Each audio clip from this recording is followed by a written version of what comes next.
Man, we're starting off 2024 with an absolute banger, bro. It's literally the first today, and we're gonna go pick up something nice. I just gotta stop by my auntie's house to pick up a dolly. That kind of gives it away, but man, I can't wait to get there, baby. Let's go. I'll pull up to the back over here though, because that's probably where they're gonna have the dolly. I'll just probably back in there real quick. I don't even really know. Oh shit, I think it's an actual trailer, bro. Man, I'm really hoping it's not this one. I hope it's just the like the two for the front wheel drive, because I don't really want to have to take all that shit down. Okay, cool. I think it's back here. Yes, sir. We just need the tow straps and we should be good, baby. All right, ladies and gentlemen, we got the dolly back on there. Now we just got to go. It's not even that far. It's like less than 10 minutes away from the house, so it should be pretty easy. Oh my God, man. My eyes are just in love right now. I can't believe this is real. But without further ado, I present to you guys my new daily / race car, my 1990 Honda Civic hatch DX.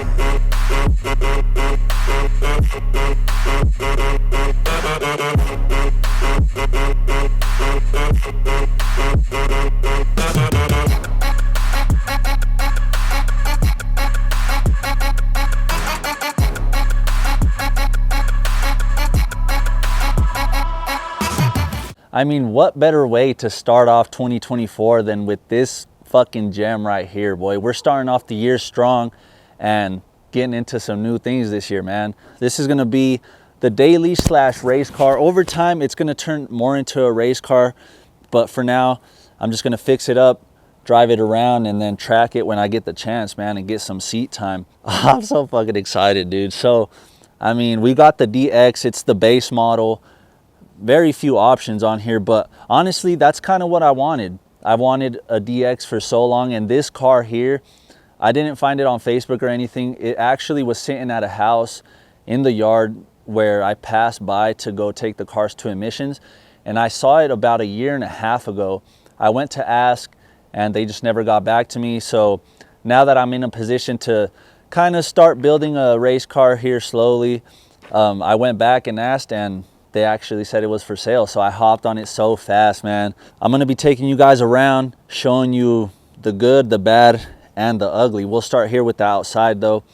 Right away, you can see this dent right here on the passenger fender, which I guess isn't a big deal. It doesn't bother me too much because the rest of the car is pretty clean. As far as I've seen so far, it's not too bad. The hood is straight as can be. No real damage except the paint, you know, which is kind of expected out of the older 90s Hondas. Missing some lights on the bumper here. We can get those though. And then I did notice this here too. We're probably going to get a new bumper filler for that, but for now, obviously, we'll just leave it. No big deal. And then we got a pretty nice crack here on the windshield. That'll have to get replaced. But the good thing is that it is a clean title. So I'm not going to have to do any of that salvage work where I got to get a bunch of paperwork. And then, because with the salvage titles, you also have to go get them inspected by the state patrol. And the appointments for those are so far out unless I go to like the Springs or Pueblo, which is what I did with the CRV. And I don't want to do that again. So I'm so glad it's a clean title, man. But yeah, we got... What size are these, man? These are, damn, 13s. I thought they were 14s. We got 175, 70, 13. Damn. Hella small. I think that's probably the smallest you can go without having issues clearing the caliper. We're also missing 2 lug nuts, I just noticed. But yeah, the rest of the car, pretty clean, man. I mean, we got all the glass, nothing's broken. And the thing I'm really happy about is there's no rust on these rear quarters. Obviously, you guys know that with the Hondas, man, those are always rusted out. So the fact that this was sitting for that long and still in good condition is pretty surprising. I guess I could show you the roof too. I mean, the paint is pretty gone on here. Luckily, there's not too much rust on there, so that should be able to get fixed pretty easy. Oh fuck, we're also missing, we're actually missing the whole studs back here. So we're missing 2 up there, 2 back here. I wonder if the rest are gonna be like that. But yeah, it looks like Even the tail lights don't have any cracks in them, man. This centerpiece is really clean. My God, it looks good on camera. Shit. Same thing with this light back here, the DX logo. I do hate stickers, but I mean, we could take those off, no problem. I'm pretty sure the hatch still works. Let me see.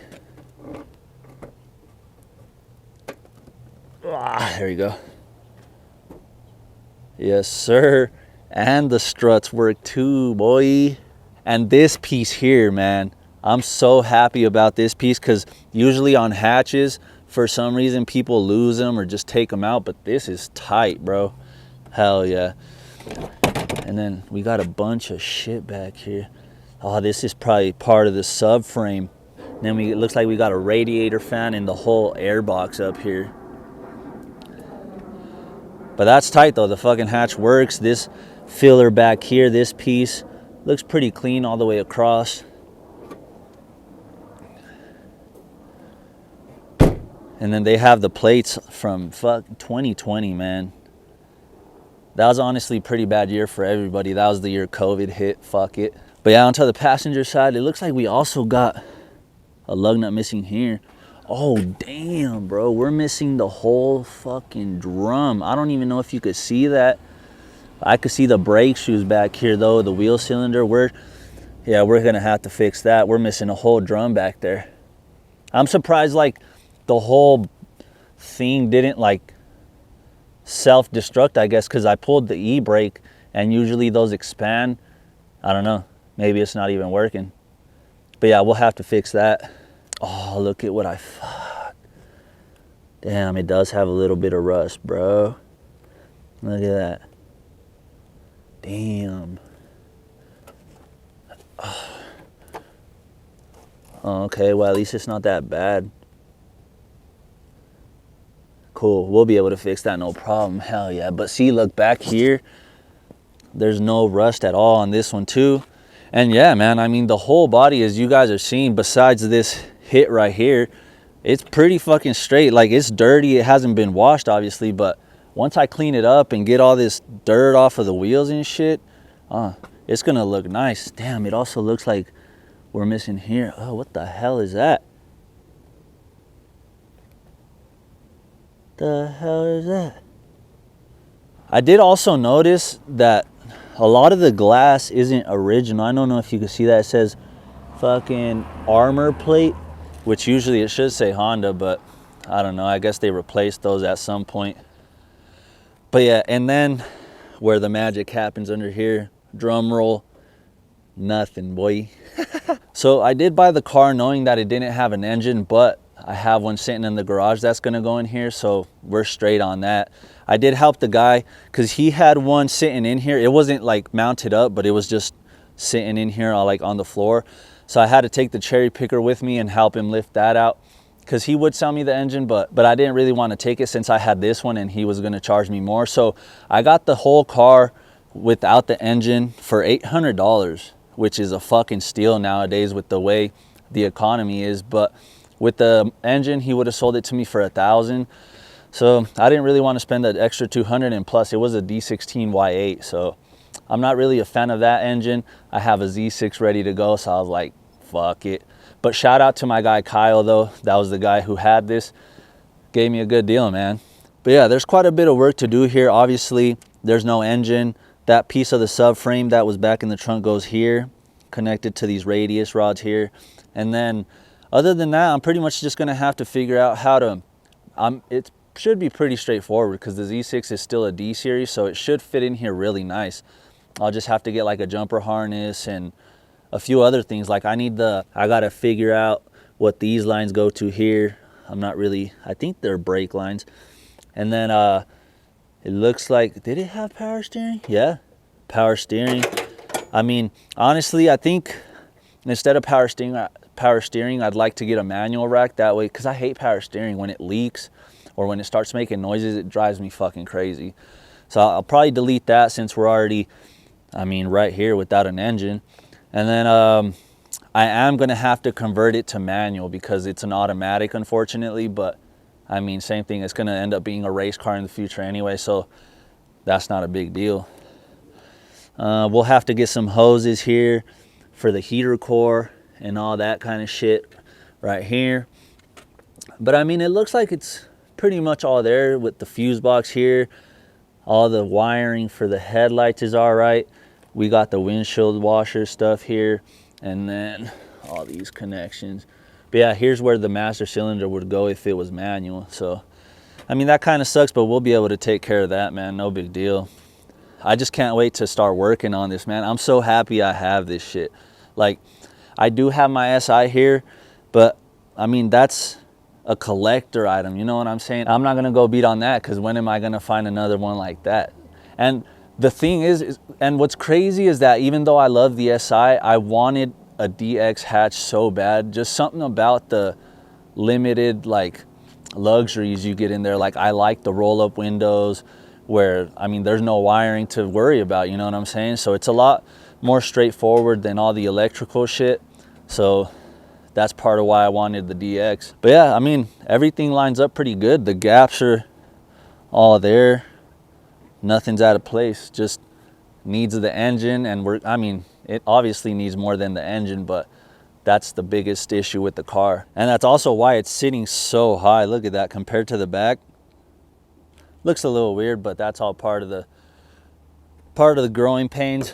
But anyway, moving on to the interior. It's clean, but it's dirty. You know what I'm saying? Like, it's dusty as hell from sitting, but everything is there. The door cards, fucking, like I was saying, the manual windows, speakers in the door. Like, it's all there. It's not beat to hell. Still got the original steering wheel.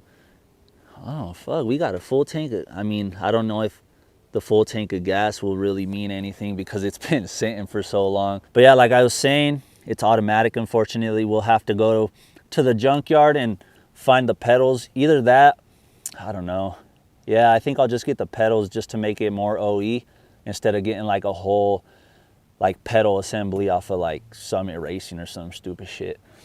But yeah, I'm gonna have to definitely vacuum it. Eventually, I think what I want to do with this one is probably take the carpet out and then have the whole car inside and out one color. I love the way that looks, and plus with this being a race car, it just gives me an excuse to do it, you know what I'm saying? But yeah, we got tears in the seats. I'll probably keep them for now and clean them up and then just try to find something later. It's not that big of a deal. They're not really bolted in though, and just dusty as hell. But I'm glad they're both in there. We also got the back seat, which is nice. I'm so glad they didn't decide to gut this shit and just turn it ugly as hell, you know what I'm saying? I think I got a really good deal. Fucking A, man. I'm so happy about this car.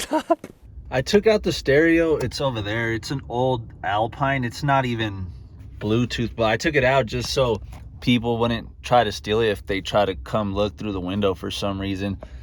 But yeah, this center console is broken, and then we're gonna manual swap, so this will be kind of different anyway. I guess if I find one at the junkyard, I'll just get another one just to keep the OE look going.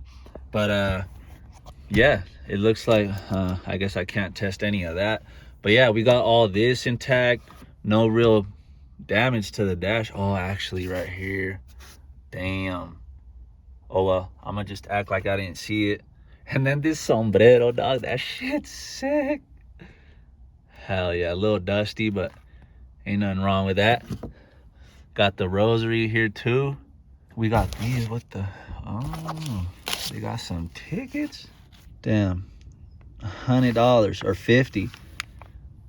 2019 Honda at 9:35 a.m. Oh well. What is this? Oh, what the fuck? Is this the previous owner? That must have been the guy who had it before Kyle, because that's not him. Oh well. Fuck it. Oh, they put a little mirror on this one. Okay. See, I'm glad everything, like I'm saying, like it's dirty, but it's clean, bro. Like everything's still intact. We got the dome light, and we got a old ass unopened protein cake bites, bruh. 07 1820. Damn. All right, let's go to the passenger side.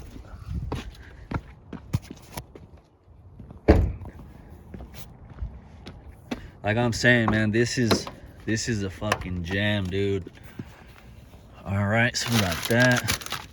Damn, old ass, what is that? Cookies or something, bruh? There's 2 more over here. Damn. They're playing the lotto. Obviously, they didn't win. Got some glasses. Oh, here's the lug nuts that were missing and the studs. But yeah, let's see what we got back here. We got the thing for the stereo. I don't know what the hell that is. Oh, bro. I think that's the floater for the... Yeah. Oh, damn. I guess we could check to see if there's no gas in there. Ain't got no gas in it. So yeah, the gauge is obviously lying. Oh, there's some tools back there. Okay. Got the air filter. I guess that's not a big deal. I don't know. I'll have to figure out how to put that back, but whatever. But yeah, same with this side too. The door card's all there. No cracks in it. That makes me so happy, man. And then for those of you who've never seen manual mirrors before the electric, this is how you used to move them. That's pretty sexy. And that's the thing I love about the DX, is that there's very little like luxury options. So we got the, oh shit, I haven't even tried them. Hell yeah. You see, you don't got to worry about no wiring or anything like that, because usually the wiring runs here in between the door and the body of the car, and from opening it and closing it, they just get really brittle over time, and then you get short, and you have to chase that shit, and sometimes you don't know what it is, and it's just a fucking headache. But yeah, this DX life, bro, hell yeah, god damn. I mean, but yeah, man, I mean, like you guys seen, pretty clean, like dusty but clean. I'll have to give it a good wash, but she is all there, man. All right, we're on lane 44. This is where it should be, man. So there's supposed to be something nice here, so hopefully we can get what we need. I can see it right there. I can see it right there. Oh, this floor's so gross. Oh no, it has the fucked up bumper filler, man. But anyway, this is what I came to look at. It's exactly like the one I have at the house. Let's see. Ooh, what the fuck, boy? Oh, hell no. I think it's the same exact color code too, baby. This is crazy. It's dirty as hell though. If it has, oh, I thought it might have had coils, bro. That'd have been sick. Damn, super nice door cards, man. Holy shit. Well, the dash is pretty tore up, but I think the center console, which is what I need, is good. So I'm gonna go ahead and take this one because it's broken here, and this whole half piece is just flopping around. Damn, that sucks that this one's red and dirty though, because pretty nice seat. But I mean, other than that, it's pretty good. I mean, damn, these lights though, man, they're pretty nice. I might take these. And that centerpiece has tinted windows, pretty tight. Damn, man, the bumper filler and the passenger side fender is what I actually really wanted, but looks like they're both pretty beat. Damn, that sucks, man. And then these, I need these too, but they're all fucked up and hazy. Damn. But I mean, there's plenty of other stuff I need, like these radiator brackets. I'm gonna try to get the clutch cable. I need the fuel pump, or actually the fuel filter hanger, this canister, and all kinds of other shit. So there's still a lot of good things that I could pull off of here. Finally, after like an hour, I think this is about to come out, man. Yes, sir. Look at that beauty right there, man. Oh my God, that was so much work, bro. I had to take the whole steering column out just to have more room, but hell yeah, boy. Now I'm just gonna need all these. Boom, boom, boom, boom. All right, guys, well, time's running out. I'm pretty happy with what I got today. I'll just need to come back for the cable for the throttle. What else do I need? I have a list right here. Oh yeah, I want to get the rear lights because they look pretty nice, and then I also want to get the fuel pump and the hanger because I definitely need that. And other than that, I'm not gonna get the seats. I got the center console. I'm not gonna get the rear drum. I'll just get that brand new. Bumper fillers was messed up. Yeah, other than that, maybe later on I'll come get the transmission in about a week or two, because I'll probably need that because I'm gonna take it off of my SI. So yeah, I'll just need a replacement. All right guys, got all the tools back in the bag. So far I got the center console, the pedals. I also gonna need this was actually pretty clutch too, because I need the coolant reservoir. We got the clutch cable, that's clutch right there too. And then we got the charcoal canister, and then a couple fuel lines, and then the fuel filter hanger. I also have a $38 store credit receipt from when I returned shit last, whenever I came, from when I returned stuff about August of last year. So hopefully those $38 covers, if not all of it, at least most of it. Look at this view though, bruh. You can see downtown over there. Pretty clean, man. All right guys, we're back with day 2 here with the Civic at the junkyard. So today, this is actually right off the rip what I need to take, because mine, for whatever reason, I think they just cut along this line and it's missing this whole bottom section. So this will be the first thing I need. And then I need the stuff to mount the shift linkage from the bottom. And then I'm gonna take these rear lights because they're looking pretty good. They're dirty, but they're not cracked or anything. Try to sell them on eBay or something. But yeah, other than that, that's pretty much it. Oh yeah, and then I'm gonna have to take this rear seat out because I think I'm gonna need the fuel sender as well.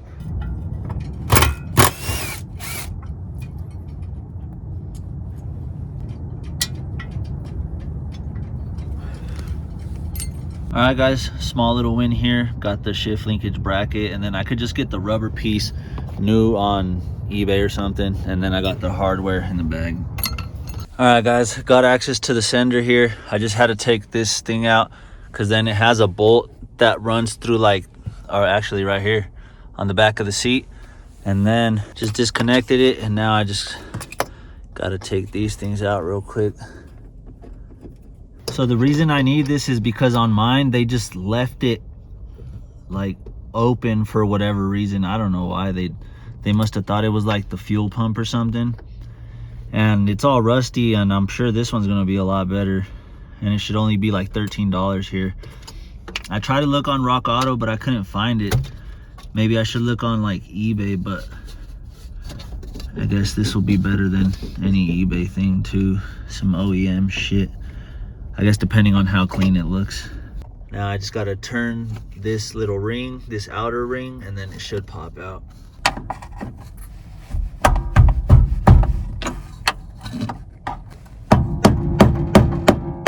There we go.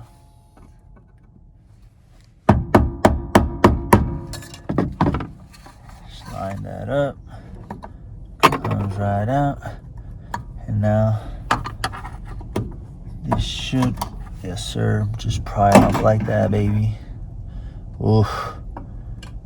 Yeah, see, mine looks pretty much the same though. Oh yeah, there's gas in there though.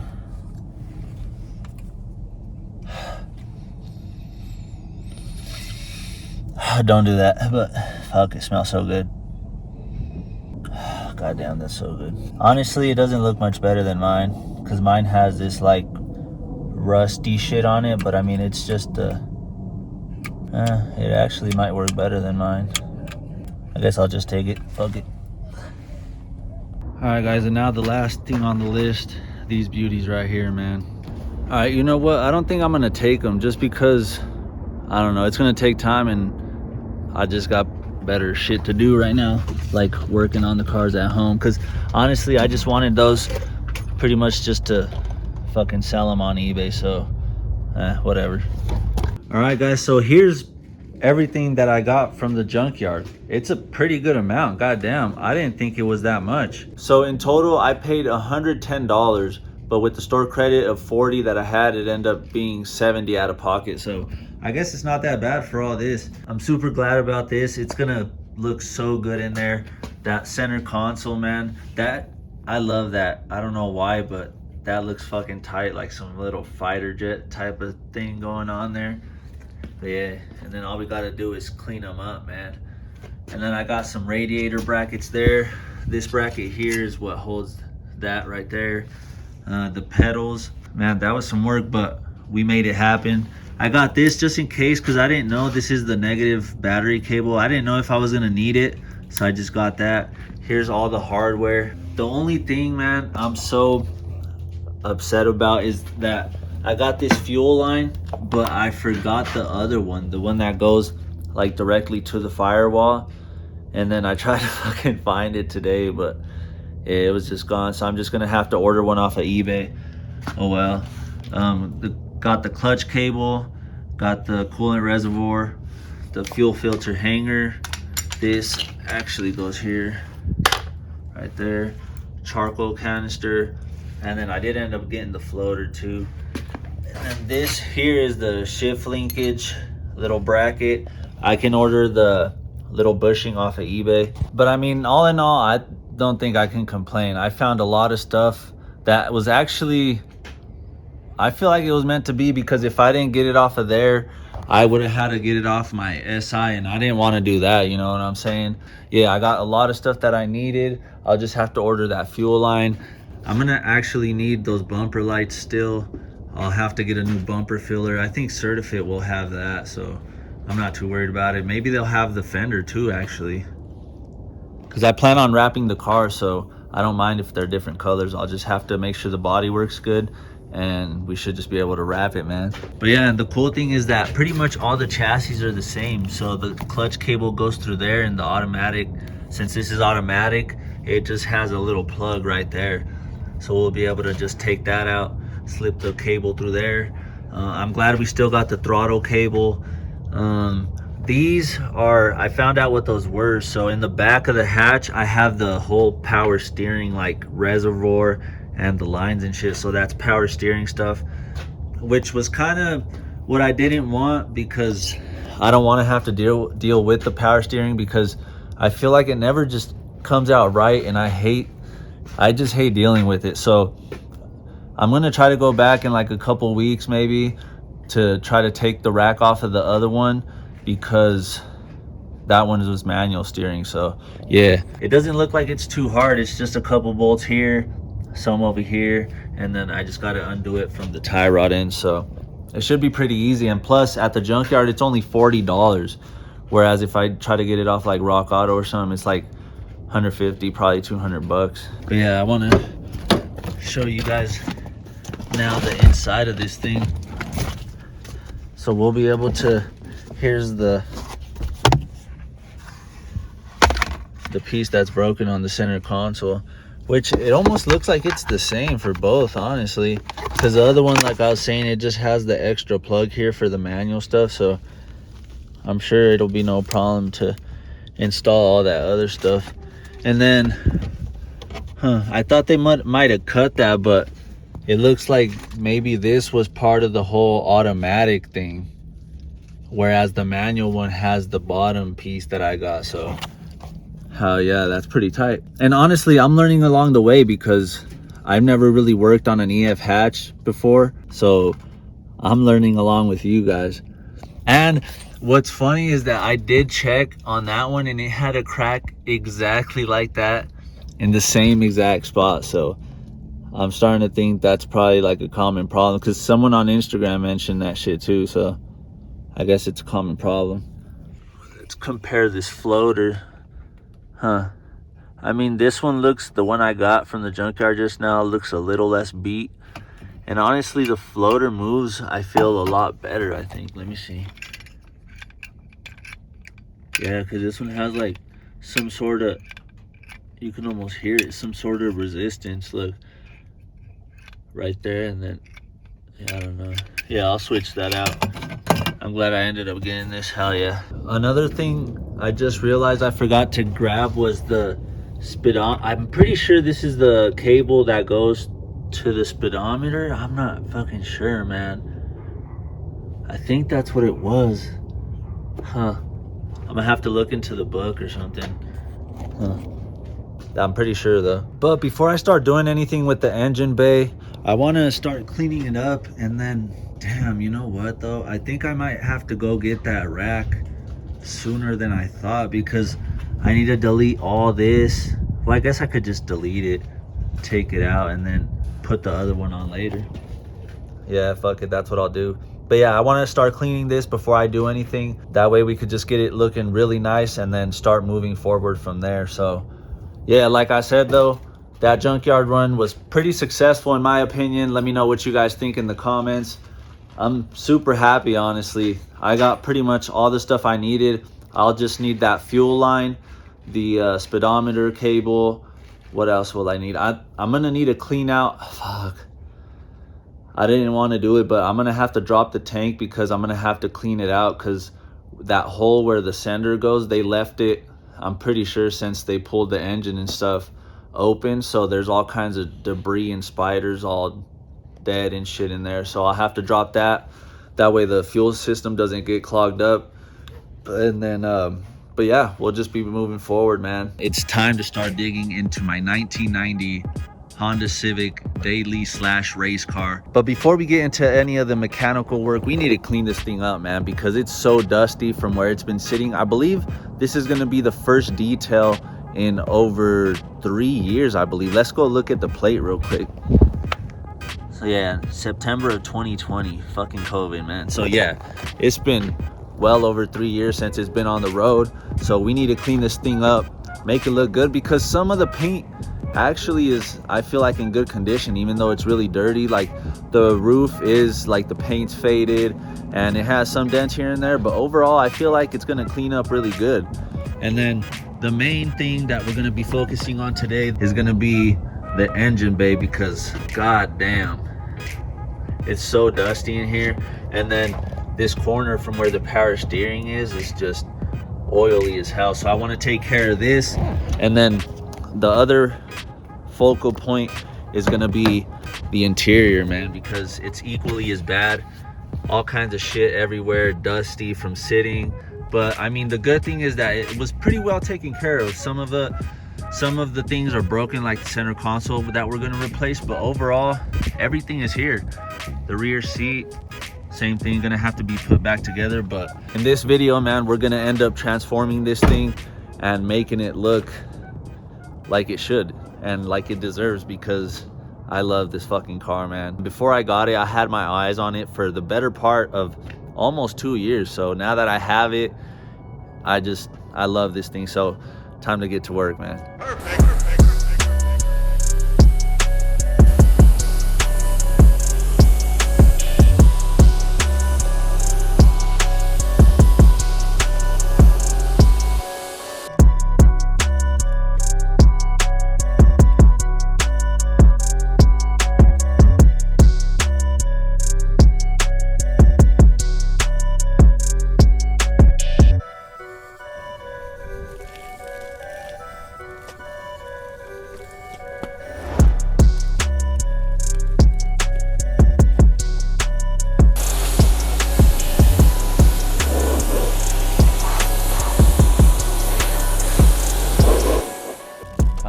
Start working on a hatch, man. So happy about that. Gonna get you looking right, baby, I promise. Damn, it's goes by fast. Such a small car.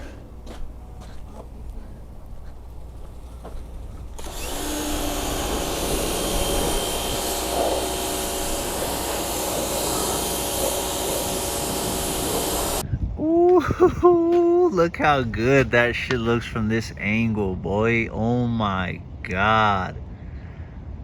Oh, that looks so good. From right here, honestly, it looks good on camera, but it doesn't do it justice. This whole row right here of lights just looks brand new, man. Oh my god. As if I didn't love this car enough already, man. It's cleaning up so fucking good, bro. Hell yeah. I think the car deserves a quick little montage, man. Let's roll it.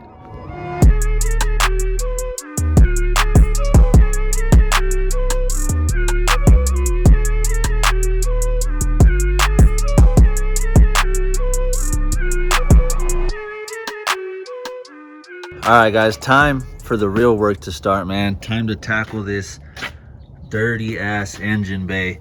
Now, see, this is kind of where you have to pick how much or how far you want to take this thing, because like I could go as far as like obviously taking everything out, all the lines and stuff, but I don't want to have this turn into a full-on restoration just yet because I got the Accord all broken down. So for now, I'm gonna try to get as best as I can moving things around, but we'll be able to do a pretty good job, man. I got the tools to do it, so all it really takes is patience and time. All right, guys, before we start spraying, I want to take these foam pieces off here because I want to get behind there and clean that up. And plus, I think I've seen those to where they sell them brand new, so I'm going to try to look for them here soon and order those. But either way, I'm going to preserve these right now and keep using them in case I can't find the other ones. I was trying to do this with my hand, but it hurt, so I got a little bit smarter and busted out the channel locks.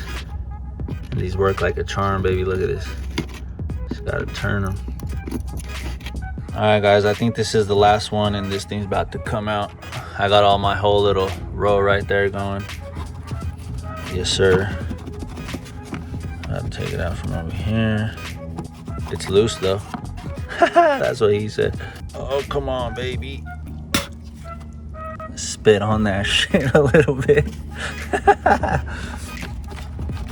All right. There we go. It was getting caught up down there.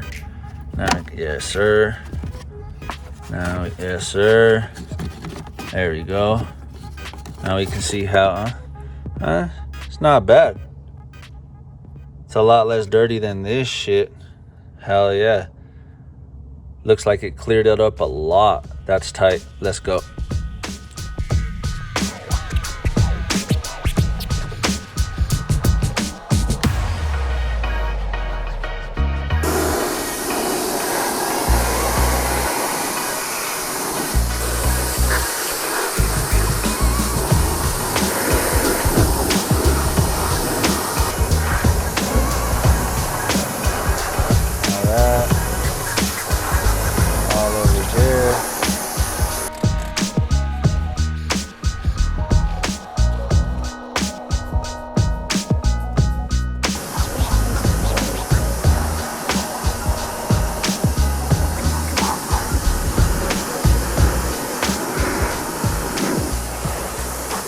All right, the power washer actually did a good job by itself. It looks really fucking good in here.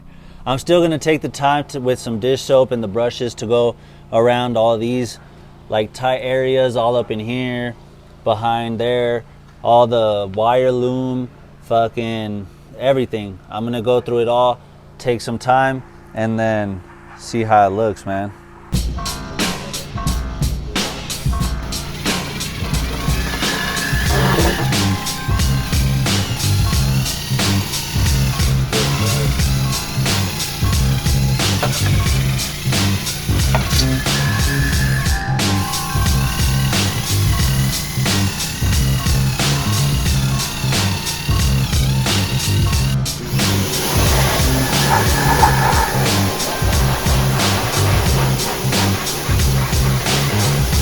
Alright guys, I think we found our combination that works. Look how good that is compared to just what, a minute ago. And we even exposed this chassis number now. It's so clean. 053B. No idea what that means, but yeah, I think that's gonna be our tool of choice, is the impact with that little brush and then just some water and dish soap, man.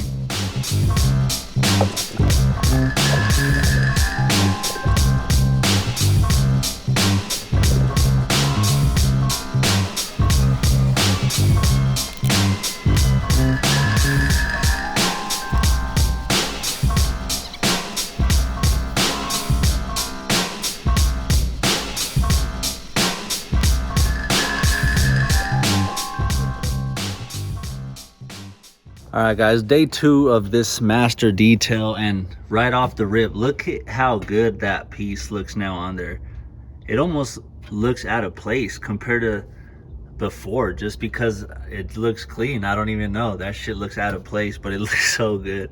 It's fully secured on there with the plastic little nuts. It looks so good in here, like I said, other than all these fucking scratches. But yeah, this corner cleaned up so good.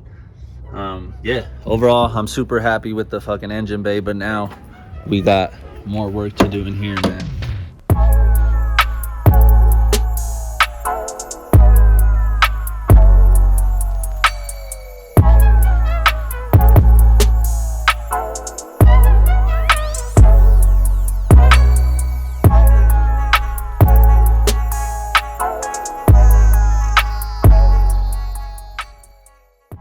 And this thing, yeah, no, it's not even bolted in. I'm gonna just take that out right now. That way I can make some more room and start taking all that trash out of there. Try to take that shit out.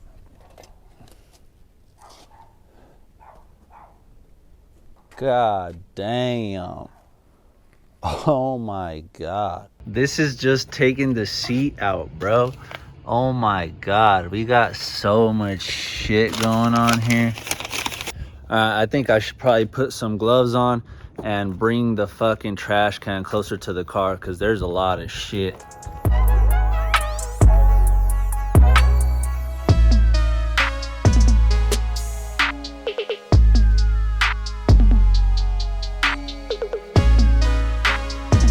All right, now we pretty much just have all the little stuff that the vacuum could pick up. Hopefully it cleans up pretty nice. It's kind of beat though, man. But I guess it's not a problem, because like I said, in the future, I think I want to do that look where it's just metal inside, like take the carpet out. That way we can have the inside looking the same as the outside. So that'd be pretty sick. And then I wanted to show you, these are the OE fucking mats. Look, you can still faintly see the Civic.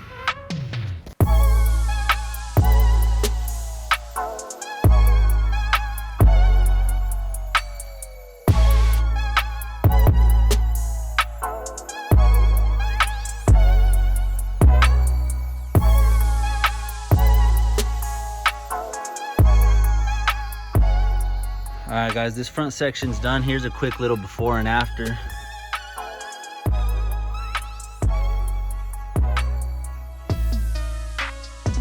I mean, overall, I think I can't complain. It looks pretty good. The only thing I'm gonna need to do is, like I said, with the probably soap and water again, just clean up this little piece and it'll look pretty good. All right, well, I had to bust out the impact because unlike the other side, this one's actually bolted in, which is actually a good thing. Actually, you know what? I've been wanting to take this cover off real quick to see how good or bad of a condition this one's in. So let's just undress it right now.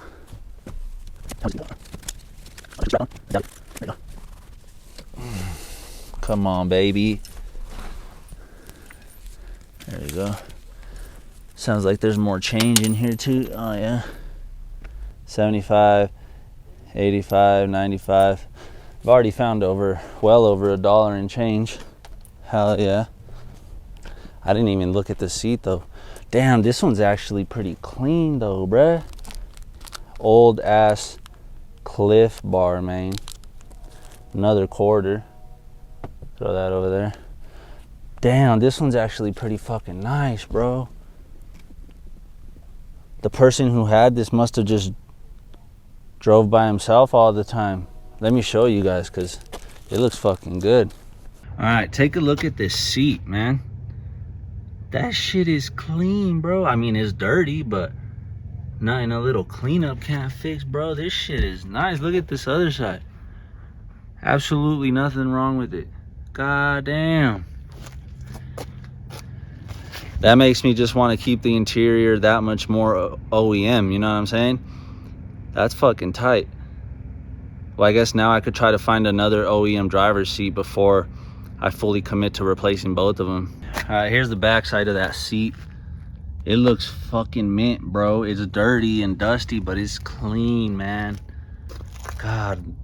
All right, guys, we got the whole interior vacuumed up, and my goodness, it's amazing what a simple vacuum does to a car, man. It looks, I mean, you wouldn't even be able to tell it was as dirty as it was, bro. And in total, it took like, I don't know, 20, 25 minutes picking up all the trash, taking the seat out and stuff. But from here, I want to start wiping everything down and that way we can fully get it nice and clean. Because I mean, we did vacuum it, but it's still super dusty everywhere from it sitting. And then under here too, I vacuumed it, but like stuff like that I'm gonna have to clean off with, again, some soap and water.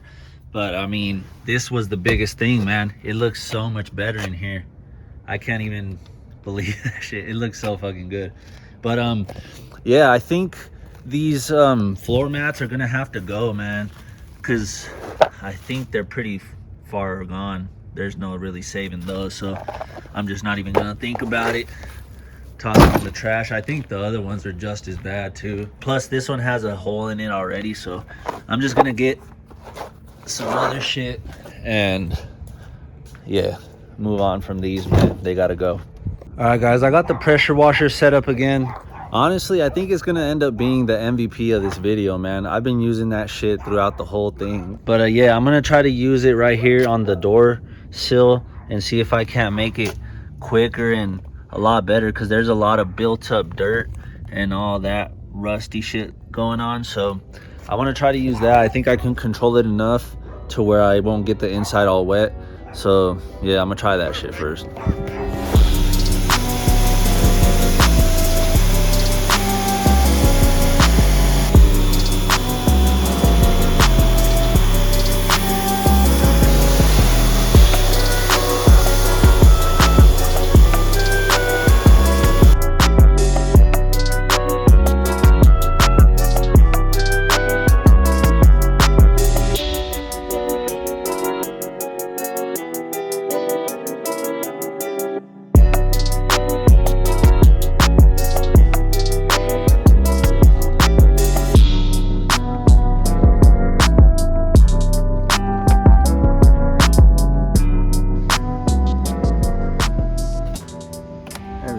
God damn.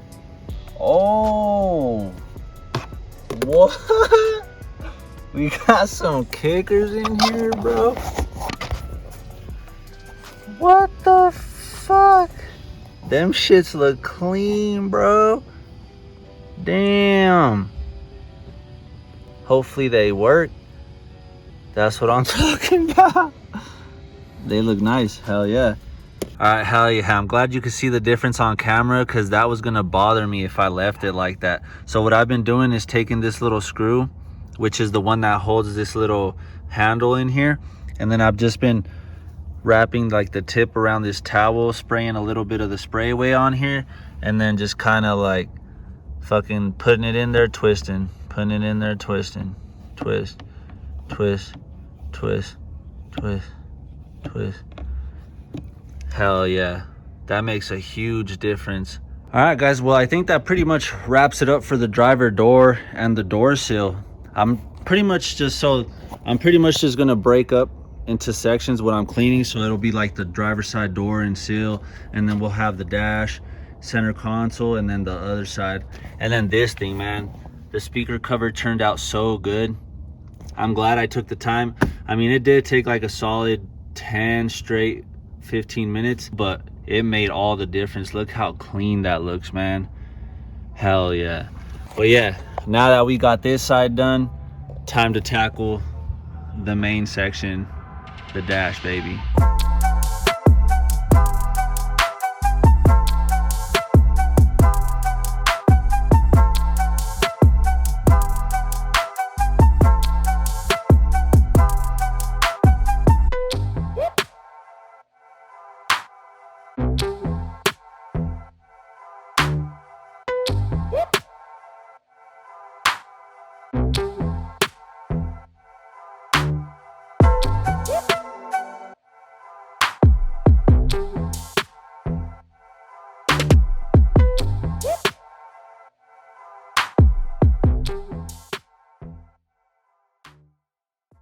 All right guys, with the rear hatch done, that pretty much completes the first detail in over 3 years, man. This thing looks so good. I'm gonna walk you guys around it again because it looks fucking good, man.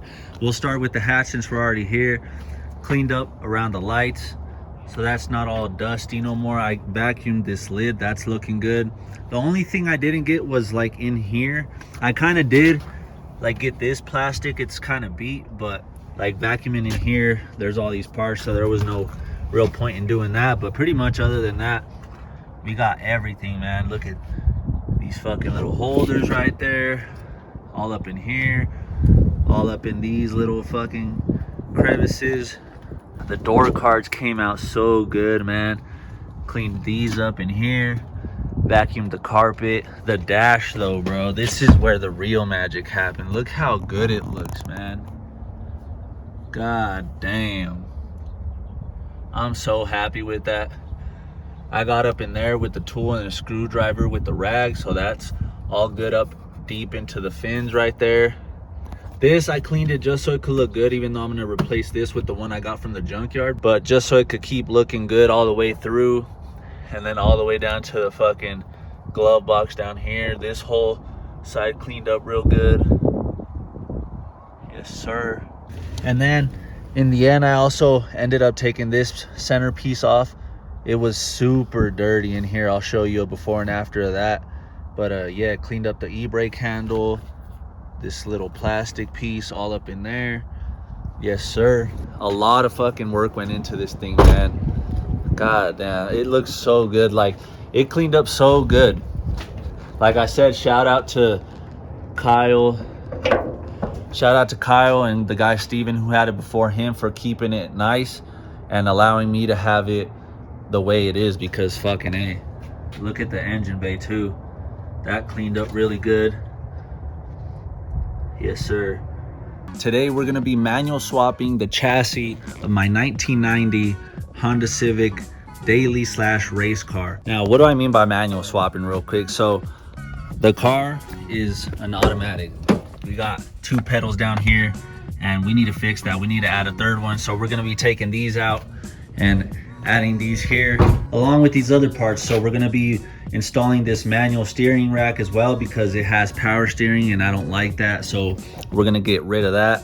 And then obviously, since we're going manual, we need the clutch cable for the transmission to shift into gears.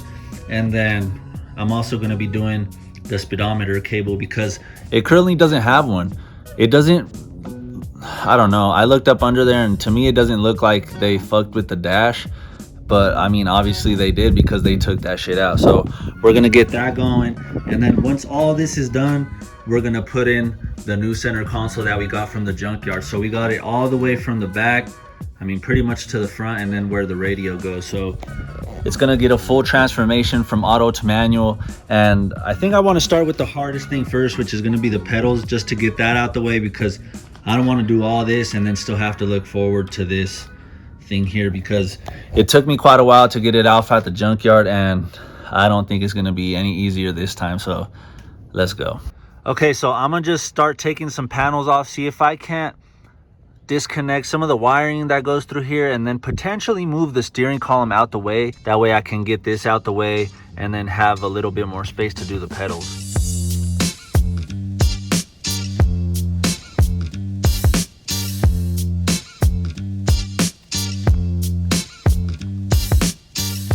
All right, well, that actually opened it up pretty good. You can see all the connections that we have going pretty much all the way around here, and then a bunch of cables leading up to the ignition here.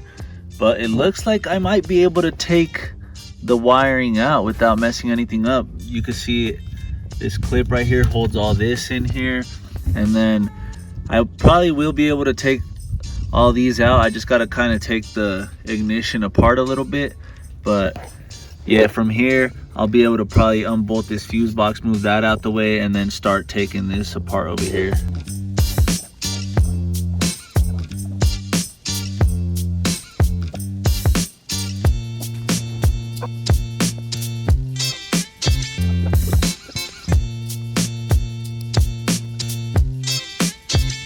All right, guys, I pretty much have all the wiring out the way. This here's the main big harness that came up here to the blinker. I unplugged some things from the fuse box down here, but now everything's pretty much out the way.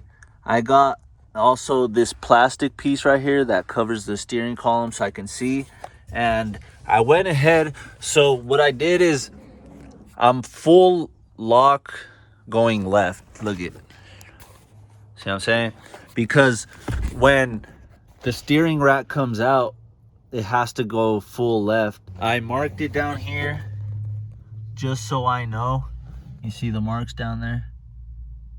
Just so I know when I take, because I think I am going to take the steering column out to make it easier to remove the pedals. And then I also took a picture of this so I can see how to put the steering wheel when I go to put the manual rack in, because again, I have to have it full left for it to be able to like sneak through here and be able to come out the bottom. I'll explain more later so you guys can understand what I'm talking about, but just know I'm doing this full left thing and it'll come into play later. All right, so first I'm gonna do this one. It's a 10 right here. All right. Here we go.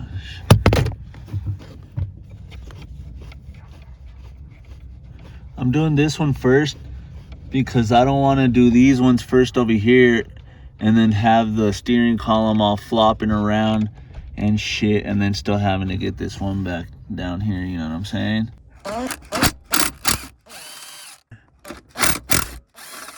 All right, and then now this one here. Oh, I need a deep socket, fuck.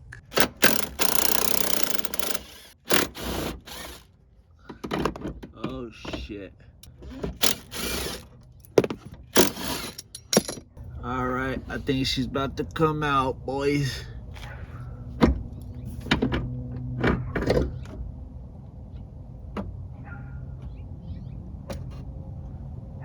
Yes, sir. Yes, sir. Yes, sir.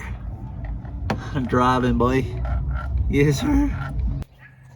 Now, that freed up all the room, boy. Hell yeah. So now from here, we could just start working on the pedals. All right, let me show you guys real quick what's about to happen with these pedals. So I'm under the car. Here's the top view. I'm kind of laying down here, kind of weird. But yeah, so we're gonna have to take this cotter pin out of here so that could slide out of the way.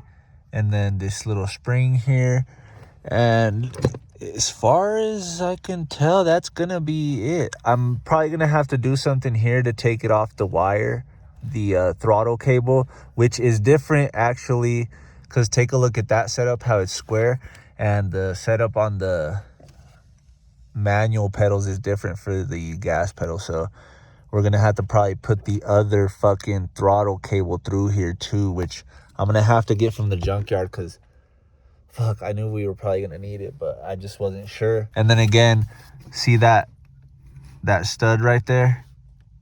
That just goes to show that all the chassis, when they make them at the factory, are pretty much all the same. And then that way they don't have to spend the extra money making a bunch of different chassis.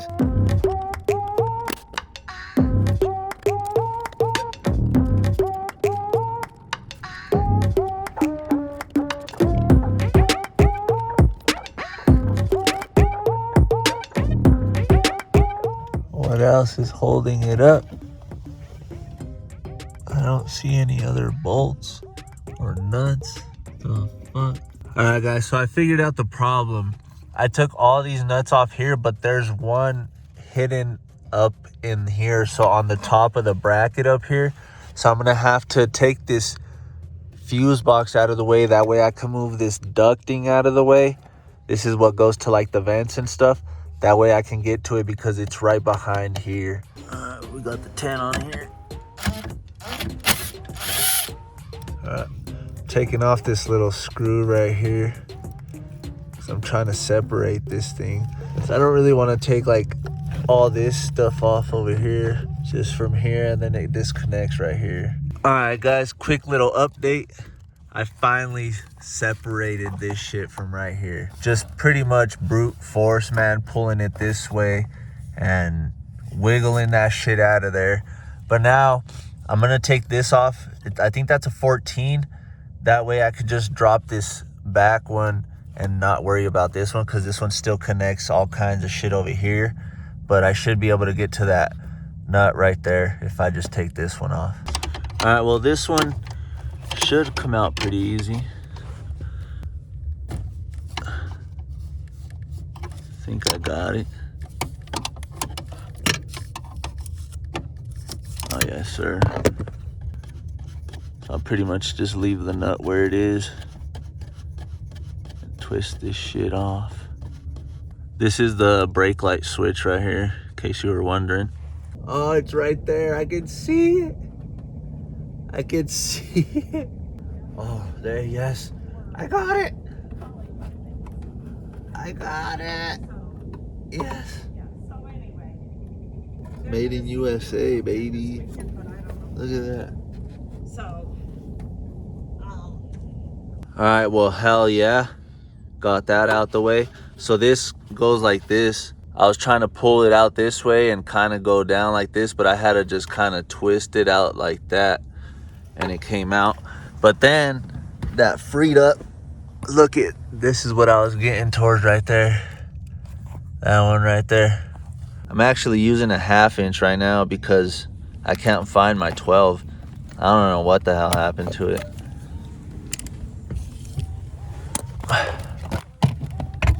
Oh, I'm gonna need the extender. Fuck.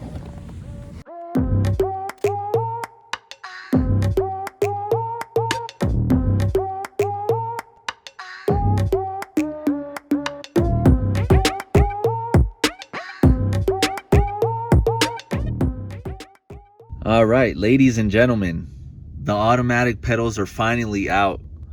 That was a lot of work, man. Mainly because these things were in the way, these plastic ducting pieces. But yeah, there is a difference between this gas pedal on this set and the other manual set because of this thing here. It's like a spring-loaded thing, and the whole purpose of this is to keep this wire right here from falling out. So it's just a little peg right there that you move this and you just slide it in there and it hooks to it. So let's take these over there so you can see all the differences. All right, here's the manual set. So you can see this one's simple. It's just a little, this one is like a cylinder that has some other shit that holds it on there. It just slides in there. And then obviously we got this whole other section here. But as far as mounting points, it's just this extra hole here, which is what I was pointing to in the chassis. And then, yeah, other than that, everything in here is pretty much still the same. Oh yeah, and then let me show you guys, because I also figured out something that's gonna save us a lot of fucking time. So I just gotta get up in here again. But look, check this out. I was under here, and look, that's where the speedometer cable goes right there. So I'm not gonna have to take the cluster out or nothing. That way I don't risk breaking anything, because from there, then it runs through here, through this thing right here, and then through the firewall right here. So I'll be able to feed it through. I almost dropped the phone on myself. I'll be able to feed it through and then just plug it. I don't know if it goes into that or they just pulled it out of there. I don't know. I'll have to figure that out, but that's a huge win. That's going to save us a fuck ton of time. So now I used like a long ass 10 mil to feed through there. That way I could see up in there where it comes out through, but I pretty much figured it out. So I'm gonna just take that out, and then fucking I gotta take this little boot off of here, which maybe I could just do right now.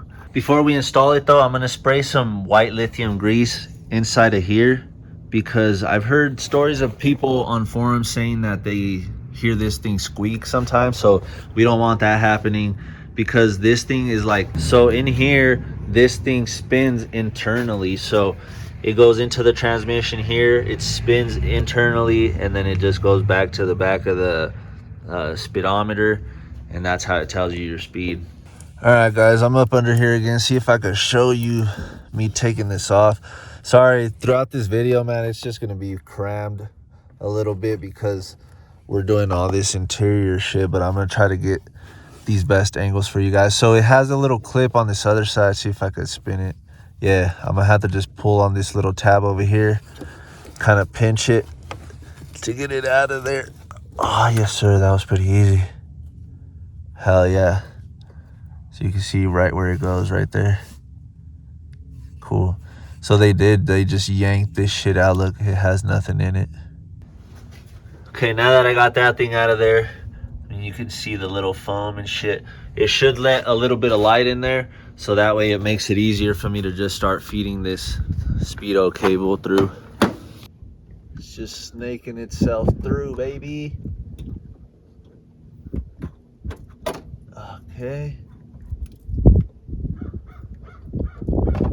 Just feed it back some. Hell yeah. Let's go. Hell yeah. That was so easy. Look, you can see where the light's coming through. I just started feeding it through that fucking little thing right here, and then it just kind of started turning itself. So now, go back over here. And honestly, I'm using the screen here because I can't really see that far into it. But now this should just click on there. All right, guys. I think I got it. There we go. Clicked in there. Give it a little test pull. Yes, sir. All right, I got this drill hooked up to the speedometer cable now that I have it hooked up to the dash, the back of the cluster. And I'm gonna have my sister hit it to see if it spins makes the speed work over here. Go ahead. Go faster.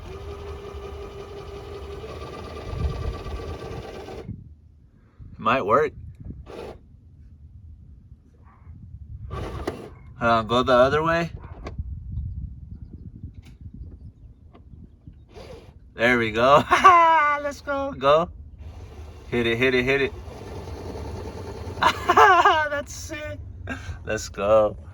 All right, guys, now that that's done, I'm gonna go ahead and install the clutch cable. And on this one, it has this rubber plug right here, because like I was saying, all the chassis are the same. It's just that when they decide what they're gonna go with, automatic or manual, that's when they start plugging shit or leaving shit open for what they need. So I just got to pull that rubber piece off, and then we'll be able to throw in the cable that's right here. So this piece is the one that'll go to the firewall, and then the pedal will pull from here. Okay, well, that was actually relatively easy, man. I mean, it just went in pretty much by itself. And then I'm almost certain it's gonna go on here on this bracket, and then it just circles around there. I'll be able to check on my EF once I move it out the way a little bit, but for now I think that's good enough. Let me just go check in here. Oh yeah, right there, you can see where it came up. Yes, sir. Now we just gotta install the meat of this, the fucking pedals, man.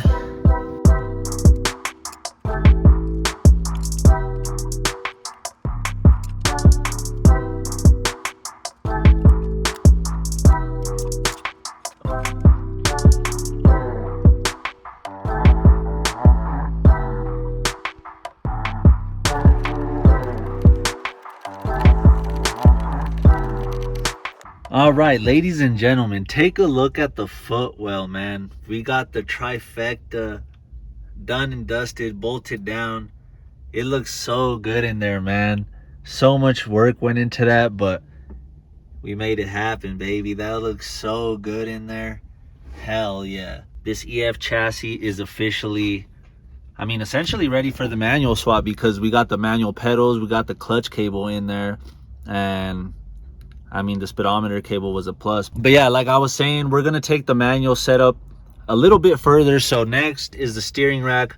I'm gonna go ahead and get the car up on jack stands and then just start unbolting stuff. That way we could get this other one in here. Let me show you guys how it looks in here. So we're gonna get rid of all this big line here, all this in here. And then I think this is even part of it, which the manual rack doesn't have. Look at, it's so much simpler. Doesn't have anything going to it. It's just literally the shaft that goes to the steering column, and then the left and right side over here.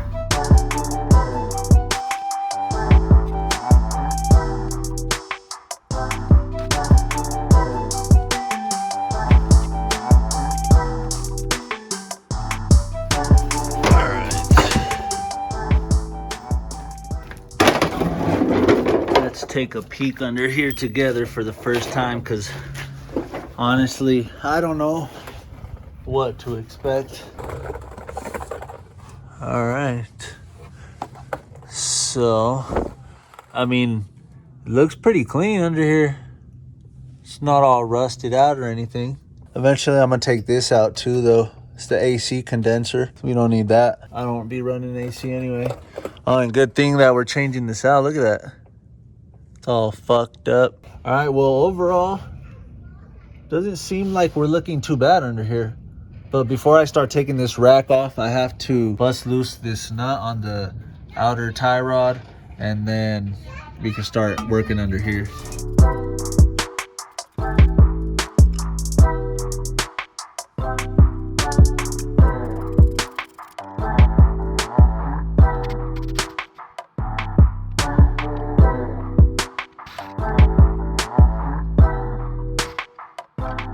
All right, guys, here's what we got going on without the cover. And as I suspected, that's where the lines are coming to. So I think the easiest way to remove this is going to be to pop these off individually. There's 3 of them. That way, when I go to take this rack off, they're not getting in the way because they curl up right here. And I don't want to have to be turning this and then having to deal with all that. So I'll just take these off. That way it just comes out way easier.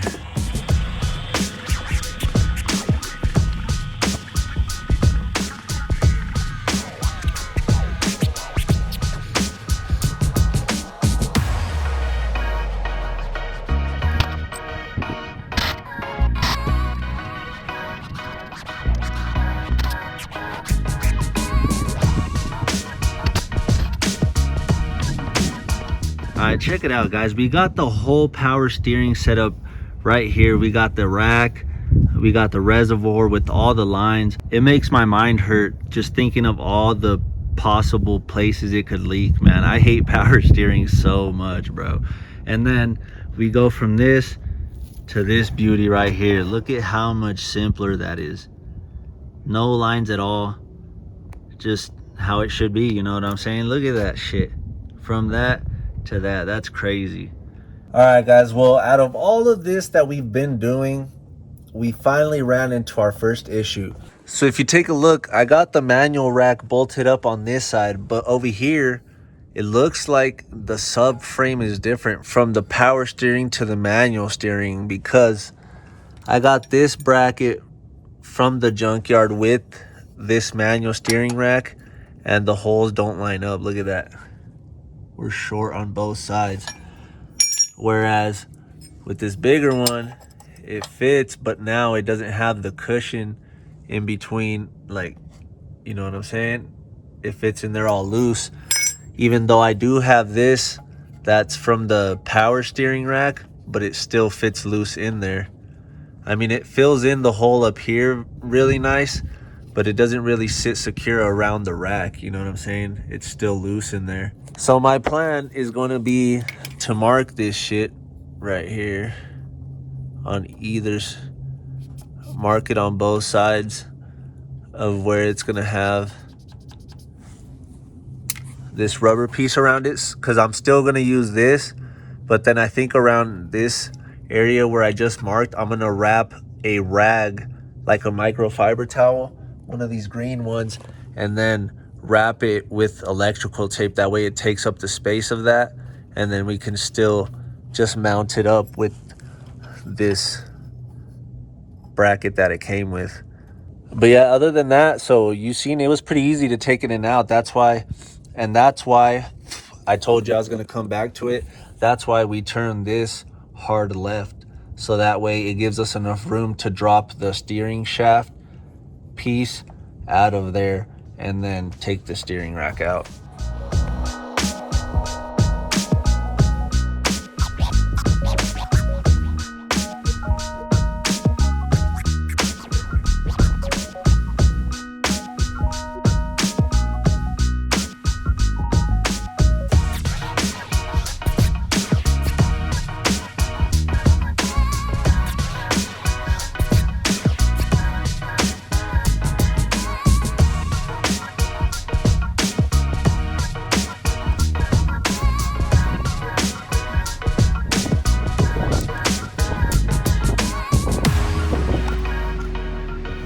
All right, guys, check it out. It actually worked pretty good. It looks, I don't know, kind of like it belongs. So it gives it still, the towel underneath gives it still a cushy feel to it. And then I added a zip tie here. Sorry about all the wind, but I added a zip tie here. That way the end of the tape doesn't start coming up and then start unwrapping itself. And then this thing now fits pretty good. It filled it up really nice, so now it should fit like it used to. All right, guys, there it is. The steering rack all bolted in. My goodness, how nice is that? So much simpler. And this turned out really good, actually. Look at that. It filled in really good. It's in there tight. It's not moving around. So let me know what you guys think about that fucking repair, I guess you could call it.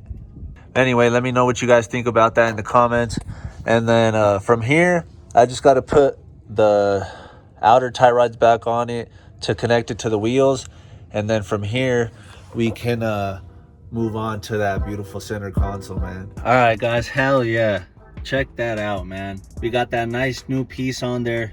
Looks so good, man. So I was able to confirm actually on this old piece that they broke the bottom half off. Look at right there and right here where it's supposed to have another tab like this.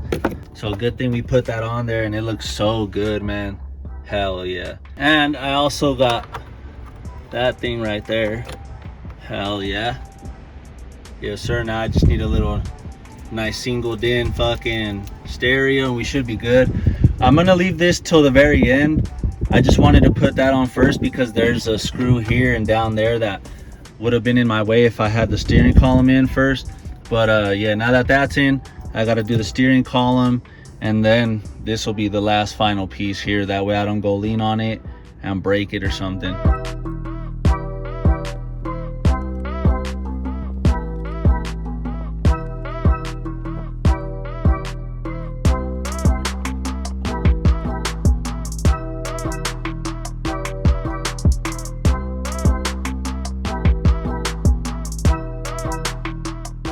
All right, guys, after many hours of work, I'm glad to say that the chassis of my 1990 Honda Civic daily / race car is finally manual swap, man. It looks so good in here. God damn, that center console just finished it off, baby. And then I'm glad that the good side's on this side for this little tag right here, because then this side's kind of shitty, but that looks so good. All the way up to the radio. I just need a radio now, man. We got nice ass speakers. Hopefully they work. But yeah, and then the crown jewel down here, the 3 pedals, man. That shit is so tight. I can't even tell you how happy I am about that. But now I just need I already ordered them. I'm just waiting on the set of the pedal pads. That way they look brand new. I just went ahead and took off the 2 that it had. That way I don't do it in the car. Make it easier. But yeah, we put in the clutch cable. We also did the throttle cable because it was different from the automatic. And then oh yeah, the speedometer cable, that shit was tight. That works now. The only thing now that gives it away that it was an automatic is the dash right here. It still has the park, reverse, neutral, and drive and shit, but it's all good. A little bit of history that we can leave on there. And then oh yeah, and then up here, since this was like the automatic carpet, it's split right there. So I'm gonna see if I can probably, I don't know, sew it together, and that'll bring it together really nice, or maybe some Velcro. But other than that, it looks really fucking good. It looks like it belongs, man. We're gonna be installing these race style Junkyard. Ladies and gentlemen, welcome back. We're gonna be installing these racing style Junkyard seats into the 1990 daily / race car. Now let me show you real quick why I say racing style Junkyard seats. This seat, although it looks like a racing seat, I mean, I guess you could technically call it that, but what separates it from an actual racing seat is that this one folds, and and we gotta stick that back on there. But yeah, this one folds, whereas an actual racing seat is just all one solid piece. But since I found these at the junkyard while I was looking for something else, I figured why not? For both of these, it only cost me $60, 30 bucks a piece. So I figured we need something better than what we already have, so why not give these a try? Now I know they are really stained, but I got some chemicals that are hopefully gonna help us with that, as well as like an extractor and stuff like that. So I'm hoping they clean up pretty good. And plus we got the sun beaming right now. But before we get to that, let me show you real quick the original seat. This seat has seen better days. It's beat up, tore up, and all of the above. It's super dirty, but we're gonna need the rails off of there.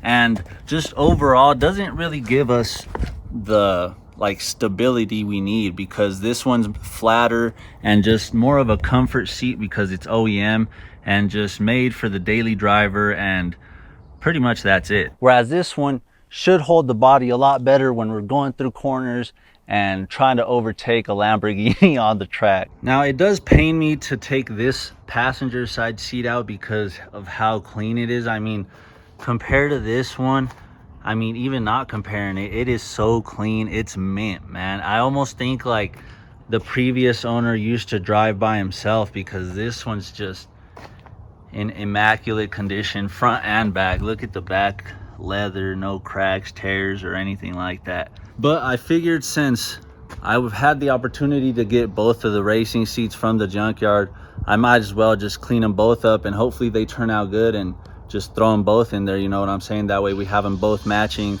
and just overall, hopefully a better look.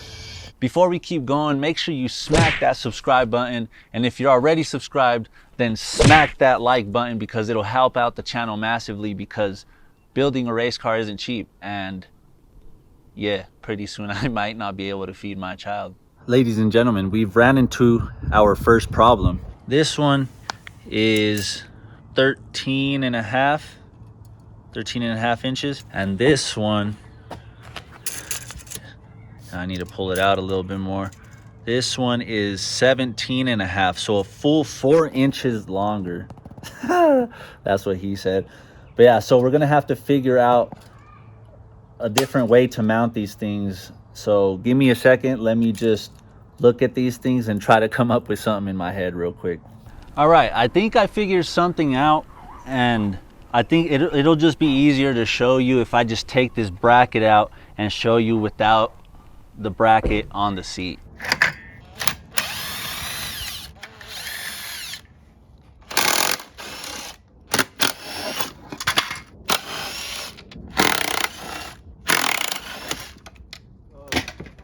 Oh shit. So the idea is going to be to pretty much copy this bracket that they already had on the seat, but with the OEM rails, because it's honestly simple and just straightforward, you know what I'm saying?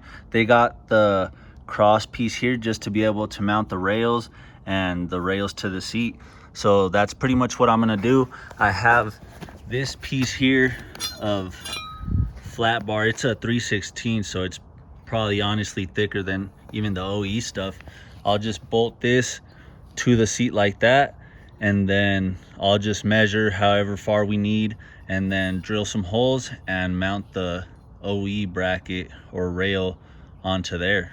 This rail with the buckle on it will be a lot easier because we can just bolt directly through these holes, whereas with this one I'm gonna have to bust out the air hammer probably and take these rivet pieces out, because yeah, we're gonna need to bolt through there, and then just same thing, air hammer this piece out, because we gotta use this hole back here.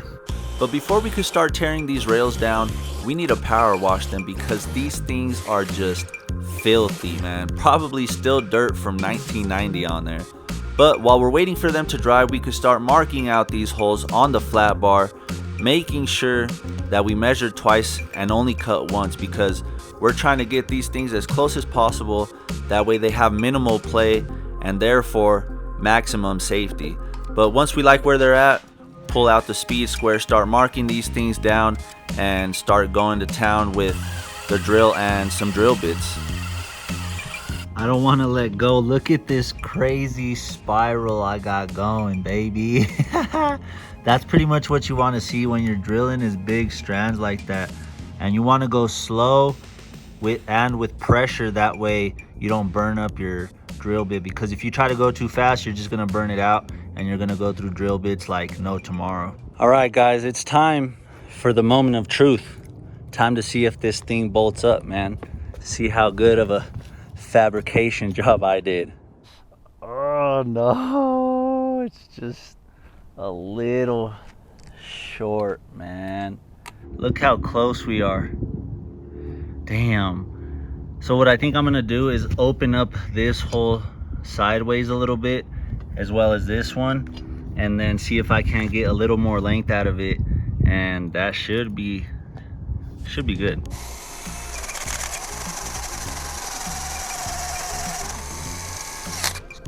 All right. All right guys, wrong hole. That's what he said. All right, one. Ooh, it's looking better. It's looking better. I didn't really even have to open them too much either. So, oh, come on, baby. Don't do me like that. Come on. You're right there, though. Oh, did we get it? It's a little tight. Damn. It's right there. I just have to cut a little bit more on the edge over here, but we'll be solid after that, baby. All right, guys. Well, there she is, all bolted down. Minimal play. I mean, it's not really moving anywhere, so I mean, we gotta say it ain't going nowhere, baby. So now I can actually, you know what I just realized? We've been working on the passenger side, bruh, because the belt would come from this side over here like this, but this is where the buckle should be. Fuck.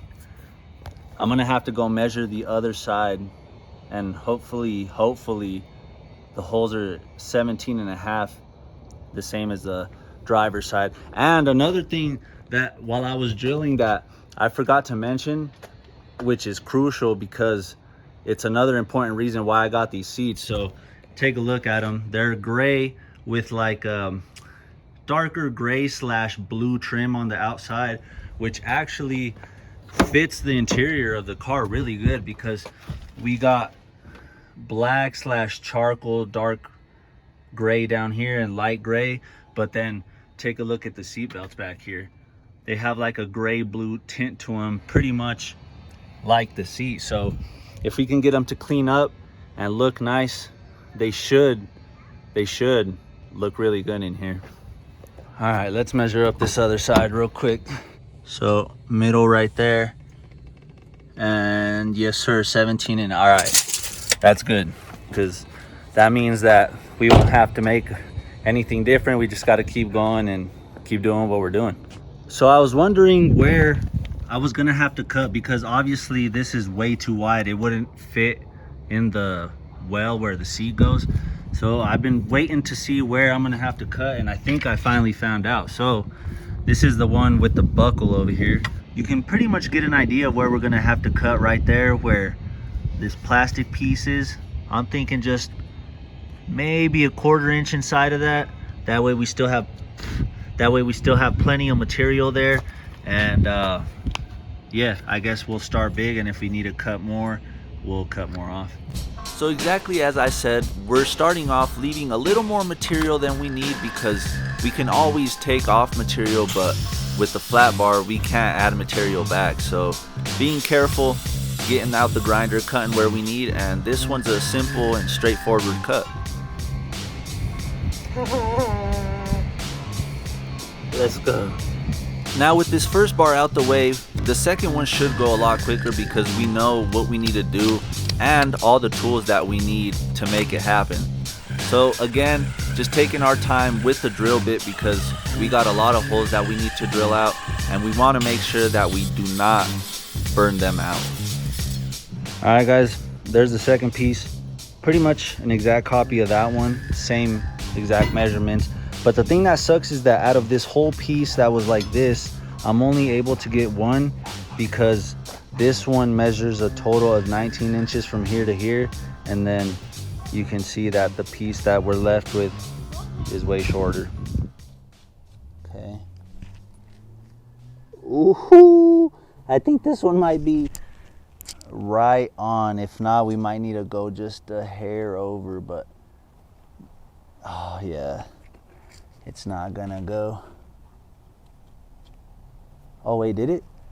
Oh, we got it. We got it, baby. Let's go. First try on this one. Hell yeah. I don't know why this, I completely just spaced this, but yeah, look at, it's what, like an inch, maybe inch and a half. There's the hole. I mean, I guess no big deal. I could just drill right there and then we could just mount it up there. Yeah. Oh well, no biggie. Damn, this hole's gonna be tough. So the bolts right there, I marked 11 and 5/8, and it ends up right here just in front of it. I'm hoping I don't have to waller that shit out. I don't know. I'm hoping to get a clean cut here. Hold this one there. Ooh, we're on, baby. First try with this one. Hell yeah. Yes sir. Yes sir. Now I just got to see if I have some nuts and bolts in like my bin collection that'll fit here so we could bolt this up. But yeah, that's on. Look at that. Yes sir. All right, so here's the passenger side. I'm gonna have to, I busted out Big Chief here. It's an air hammer. I'm gonna have to take these pieces off here, this one here, and then this whole piece right here, because the rivets go through, and that's the holes that I'm gonna use to bolt through. And then as well as over here, that one, but then it has spot welds here. You could kind of see them. So I'm gonna have to use the air hammer to chisel all this away. And hopefully from there, we'll have the holes ready to just try and bolt it on. All right, so the air hammer, it's doing all right. I mean, it kind of bent it out of the way a little bit, but I don't think this thing is sharp enough to be able to cut through. So now that it's lifted a little bit, I'm just gonna go ahead and use the grinder to just cut through that. That'll be way faster. And then I'm gonna do the same thing with the air hammer here, is just try to lift it a little bit and then cut through the rivets with the grinder, because if not, I'm gonna be here all day trying to air hammer it off. All right guys, moment of truth. I had to cut this other hole up here because it wasn't lining up. Like if I put it on the bottom one here, then it would end up way too high. It would end up like up here versus this one where it's like kind of flush with the bar. So we're gonna see if this worked here. All right, and now we could see if our hole lines up here. Ooh, that shit is perfect, boy. Let's go. First try on this one too. Hell yeah. So it's not super completely even. So this one's flush here. This one sits like, what is that, 1/4 inch, 1/2 inch off. But I mean, no big deal. We'll be able to even it out with the rails. So I guess I would consider this done now, but before it's fully done, I'm gonna go ahead and take this back off. And I think it'd be easier to just try to test fit it. Like if I take off the whole bracket and then try to test fit just the bracket into the car, rather than having it on the seat just so it's lighter. But before it's fully finished though, I got to take this back off, grind these down to clean metal, and then spray them black. That way they look nice and they don't rust. Before I do that though, I think I'm gonna just go ahead and start knocking out this other seat. All right, ladies and gentlemen, we got this one all cut up as well. Took the top piece off of this one, same as the other side. It's just the piece that like, and what's crazy is that it actually it lines up exactly. Like, it's insane. Look at that. Perfect alignment on the bolts. But as you could see, it's like tilted. It's slanted way too much. So if I were to have mounted it on here, then it would have ended up like right here, and then we would have had a, So still sticking to this plan over here, but just thought I'd mention that this actually lined up pretty fucking good. But I guess now's the moment of truth. We're gonna find out if this side fits.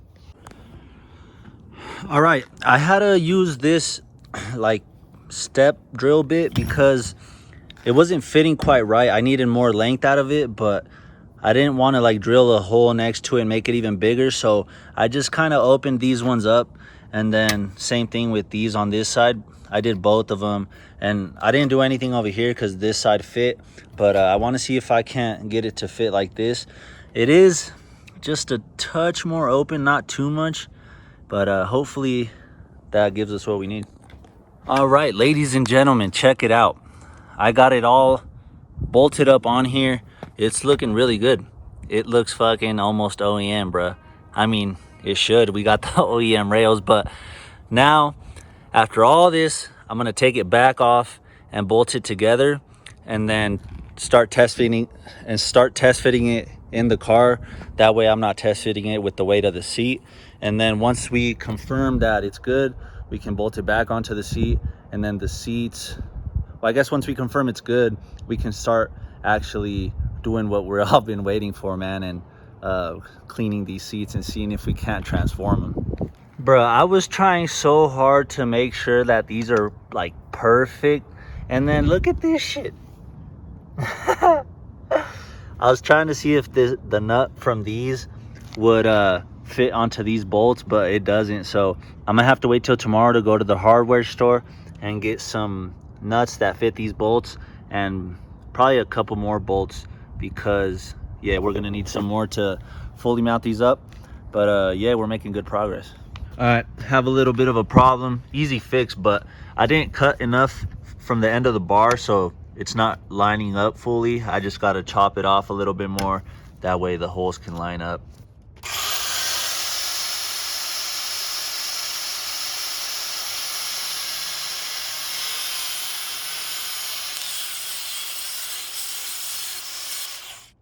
Yes sir, look at this thing, man. It's done. I left it a little loose, that way like I can still manipulate it a little bit if I need to while I'm trying to bolt it into the car. But man, it looks pretty good. I'm hoping it fits. I guess we'll find out together, but yeah. Come on, baby. You have to fit. You have to fit. Don't tell me no, please. We put in all this work. Oh, that's the wrong one. Honestly, I'm not even gonna fully tighten it down. As long as we get all the bolts started, that's good. All right, we're good on the back. We're good on the back. Woohoo. There's 3. All right, see, now this one's gonna be the trick over here, is to get this one. Oh, let's go. Yes. Yes. We got it. Let's go, bitch. Let's go. All right, now you gotta test fit the driver's side.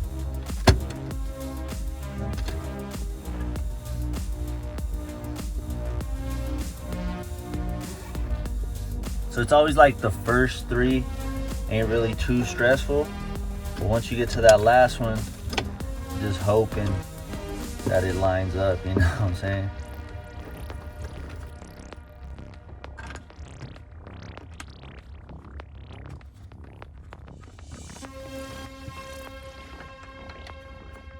Come on, baby. Come on, baby. Yes. Yes. Yes, we got it. Let's go, boy. Yes, sir. Yes, sir. Let's go. It's always nice when you like do something like this and then it ends up working. It's the best feeling, man. Progress, baby, progress. All right, but now time to get on to the juicy part of the video. Time to go see if we could clean those seats, man. All right, we got the seats here ready to go, and just here's one more look at them, man, before we start cleaning these things up. They're super stained. I'm hoping at least like 85% of the stains come out. If we can do that, that'd be fantastic. I'm not searching for 100% because honestly I don't think it's gonna happen, but here's a quick look at them. Super stained. They broke the glass and then pieces fell in here, so I'll have to vacuum it up. I got that ready to go, and then we'll start pulling out the chemicals and everything. When I picked these up at the junkyard, The windows on the Acura were broken. I think someone's like walking around and just breaking windows. Kind of weird, but yeah, we had to bust out the vacuum to get them all out and make sure we weren't going to cut ourselves. But then after that, we started mixing up the chemicals. I was using LA's Totally Awesome, which is still $1 even today, and then mixing it with some water and some dish soap because that's a good degreaser. And then this tip right here I got from my guy Lorenzo at work. He's like, yo, you should use the power washer. It'll probably help take a lot of the stains out. So that's what I did, and it actually did help a lot. The other key to this whole thing was the drill brush. It just saves so much time rather than having to sit there scrubbing by hand. But again, we're using the pressure washer the whole way through, which again, honestly, I don't know if I would have thought of that. But yeah, we're hitting this bottom section, making sure we use a lot of cleaner because those stains were just so bad. But yeah, pulling out the extractor after that, even though I did leave them out in the sun to dry for 24 hours just to make sure they were fully dry. I was hoping that the sun would help out to take more of the stains out, although the sun stains, I knew they were for sure gonna stay, but I was just trying to get as best finish as we could and take advantage of just anything that we had at our disposal. Damn, now that we cleaned that one, look how nasty this one looks, bro. God damn.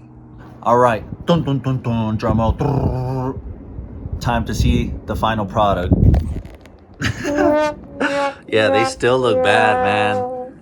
The sun fading, for sure I knew that was gonna be there, but it just looks bad. And then the stains are, I mean, it cleaned up better than it was, but it's still there. So I got the last thing up my sleeve right here, which is gonna work for sure. It's gonna change the color a little bit, but it is what it is, man. I'm gonna be using the vinyl and fabric from Duplicolor. It's gray.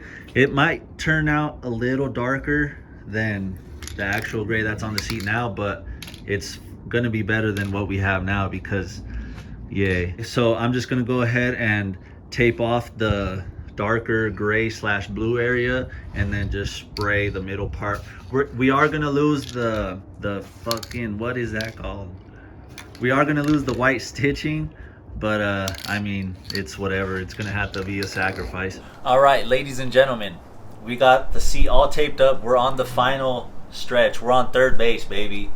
But before we get into it, before we get into the final step of spraying this down, I'm gonna ask you guys, if you haven't already, make sure you hit that subscribe button. And if you're already subscribed, make sure you smack the hell out of that like button because it's gonna help out the channel massively. Because I actually just got fired from my job, believe it or not. Anyway, if you want a story on that, let me know. I'll post it on my social media. But what's crazy about that is this moment from earlier in this same video. Check it out. And make sure you smack that subscribe button. And if you're already subscribed, then smack that like button because it'll help out the channel massively because building a race car isn't cheap. And yeah, pretty soon I might not be able to feed my child.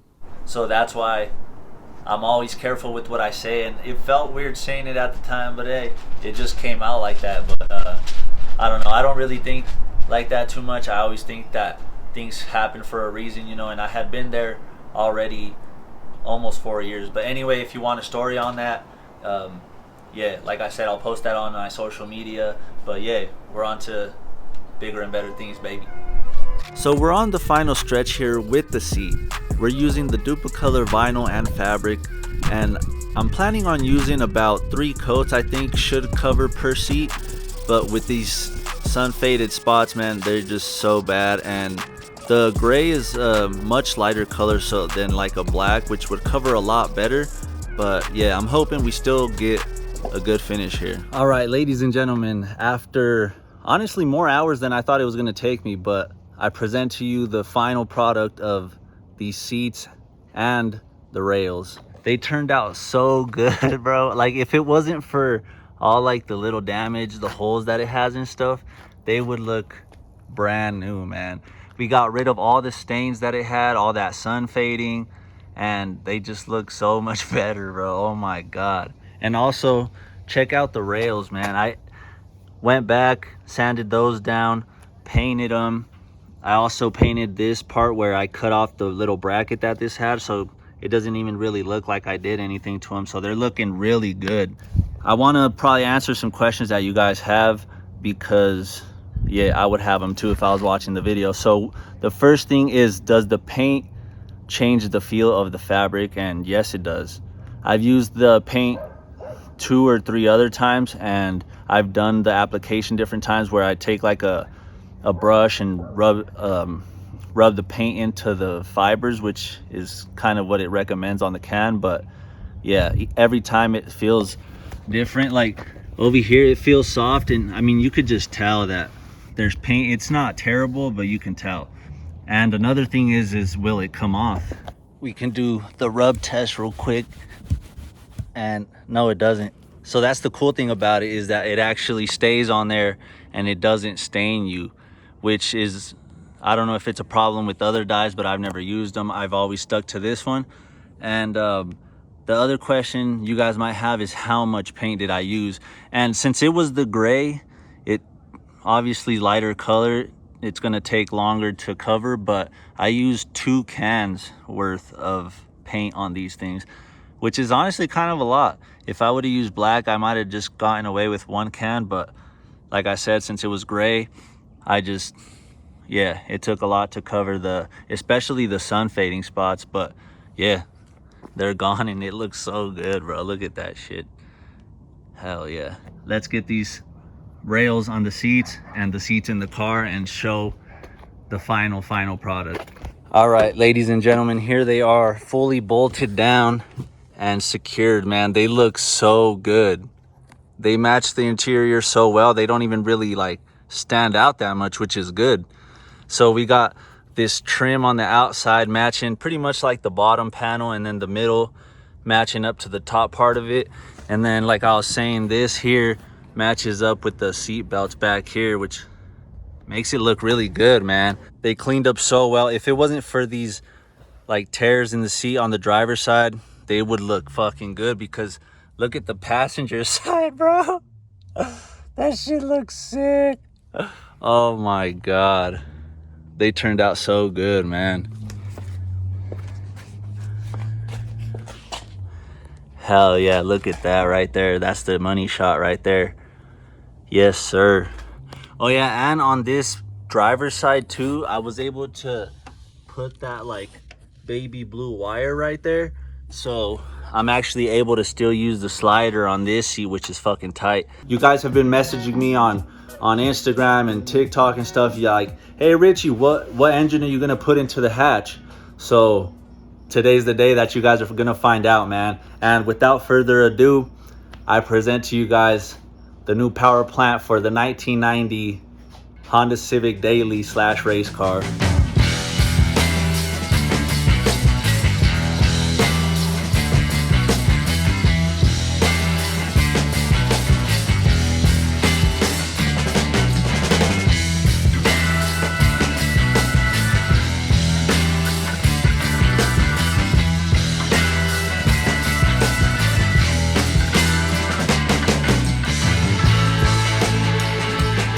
I don't usually like to carry over something from the previous project onto the new one. So I'm gonna go ahead and clean off this engine stand, because I don't know. I just didn't clean it before. I usually like to clean things up after I finish each project, you know, just to keep a new vibe, you know what I'm saying? Just everything fresh. I'm just gonna go ahead, take like a couple minutes, not too long. I'm not gonna shine it up, just to take all this nasty stuff off, you know what I'm saying? Let's do a little bit of YouTube magic. Ready?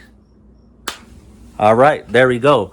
It only took about 5 minutes to get it all cleaned up. Now we can put this thing on here. All right guys, I took the transmission off of the four-wheeler here so I can show you how I'm gonna put this chain on here to be able to pick it up with the cherry picker and then onto the engine stand. So on this side, I'm gonna use this hole back here. It doesn't get used for anything, which is kind of weird, but it works perfect for this situation. So maybe that's why they put that there. So I'm gonna use that one. And typically you would use this thing right here to raise it from the transmission. But since we don't have it on here, I'm gonna be using this hole right here on top of the block here. So then it'll just come up through here and then across. That way we have equal weight distribution. Now before we get to lifting the engine with the cherry picker, there's something about this transmission that I noticed when I was taking it off this four-wheeler that I previously didn't know. And that is this input shaft. Look how bad it moves. That is terrible, man. It's so much. Oh my God. Or maybe I'm wrong. Let me know what you guys think in the comments, but I think that's just pretty bad, man. Luckily though, I have my SI here that does have a transmission in it, which I guess I could just steal off of it because this isn't going to be running for another while. So, I mean, the good thing is I could pull it off of there, but it just sucks because this one's actually the transmission, not exactly for this engine because this one was on automatic, but it's a Z6 transmission. So, yeah, I kind of wanted to go with the hydro situation, but at least we got a spare, man. And just when I thought we were all in the clear, this engine swap takes another bad turn. Oh, you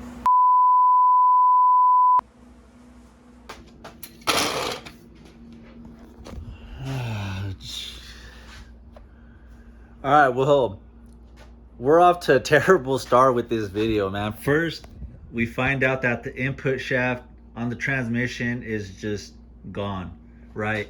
And now I'm trying to figure out which bolts will fit in here, and come to find out, look at that. The threads are just gone, man.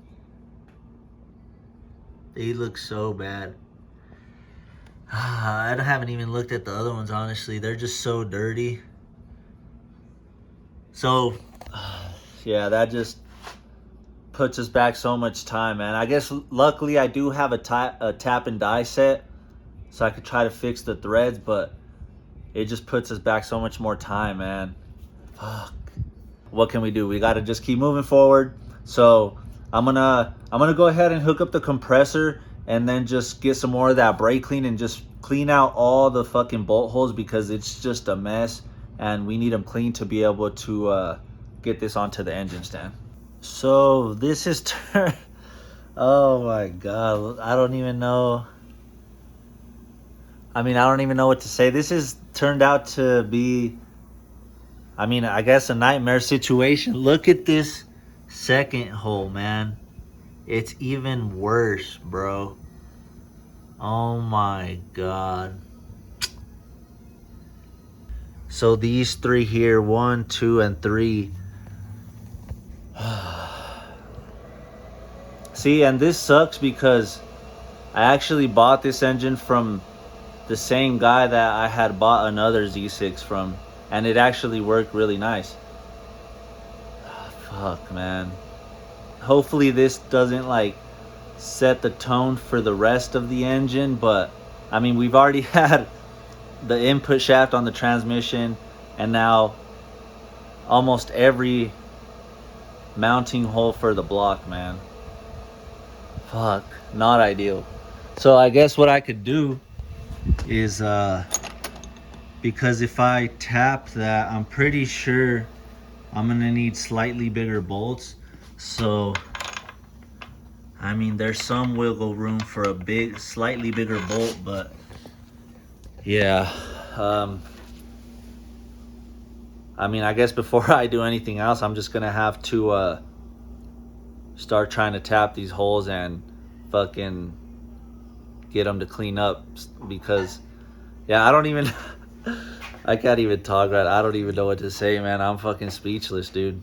I went into this thinking that everything was gonna be good, and obviously it's not the case. So yeah, I'm gonna tap these holes and hopefully I can get something out of them.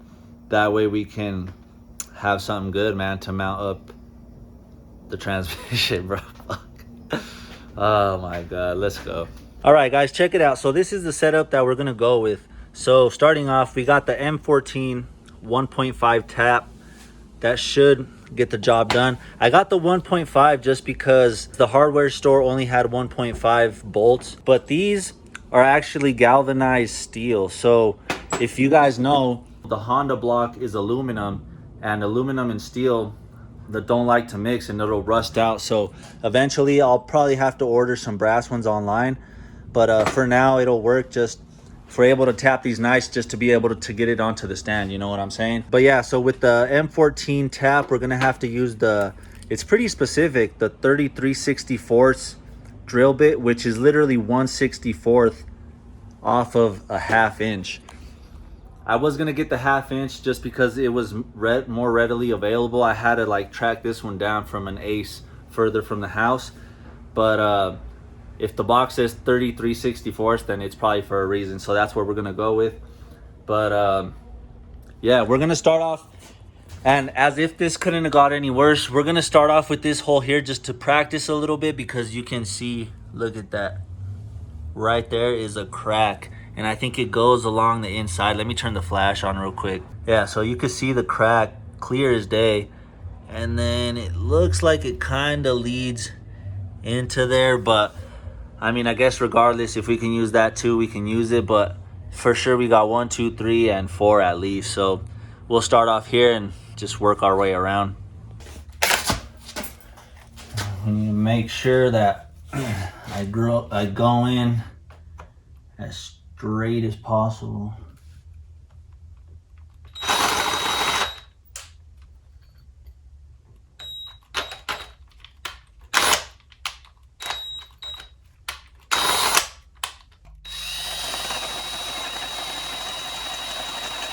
I mean, luckily it's aluminum, so it's pretty easy to drill through, but still, I gotta make sure we're going straight.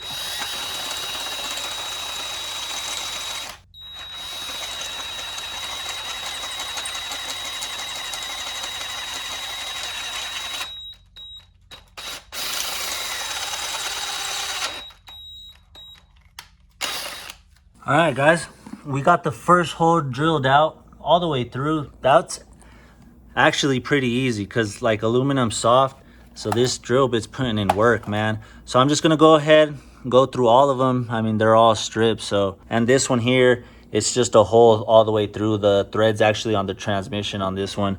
So I'll just have to do these 3, and then we could pull out the tap and go ahead and do that. Actually, what I should do is just go ahead and tap this one, since like I showed you guys, it has, is it cracked? Yeah, it's cracked. But that way I'm gonna go ahead and tap this one first. That way I could just go ahead and practice, and then I'll go ahead and do the other 3. All right, we got the M14 1.5 ready to go. It's hard to know like what is straight though, you know what I'm saying? Let's see. Let's look at it from over here. I mean,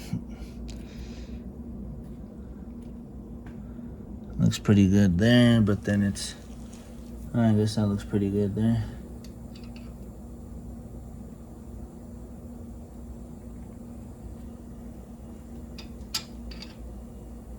All right, that definitely caught more threads now. I guess that's straight. Fuck, it's so hard to tell, man.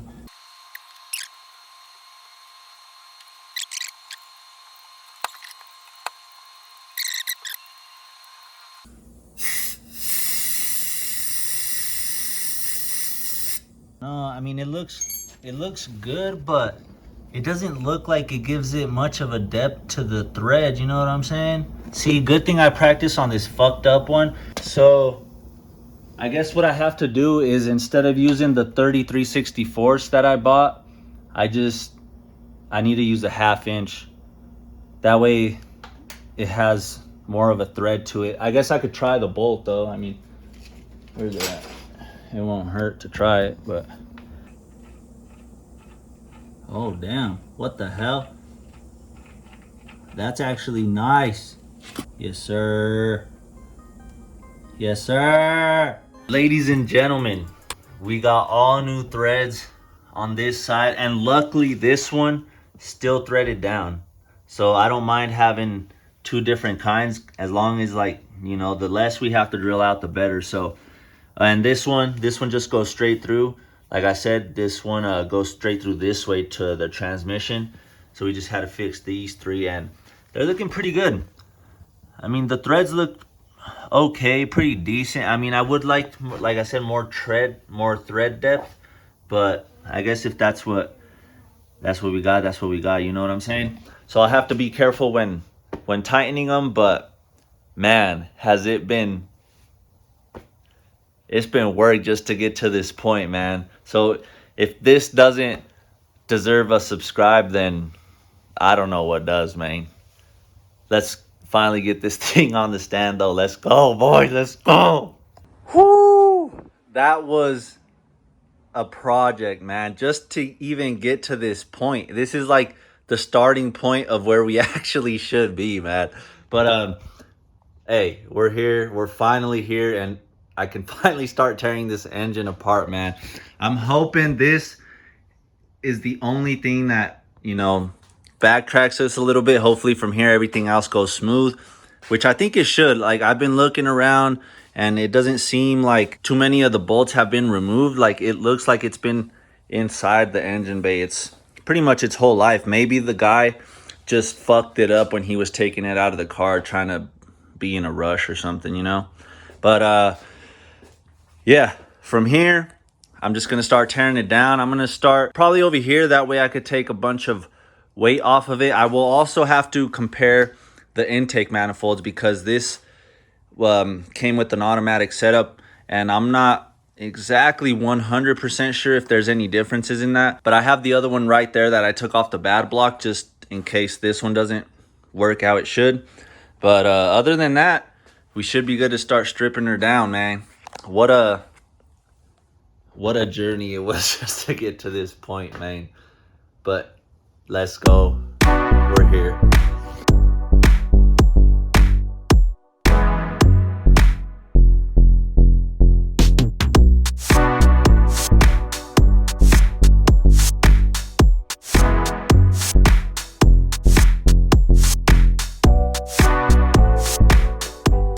The D16 Z6 is literally one of my favorite engines of all time. I would say it's definitely top 3.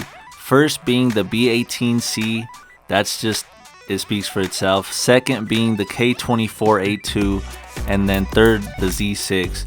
I just love that you can deliver so much power out of a small package, and it's a single cam, you know what I'm saying? You don't see those too much nowadays. People just try to case swap the world nowadays, which is cool. I mean, I get it, the bigger engine, more power, but I'm trying to save the single cam and keep the Z6 alive. And they're versatile as hell. You can put them into anything, and they're pretty much all the same from 88 all the way up to 2000. So Honda did a great job with them. Oh shit, damn. All right, guys, well, we're moving along pretty good. Actually, the only thing that's been weird is that for some reason they used pink coolant, which is, I don't know why they would do that, because these take green coolant and then the newer Hondas switch to blue, but I've never seen pink. I mean, they must have flushed it all out and then put the pink stuff, because usually when you mix coolants, it turns into like Jello. And the reason I know that is because my dad messed up one time, and he had a 04 Yukon Denali, and I believe it took orange and he put pink, and then it turned into Jello, had to replace the radiator and everything, yada yada. But we're looking pretty good. Other than the coolant situation, nothing crazy, thank God, has happened. So we're moving along pretty good. Honestly, I had thought that this harness was cut up and I wasn't gonna be able to sell it or anything, but looking back at it, it's all there.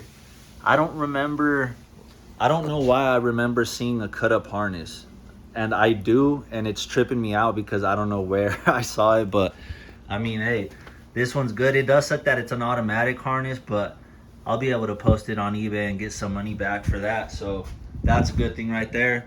Now all we have to do is continue to work on this side. I'm gonna go ahead and take off the exhaust valve cover, so then we can start taking off the timing stuff and then we should have a bare block.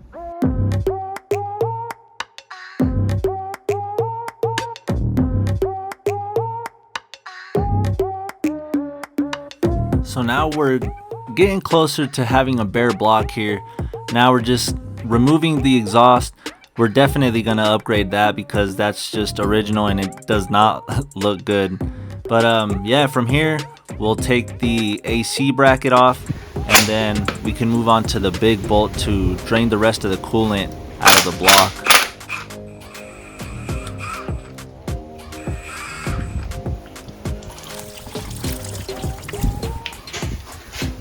Oh my god, bro.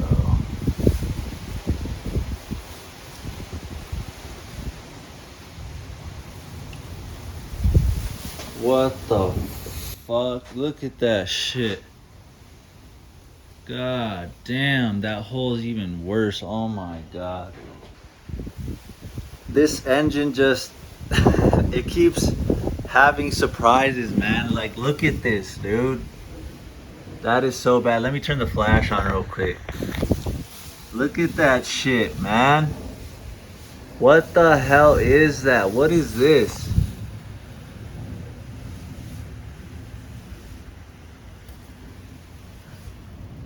What is that shit? What the fuck is that?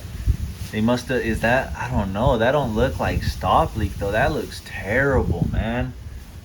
But now it has me thinking I want to split the head from the block and actually go through it, because like I don't want to run it and then have it fuck up. Man, this fucking, I mean, I'm not giving up hope, because I guess I could just clean it out and inspect every, yeah, I'm gonna have to do a full tear down, man. I was hoping to get away with it.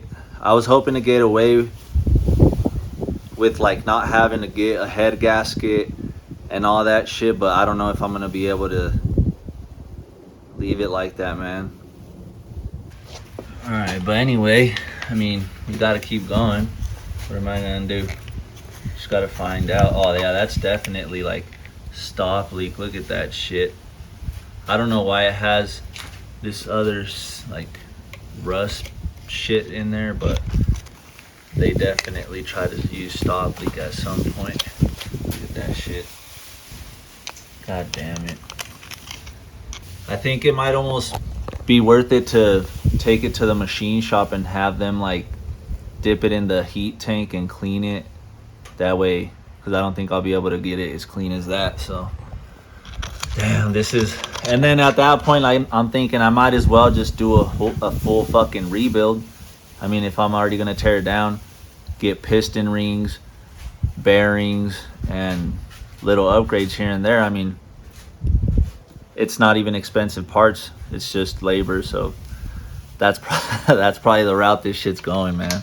I honestly didn't want it to go this far. I wanted to just clean this up, reseal everything, and then just throw it in. But yeah, I don't know, the world just has different plans, you know what I'm saying?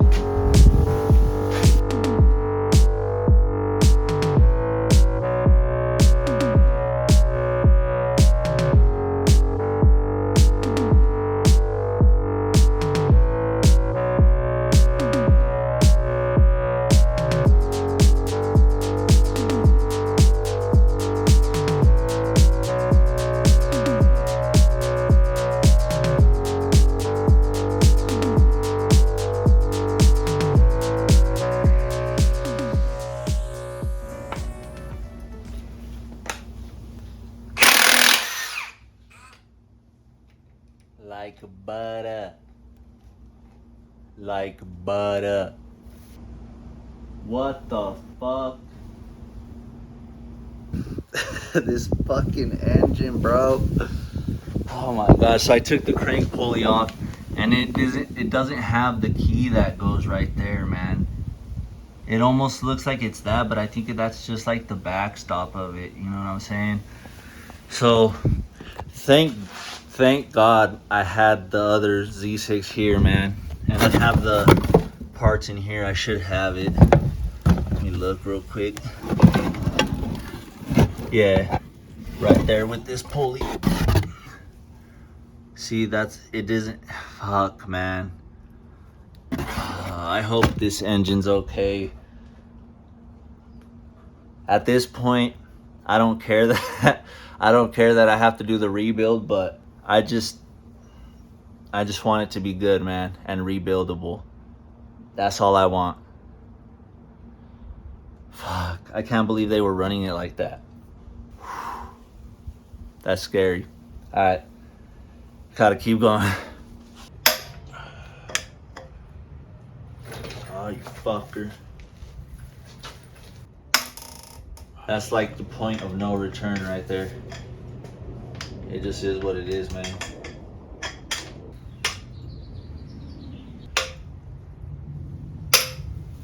So I'm pretty much going in reverse of the torque sequence. So the torque sequence, when you're gonna put it on, is 1, 2, and then like 3, 4, 5, 6, 7, 8, 9, 10 type of shit. So you gotta go in reverse so it doesn't warp. That way, when you bolt it down, you start from the middle and then work the outsides, and then you work the outsides first when you take it off, because if you do the middle first, it's gonna, you know, go like that.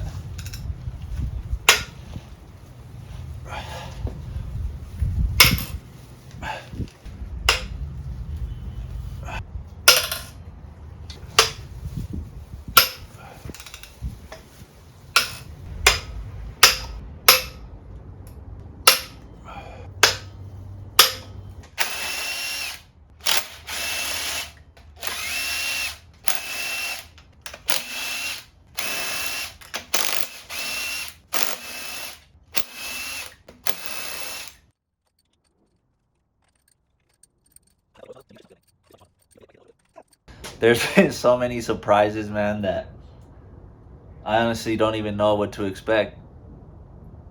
So let's go.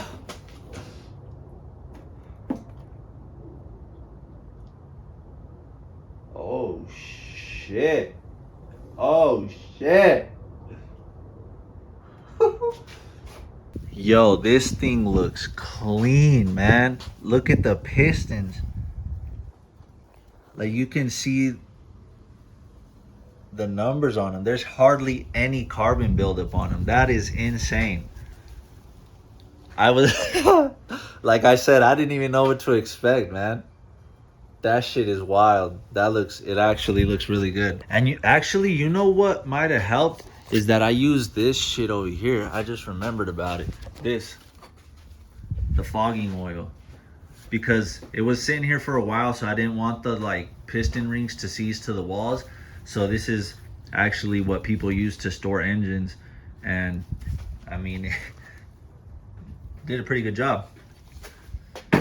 Look at that, bro. I haven't even checked the cylinder walls.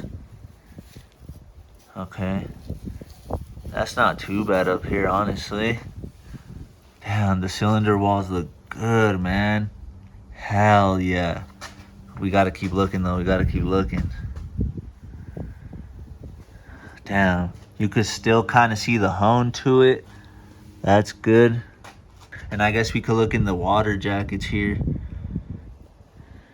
They don't look terrible, considering all that shit that came out of there. Like, I'm looking in here, because that's where all the coolant goes, right here.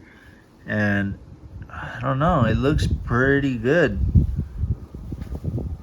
And then the head gasket actually looks like it had a good seal, because there's not a bunch of black or like yellowing in between here, which would indicate like exhaust gases getting passed.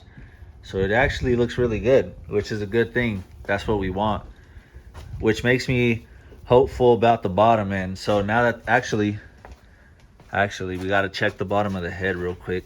All right, let's see what we got here. Yes, sir. Yes, sir. See, so this is the head gasket here. It looks good. It doesn't, so if it was blown, you would, like, the black here would be gone type of shit. This one was getting kind of close here, but overall it looks good. Let me take this off real quick.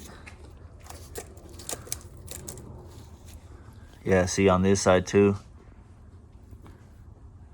Hell yeah. She looks beautiful, man. The only thing is I'm thinking about taking it to the machine shop just to, like I said, get hot tank. Like that makes me feel a lot better that it looks good like that. But I think just that extra insurance will give me peace of mind even more. Because if I don't, and then seeing how bad that coolant passage was up here, it's always going to be in the back of my mind. So I'd rather just spend the however much they're going to charge for that. Oh yeah, and just for comparison, just why I'm so in awe of how clean they are compared to the other ones. I mean, it did blow the engine, but still, this is usually how they look. Look at that. You can't even really see the numbers on them. Alright, I put the crank bolt back on here to spin this, and look how smooth that is, man. Let's go. But now, it's time to open up the bottom end, and that's actually the thing that's going to tell us how healthy this thing really was.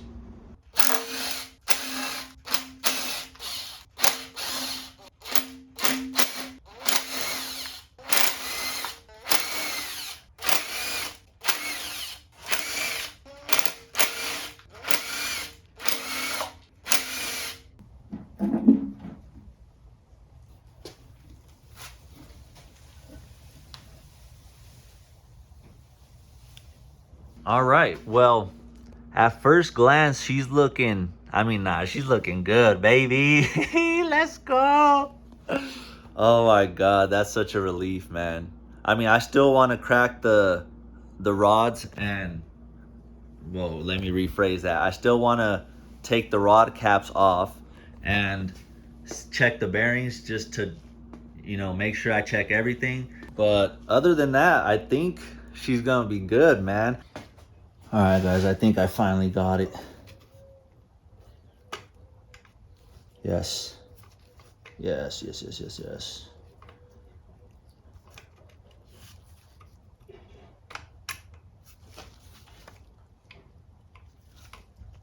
think I just heard the bearing. They look okay. A little worn out right here in the middle, but I mean, not terrible.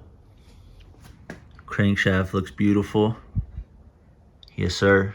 So now that's pretty much just gonna be the process with each one. I'm gonna go ahead and do the other three, and I'll line them up and show you guys when they're all out.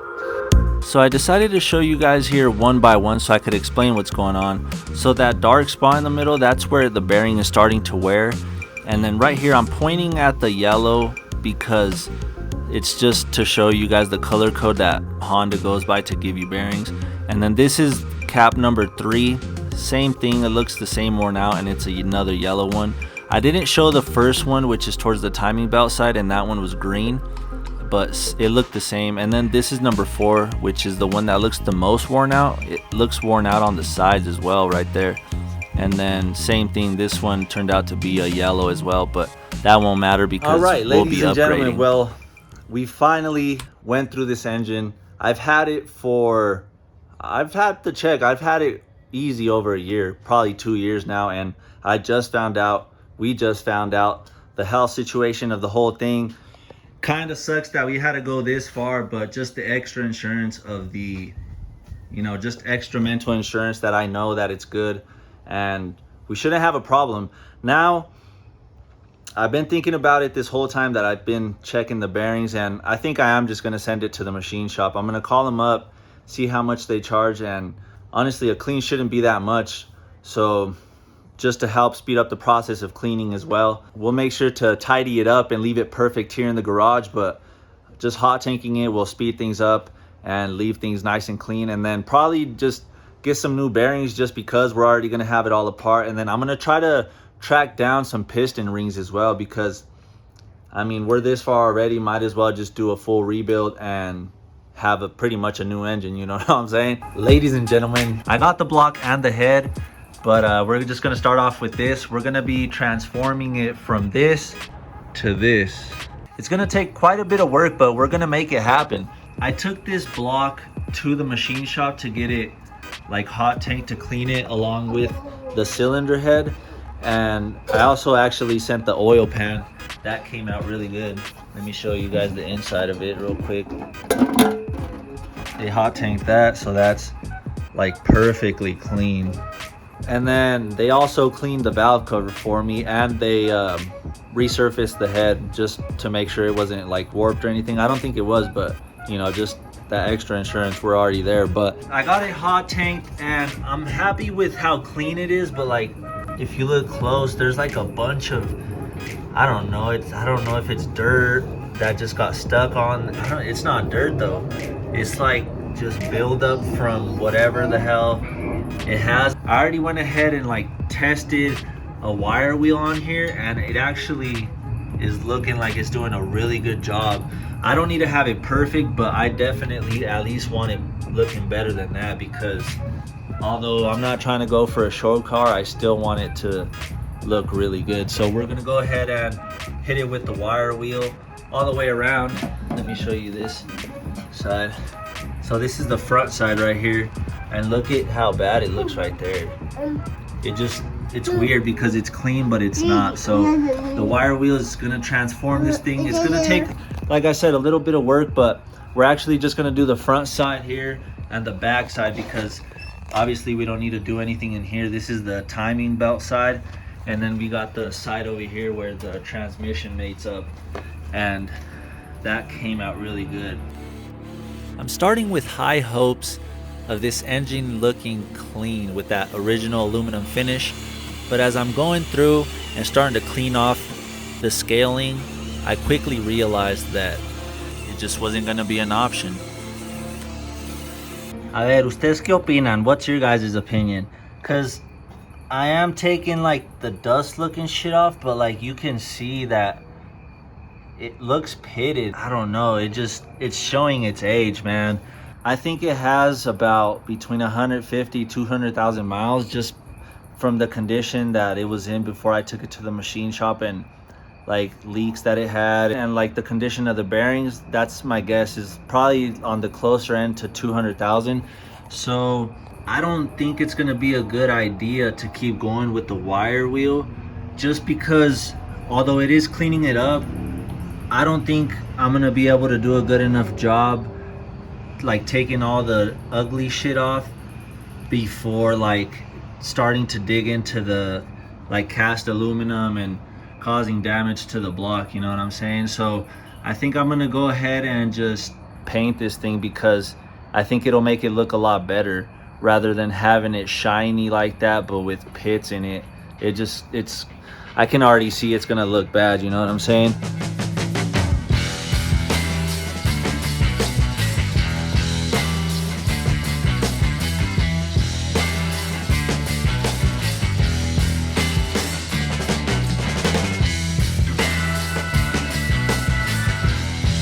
After deciding to paint the block, I just put my head down and started going in with the wire wheel, trying to get as much of that scaling off as possible. Also busting out the wire brush to try to get into the nooks and crannies, but without spending an excessive amount of time. Look at this side right here, man. So like I was saying, it's clean from the machine shop, but like look at it. It looks like it has fucking mold or some shit, man. Se está pudriendo a la verga.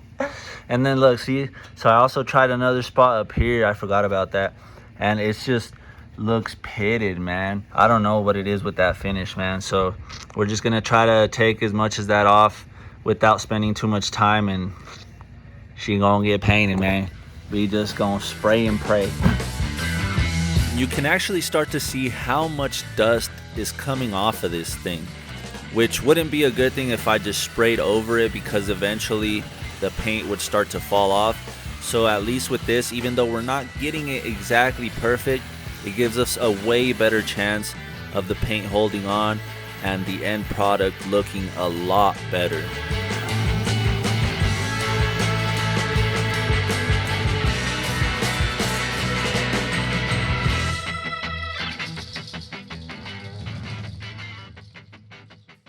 All right guys, I got the block pretty much all cleaned up. I mean, the wire wheels didn't do as good as a job as I thought with like the scaling on it, but it'll do as long as there's like, you know, it's as long as it's sanded a little bit. the paint will have something good to grab onto, and it should look a lot better. Now what I'm gonna do is tape the holes here because there's threads and I don't want them to get messed up with the paint. But before I do that, I want to go ahead and spray this down with some wax and grease remover and then dry it off with some compressed air. That way it's as clean as it can be, and then we'll go ahead and start taping her off. I'm using the wax and grease remover along with the compressed air just as a final little clean. I'm not scrubbing anything anymore. We already did that with the wire wheel and we got it clean at the machine shop. So this is just to get any of the last little dust and debris that may have got left on there. And after that, I started cutting up pieces of tape to start taping up this block, which is actually one of the parts that takes the longest, is masking this thing. It always just takes way longer than you think, but wanting to do a good job and knowing that the devil is in the details is what motivates me, because it's also what separates the average man from a man who does great things.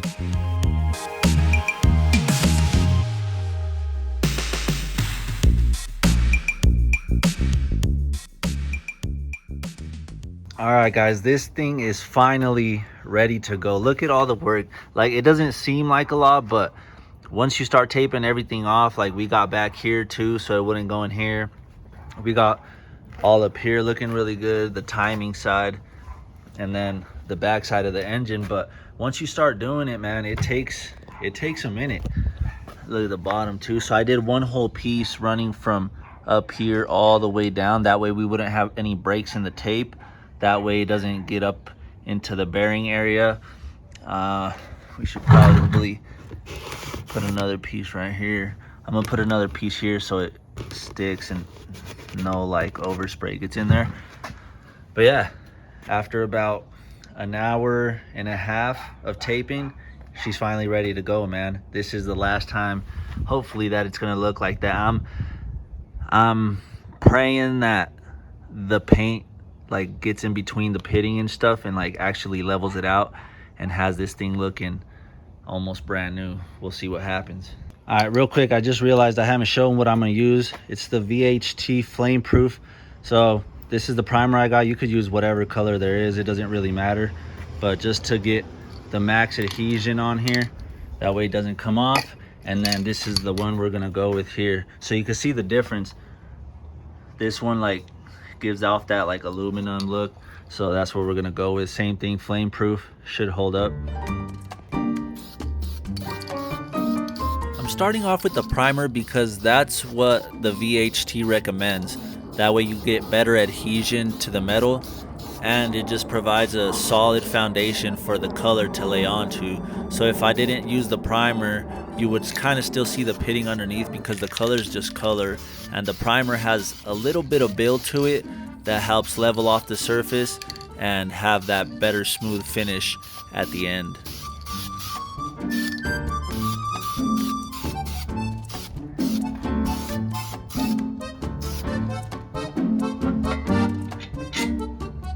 Now, you don't necessarily need to use the gray primer. You can use whatever color they have, but since the color is gray, it'll be easier to get coverage if we use a similar color of primer. All right, there's the first coat. Super light, you could still see through it a little bit. I just wanted it to be like a tack coat, so that way we don't get any runs. And then you got this side too. She looks dusty right now still, but it's got to look uglier before it can look better. All right guys, it's been about, I don't know, between like 7 and 10 minutes, so I'm gonna go ahead and do the next coat. And then after, I think I'm gonna do just 2 coats, and then after that the can says to let it dry for 30 minutes before spraying VHT proof color. So after this we're gonna have to let it chill for about half an hour till we can actually see the transformation.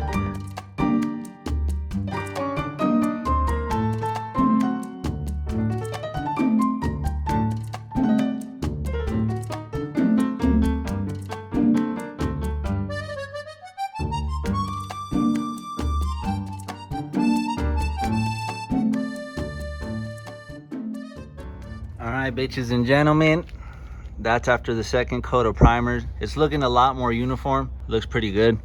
Still really gray though. Check out this other side. I think it is covering the pitting like I wanted to. There's some spots like right here where it just still looks kind of ass, but I think the color is really gonna take care of it. All right guys, it's been about 25 minutes. I'm just gonna go ahead and start spraying. Here's the color once again. Hopefully this changes it, because right now it looks smoother with the primer, but I don't know, that shit still looks kind of weird. It's not finished, you know what I'm saying?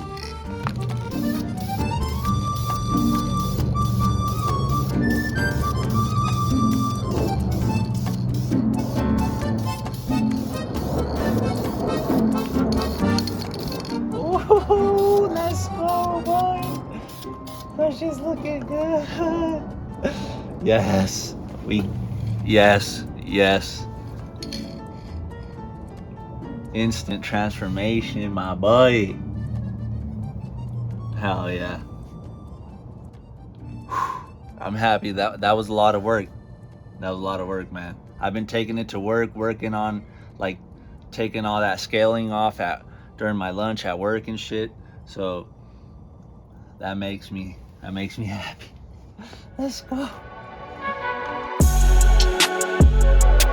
Now that I know that the color is gonna be on point, I can relax and settle in a little bit and just spray the color with confidence, because I wasn't sure exactly if it was gonna work or not, if it was gonna look too fake and tacky, or if it was actually gonna hit. And this is a big moment for me, because I've never had a nice looking engine. They've just always been kind of crusty, and I've had to deal with it. All right guys, the engine block is ready to go. I've had it in and out of the sun for like 2-3 days, and I've also, when I get home from work, since it's been sitting in the sun, it's kind of hot, so then I use the heat gun to get even more heat into it, to kind of like give it the baking effect. That way the paint adheres to the block a lot better, because now like I could rub my nail on it and it feels like legit. But before, if you don't like bake it, you can kind of feel the paint has like some I don't know, it feels kind of soft, if that makes sense. You guys would have to paint in order to know what I'm talking about. But yeah, she's ready to go. And now what's gonna make this thing look even more legit is once I take off all the tape that's covering the holes in the threads and stuff, because I still have it all taped up, especially back here too. But before I do that, I've been working on the cylinder head, and yeah, I've been thinking about this for a little bit, because back here I just didn't want to bore you guys with more of just the same using the wire wheel on the drill. But back here, this is the intake side, the back of the engine that goes between, or that goes facing the firewall, so you won't ever really see this. So I'm debating, I don't think I'm gonna paint the back side of this, just because it cleaned up so good with the wire wheel, and I just don't think we need to, you know what I'm saying? So I think I'm gonna leave that. I don't care, judge me. But the front here, I also wanted to show you the difference here. Look how good this side looks compared to here. That's how it started. It has all that scaling. So, and then the exhaust comes out to right here, so we won't need to paint that. But obviously see, like, this is the look I was going for right here, but unfortunately the engine was just too far gone with the scaling to try to be able to take all that off within a timely manner, and I just don't think we would have ever done that good of a job. But yeah, the front of the engine here, I am gonna paint it just so it can match the block and it doesn't look all weird. But I just wanted to show you kind of the 3 different versions here of the stages, from dirty to clean as hell, and then the painting of it over there. I mean, the block, it still looks legit. It looks good. It doesn't look like fully official, you know. You could tell it's painted versus this here original aluminum finish, but it's all good. Once it's all painted and put together, it'll actually look pretty legit. So yeah, I'm just gonna keep going with this, and then we could spray the head and keep going from there. All right, ladies and gentlemen, we got the head all taped off, It's looking real good. Masking, it takes way longer than you think, man, especially like getting all up in here, making sure we like cover around the studs real good. That way it comes out real nice, you know. We don't have like any cut-ins, so like where the paint would dip in because we didn't mask right. But taking that extra time, definitely, I mean, it's gonna be worth it, man, because this shit's gonna look so sick.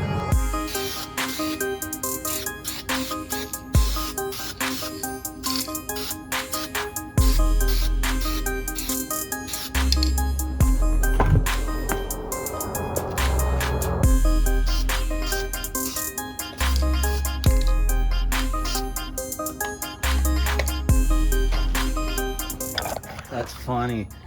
That was literally like 20 seconds or however long of spraying, and it took like the better part of an hour to fucking mash that shit, bro. First coat, I'll let it sit for like 10 minutes, 5-10 minutes, come spray it again, and then we'll do the color.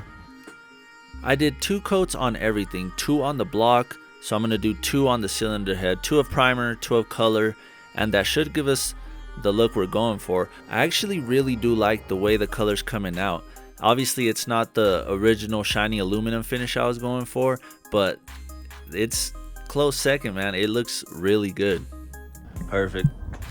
Now we just gotta let it dry for like, I don't know, half an hour, and then we can take this canopy off. That way it can bake with the sun. And now onto the crown jewel, the valve cover.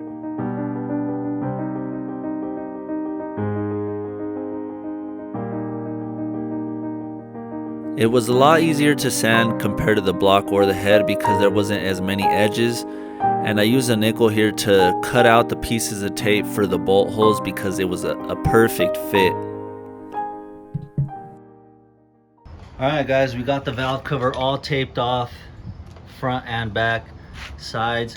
I got up in here so it doesn't look like there's anything up in there, but she's all taped off. I'm gonna be using the VHT Wrinkle Plus, so it's gonna give us a wrinkle finish, which is what I want, and I'm gonna do the red just because the car's gray, so I figured a red valve cover would look fucking dope, and yeah, should complement the car really good. So it says here we have to apply 3 heavy coats in a crosshatch pattern, and then allowing 5 minutes between each coat. So you have to do heavy coats in order for the wrinkle finish to actually pop up, because if you do light coats, then it's not going to be as good as it should be. Now, even though I need to do wet coats, I need to be careful not to spray too heavy because I don't want to get any runs. It's a little colder outside. It's about 75 degrees, so it's harder for the paint to stick to the metal in those conditions. So we got to spray with extra caution.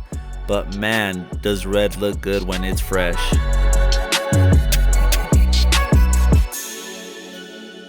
Alright, so it's just like 15 minutes later, just because it's, I don't know, like 75, maybe 80 degrees out here. So I don't want it to run. I already kind of got like something right here. You could kind of see it. Fuck, man. Oh well. So on this second coat, I'm doing kind of like a crosshatch pattern. So I sprayed one way on the first coat, and the second coat I'm spraying the opposite way. That way we get coverage from every angle and we don't miss any spots. All right, I think we might be good. Damn, look at that bitch right there, man. Fuck. I have to see if I can't knock it down or something. Other than that, she's looking fucking good. And then I got a little trick for this up here, so don't worry about that. I'll show you how to clean it up super good once she dries. All right, well, unfortunately, this run still looks like fucking shiza. So I think what I'm gonna do is once it dries, I'm just gonna sand this down and touch it up with the paint. And I think that should be good. I hope, because literally everything else looks so good. It's already taken up that wrinkle finish, but this little bitch is messing us up. All right, guys, this is gonna be the fourth and I believe final coat. It's looking pretty fucking sick. Like, you could already start seeing the wrinkle finish happening. On the bottle, on the can here, it says that it takes a minute for it to happen. Allow 2 hours to air dry. If paint fails to wrinkle, this paint dries very slowly. A wrinkle finish does not appear immediately after spraying, so we do have to wait a minute. And look at that, I think the fucking run is gone, boy. I managed to hide it, the wrinkle finish. Oh, thank God, man. It hit it really good. You can't even really see it no more. Yeah, here's a look around the whole thing. Looking fucking sick, boy. God damn. Let's go. Let's go. Let's go. So now from here, I'm gonna let it air dry by itself. I don't know, maybe half hour, 45 minutes. And then let me read this bottle real quick. Allow 2 hours to air dry. Okay, yeah. So I'm gonna have to allow at least an hour and a half, 2 hours to let it air dry. And then to fully cure the paint though, we have to bake it. It says on here, to cure paint, bake in oven for 1 hour at 200 degrees. Okay, so yeah, instead of baking it, because I don't want to put it in the oven in the house, I'm gonna use a heat gun. So I'm gonna be out here in a little bit trying to get this shit hot and have the paint cure, and we will see the final result. I'm not gonna do this though until it cures, that way we don't fuck anything up. But after we do that and take off all the masking, she's gonna look phenomenal. The wrinkle finish came out perfect. It's not like too much to where it looks like shit, but it's just enough to where, god damn, man. And then this run that we had, it completely covered it up. So I'm super happy about that. Yeah, let's take a look all the way around. Shit looks clean, bro. Damn. And we still have to make it look better. So from here, before I take all the masking off, I'm gonna go ahead and do the letters here, because we're gonna be using, so this is what we're gonna use. First, I'm gonna use this razor blade to like pretty much take off the paint from the top right there. And then I got some 320 sandpaper here. This top one is 220, just in case the 320 isn't aggressive enough to clean it up.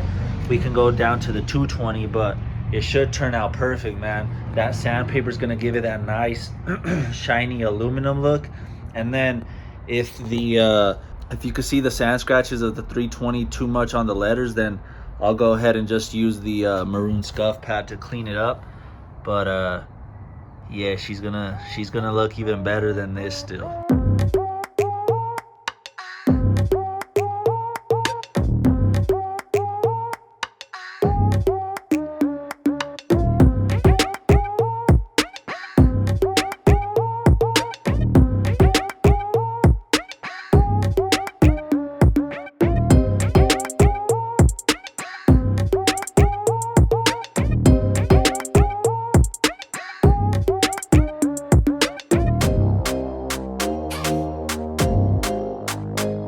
I almost got it all clean. That last fucking piece, damn. Hell yeah, though. Should have been a surgeon.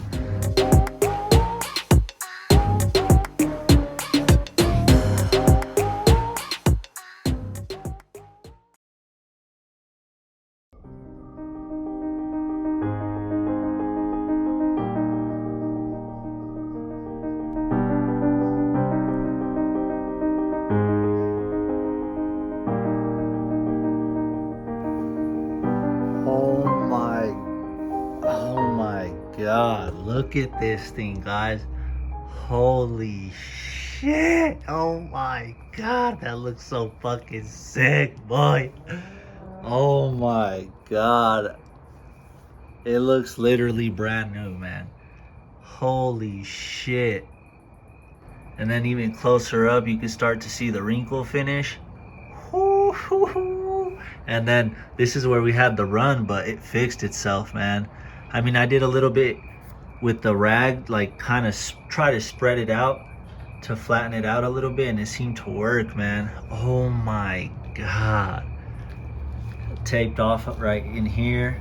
That way we didn't have any paint like where the gear is and shit. But yeah, so this was the trick right here. Look how clean that looks. So like you guys seen, I took the razor blade, took off all the paint that I could, and then just went in with the sandpaper, man. I started with 220 and then did 320, and then I did just a quick little pass with the maroon scuff pad right here after that. And then that's what we have, man. Oh my God, look at, that's the money shot right there. God damn. That was quite a bit of work, but I think it's worth it, man. That thing looks, that makes me feel nice, man. I don't know what it is about Honda, but they got my motherfucking heart and soul, bruh. But yeah, so the last thing is gonna be to get the block, the head, and the valve cover all put on top of each other how they should go, so we can see like the final look of it. It's not gonna get like bolted down or anything, but just to see how it's all gonna look together, man. Hijo de su pinche madre. Mira nomás que chulada. This shit looks so clean, bro. Oh my God. It looks so official, bro. It looks way better than I imagined. I knew like the paint was gonna do pretty good. I wasn't sure if it was gonna make it look like fake or tacky and everything, but all together, man, oh my God. It pretty much looks like a brand new setup, man. Let's go. I do still have the tape on it just to keep protecting it while I get it together, but damn, oh my God, everything just turned out so good. Jesus. And then back here where I didn't paint the head, just because it came out really clean, I didn't really have to do anything with that. But yeah, man, this thing is a gem. We're finally gonna be able to start building up the D16 Z6, man. And although I've done a lot of work on engines themselves, I've never like fully built one up from scratch, pretty much. So in the last video, we got the engine cleaned up and sprayed, looking clean. So in this video, we're just gonna continue that. We're gonna start off cleaning these parts here. I got the oil pump and the rear main seal plate. And as you can see, they look terrible, man. Covered in oil. The only thing I'm worried about this one is that it does have oil running through it. So there's oil passages throughout this thing. And I just wanna make sure that I don't get any oil, like any of this crusty shit in there. So like for example, there's a passage there and then a big one right here. So actually there's another one back there, look at that. I just want to clean them up as best as possible because since we got the engine looking nice, it creates, although it's cool, it creates more work going forward because I want to try to have everything looking just as good, because then it's going to look kind of weird with the engine being all nice and then the other parts being kind of shitty. So I got this. This is like meant to clean spray guns, but I mean, I figured I'd try it. It's a soft bristle brush, and then if anything, I could use the drill here with the actual wire wheel to clean up anything else that we can't really get to with the power washer.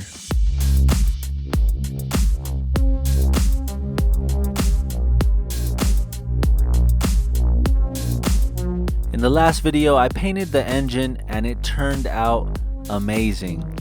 But now that creates more work for us because we have to make everything else look just as good. Alright, before we use the pressure washer, I'm gonna just spray it down with some of this LA's Totally Awesome. Yeah, it's supposed to be a good degreaser, so we're just gonna spray it on there.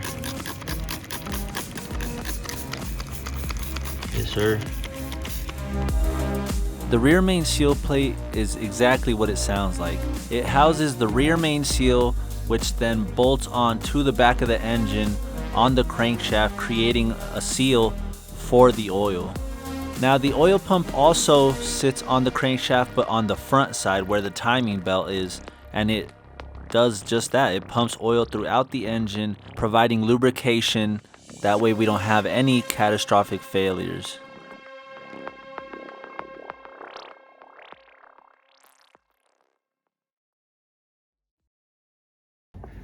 Hell yeah, look at that, man. For not being like hot tanked or anything, this rear main seal plate came out good. I'm happy with that. And then we got the oil pump up here. I guess it could have came out better, but compared to how it was, man, this shit looks clean. Like right here up in all these crevices was hard to get up into, so I mean I did the best I could there, but bro, compared to how it was, this shit looks clean. Hell yeah. All right, made it out here to advance. Hopefully they should have, I looked it up, the plastic gauge and the assembly lube is what we're looking for.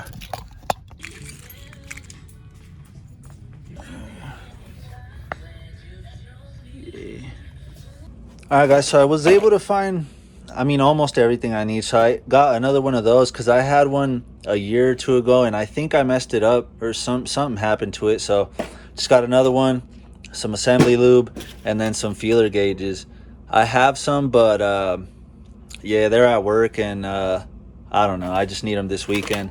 And then I had to run to O'Reilly's to get the plastic gauge because Advanced didn't have it. But yeah, here's all the pistons 1 through 4. I'll just have to clean them up a little bit. Mainly I want to do a good job on the pistons just to take all the, I mean, it's not too bad, but the carbon buildup on top of the pistons. And yeah, just clean them up, take the bearings out of here, and then start building it up.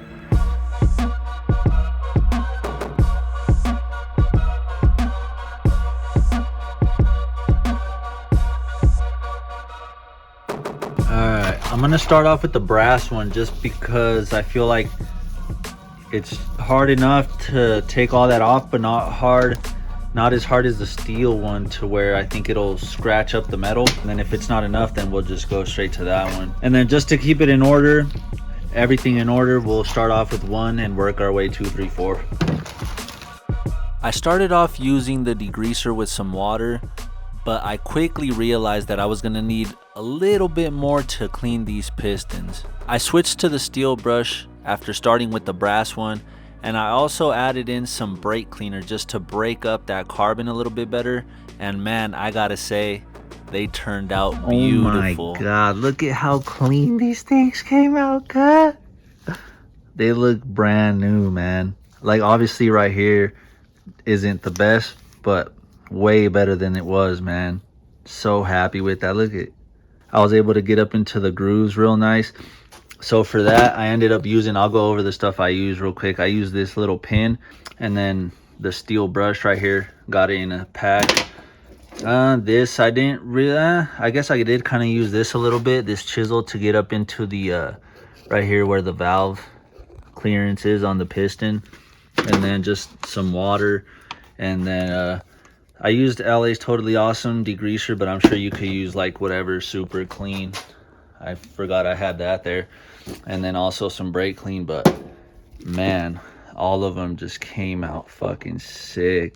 All right, but now that I got the pistons cleaned and out the way, it's time to, this part's gonna be pretty satisfying too. I'll put you guys on the tripod and I could peel this tape off finally.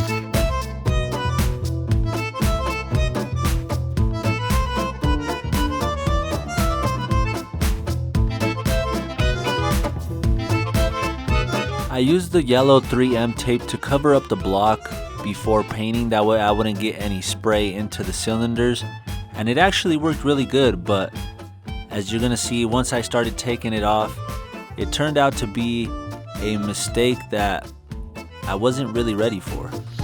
Alright guys, this is kind of a fuck up, yes and no, so let me show you what happened. So I took all the tape off. Luckily the bottom side where I put tape is all good, even here and on the timing side. But on the deck of the block, like you can clearly see it, all this residue from the tape. So what I think happened was when I was using the heat gun to heat up the block after I painted it to cure the paint. It also heated up the tape, and it made it even more sticky, which I mean makes sense why it got stuck. But now, so like these bigger pieces, I can still go over it with the razor blade to take it off carefully, but I'll still have to go around the block to clean off all this sticky shit. But I've tried so many things. I've tried denatured alcohol, I've tried the degreaser. What else did I try? I tried just some glass cleaner and brake cleaner as well, and none of them worked, and I finally found the solution, bro. So let me show you. It's some WD-40 scuff pad. I guess, I mean, I have green and the maroon, but I feel like the green does a little bit better, and then you could just follow it up with microfiber to clean it up. So I already did a test spot here, and here you can tell how nice it is now. Like, this is how we want, completely flat and smooth and like clean, you know what I'm saying? I could tell there's nothing there, but I'm just gonna have to go around the whole deck of the block and just clean it up, man. There's, I mean, no really way around it. All right, guys, well, there it is. After about half an hour, I'd say my fingers hurt, bro. God damn. But anyway, she's looking super clean now. We don't have any of that sticky shit. Like before, I would do this and you could just hear the glove getting stuck, but it even looks like we got it resurfaced now. Shit looks clean, God.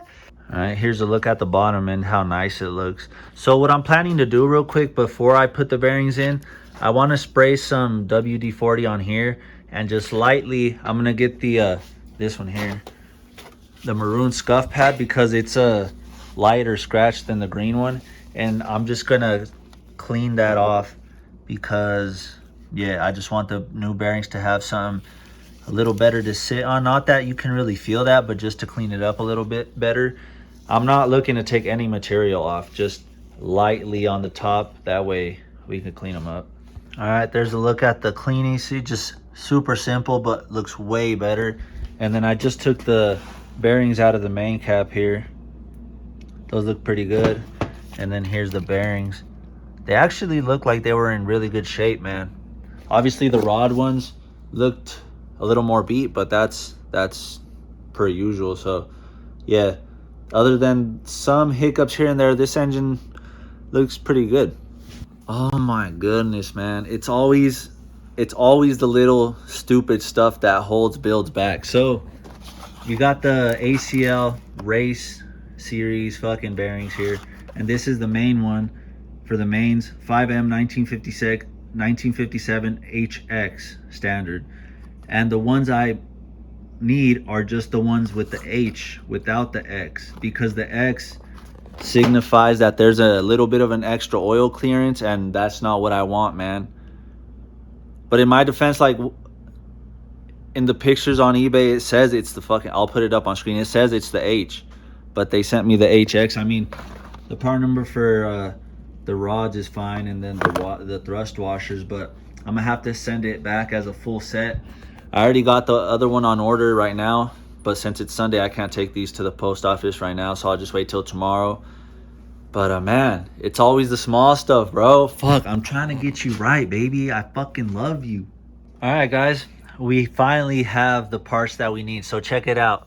Now we have the 5M 1957H dash standard. So the other ones were HX, which gives a little bit of extra oil clearance, which we don't want. We just want everything standard.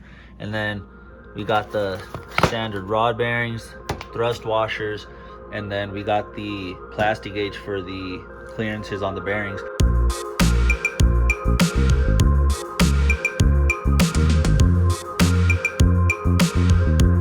Now, when it comes to bearings, there's a couple different brands that people like the most.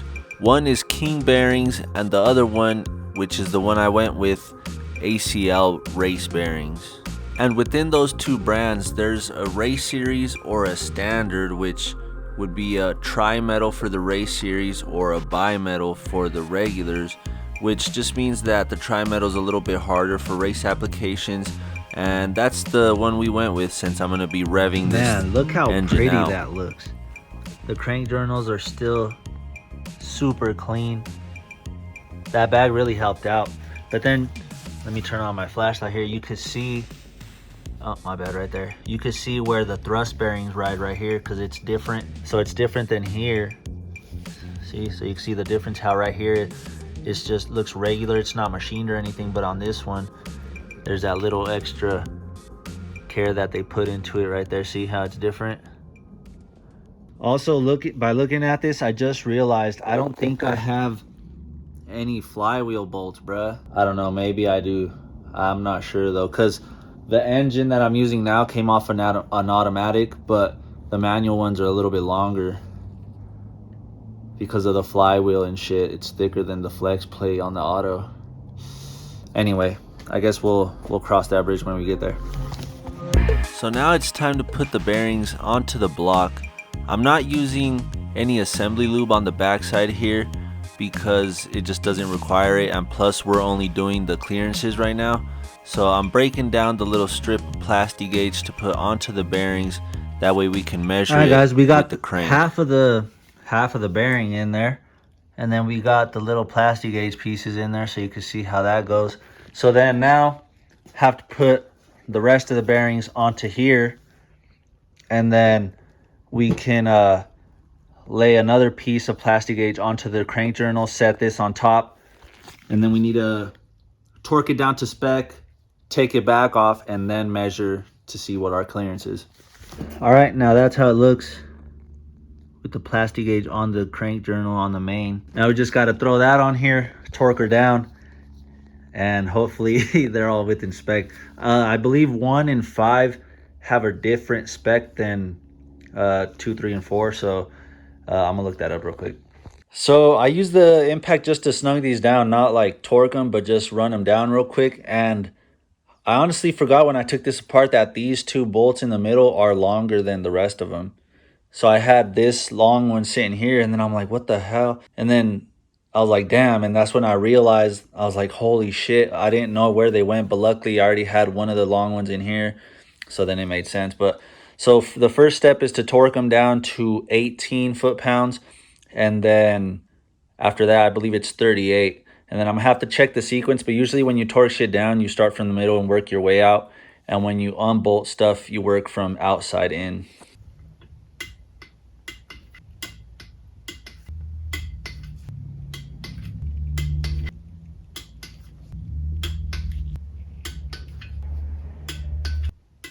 All right, that's 18. So now the second step, only on the Z6 it goes up to 38 pounds, and then the rest of the D series I believe are 33 pounds. 38, 38, 38, 38, 38, 38, 38, 38, 38, 38. All right, now we just have to take it all back apart. I'm gonna probably do the same thing in reverse order, like not unbolt it all the way. So just do like half turn, half turn, half turn, half turn, and then all the way. That way we don't risk warping the cap. All right, check that out. You see that? Kind of, yep, right there. Now we just got to measure those, as well as on the crank over here, and hopefully they're all within spec. All right, guys, so this is what we're going to use to measure it. It goes from 0.025 to 0.076, but journals 1 and 5 can be between 0.018 and 0.038, I believe.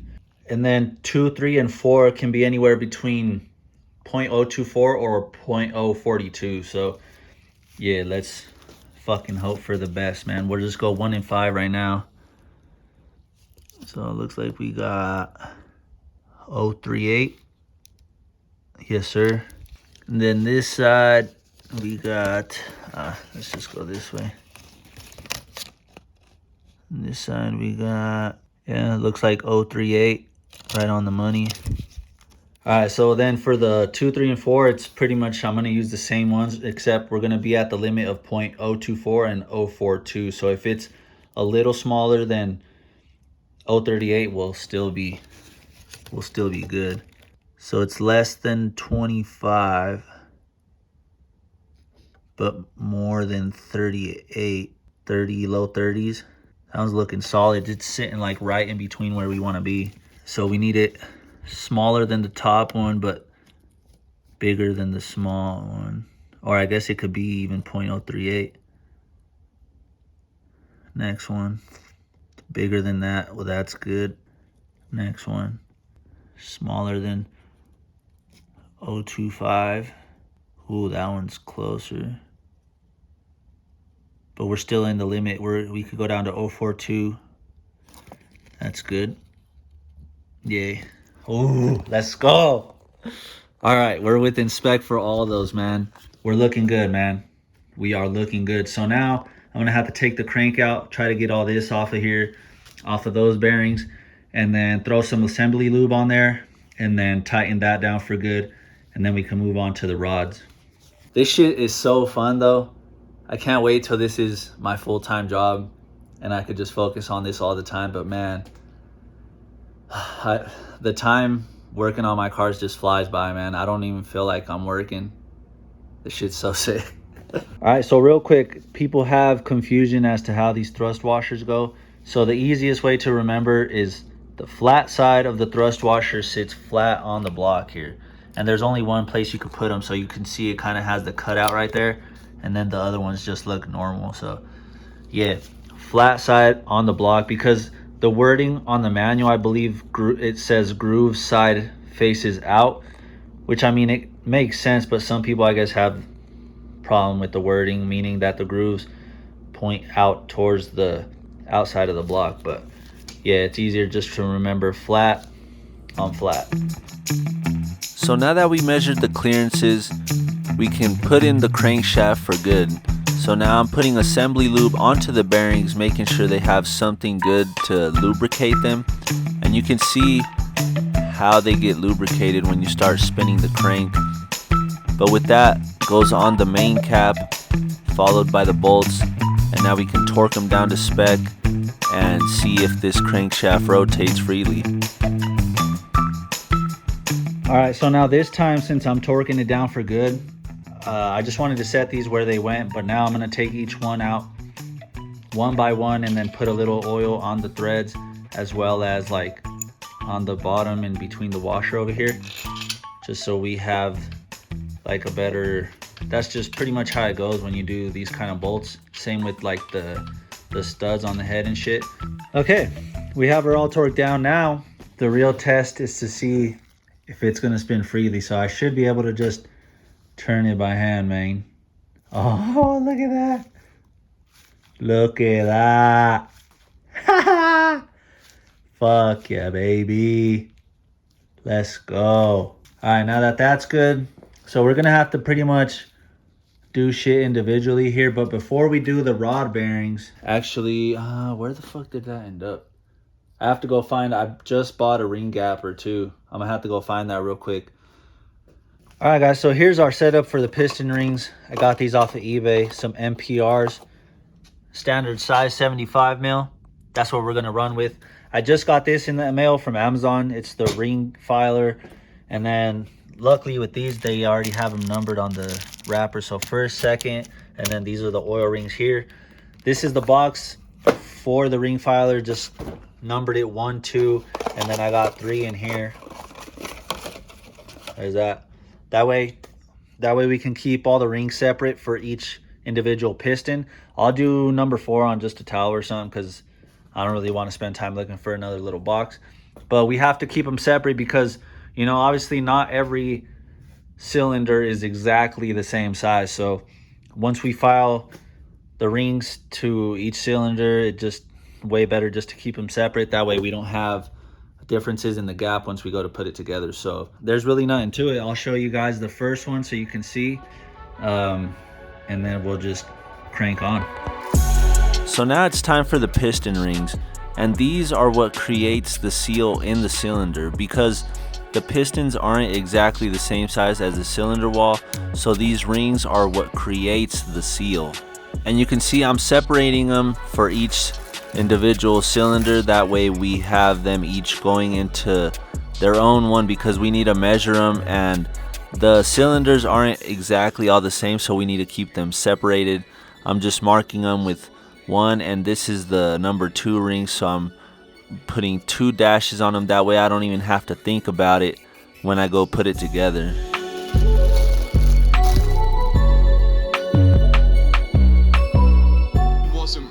Watching some Matt Armstrong, first of the year, baby. That Rolls Royce goes so hard. But yeah, so I got the rings all separated. Here's number 4 over here. I went ahead and marked them like you've seen. So the first and second ring look different. The number 2 is darker and it has that white ring around it. So I just marked them 1 and 2. That way I don't even have to think about it. I got them all separate. And now it's time to start putting in work and grinding these down. So to get an accurate measurement, we have to put the ring into the cylinder and then push it down with the piston. That way it goes down evenly. And then once it's in there, we use a feeler gauge to measure the gap at the end of the piston ring. And if it's good, we leave it alone.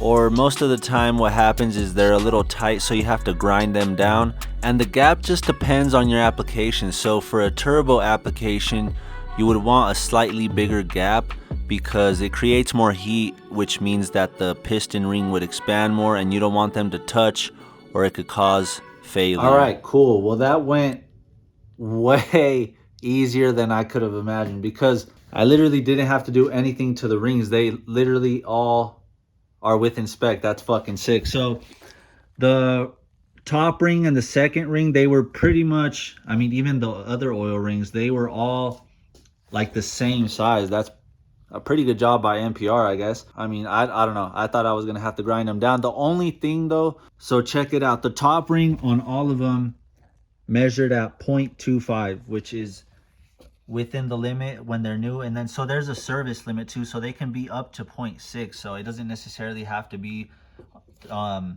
within the top range, but all the top rings were 0.25. And then the only thing I'm not like 100% happy with, but it's still okay, the second ring has a gap of 0.50, which is more than the new. So we have between a 0.3 and 0.45. It's okay because the limit's at 70, but I guess I would have liked for it to fall in that range, but I mean, it's well within the service limit. And then the oil rings, I just measured 1 from each and they're well within the limit because that one's 0.2 to 0.7 and they were all good at like 0.25. So, but yeah, I'm so happy about not having to grind them down because I know it takes a minute just to be like grinding it down and then test fitting it again, grinding, test fitting. And yeah, I was just prepared to do battle, but we're moving on, baby. Time to get these rings. So we're gonna get the rings on the pistons. I'm gonna do 2 at a time. So right now I got 1 and 4 down, so that way the rod doesn't go down and hit the journals. So I'll do 2 at a time. We'll just go ahead and start with 1 and 4 since they're already in place. I'm pretty sure I'm gonna, one of the rare times, I'll read the instructions, but I'm pretty sure, so we got, let me put my hand behind here. We got the N right here, and I'm pretty sure the letter, so that it has it on the first and second ring, and I'm pretty sure that letter goes faces up, but I'm gonna just double check again just to make sure. Okay, cool. So I guess it says it right on the box. So thoroughly clean the grooves, which we did. Fit the oil control, followed by compression rings in ascending order. Okay, from bottom to top. Take care to fit the rings with marked faces upwards and towards top of the piston. Okay, yeah. So the letter faces up, and then we'll just start from bottom to top. Let's go.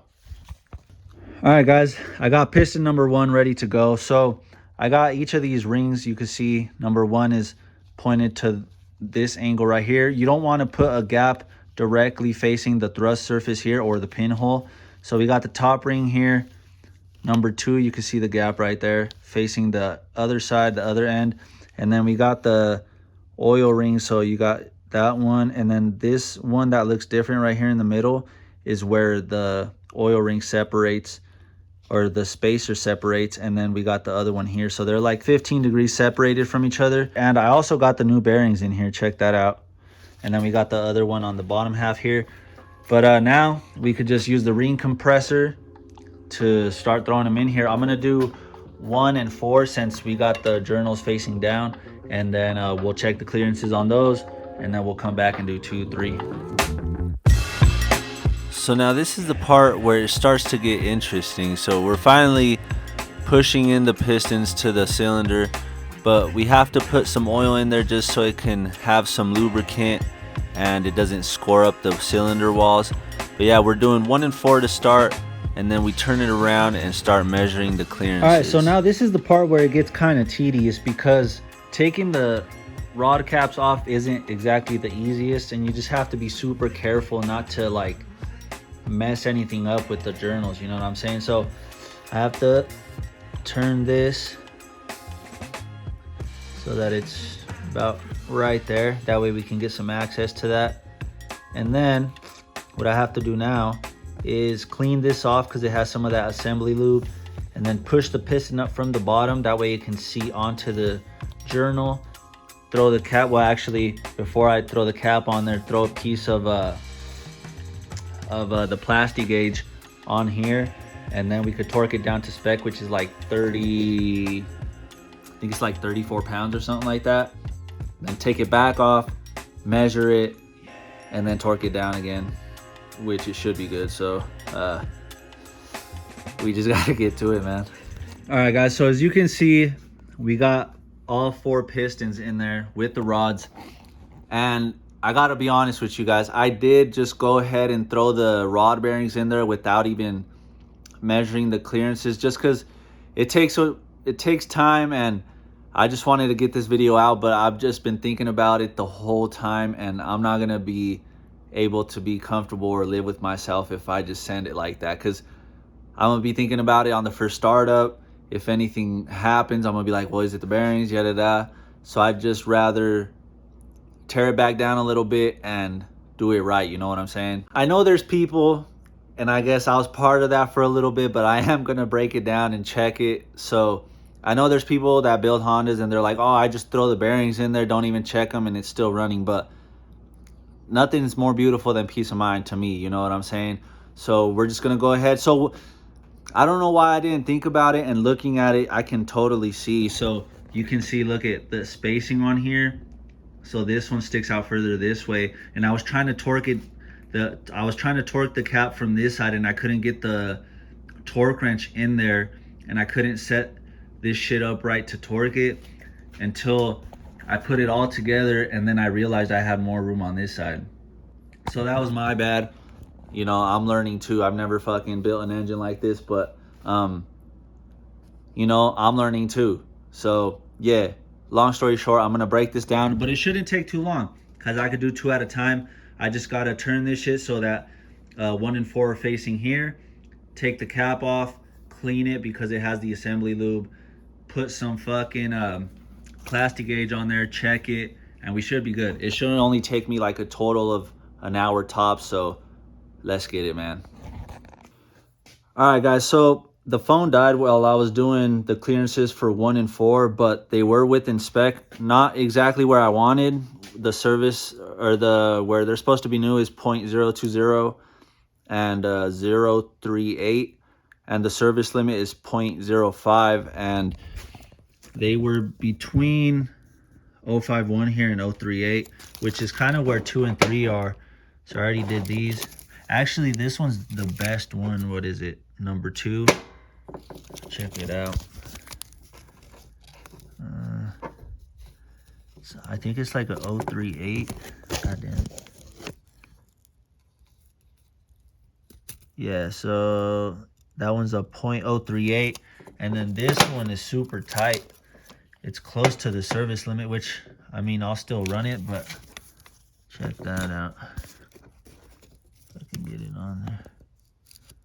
So this one's more of a close to the service limit, 0.051. It's a little bit bigger than that, but I mean, it'll do. I'll just send it. I don't think anything would happen. If anything, we could just run a regular 530 instead of running something thicker, and it should work, man. The time is finally here to start working. on the D16Z6 cylinder head, man. Check out just how beautiful this thing is. So I painted the valve cover. It's a wrinkle red. Looks so good. And then I did some work to the letters here to get it to look fantastic. I also sent the head off to the machine shop. They hot tanked it so it looks super clean.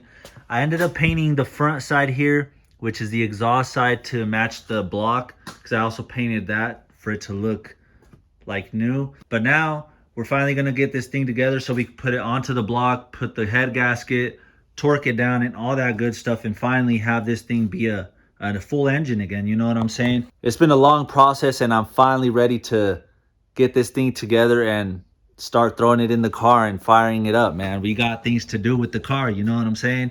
So the first thing we're gonna take care of are the valve seals. I got them right here. Super Tech valve seals, 5.5 millimeters. So these are the intake ones right here, the brown ones. Got 8 of those. And then we got the exhaust ones, which will be the blue ones. So there's a valve seal per valve here, and there's 16 of them. So we're gonna have to do this 16 times, which I don't know, it'll take some time, but nothing we can't do. I went to Harbor Freight and bought this valve spring compressor, which will help us out. So yeah, man, there ain't nothing to it but to do it pretty much. The only thing that I'm kind of like still wondering is how clean the valve seats are going to be down here, because you can see they still have a little tiny bit of carbon buildup. So I guess once we take the spring off individually, we'll just check each one. And then if I need to, I'll just go to the store, buy some lapping compound, clean it up to have them seal really good. And yeah, we'll keep moving forward with this thing, man. Let's go. I'm so happy, bro. Ah, she's getting close. Let's go. All right, so pretty much how this thing works is, let me move this out the way. This bottom piece here will go to the bottom of the valve here, and then this piece up here. So the cool thing is it has two, this bigger side and this smaller one, and this will push right here on the edge of the retainer here, clamp it down, and then you pretty much just use a magnet to take the keepers out, and it should in theory be easy, so we shouldn't struggle too much.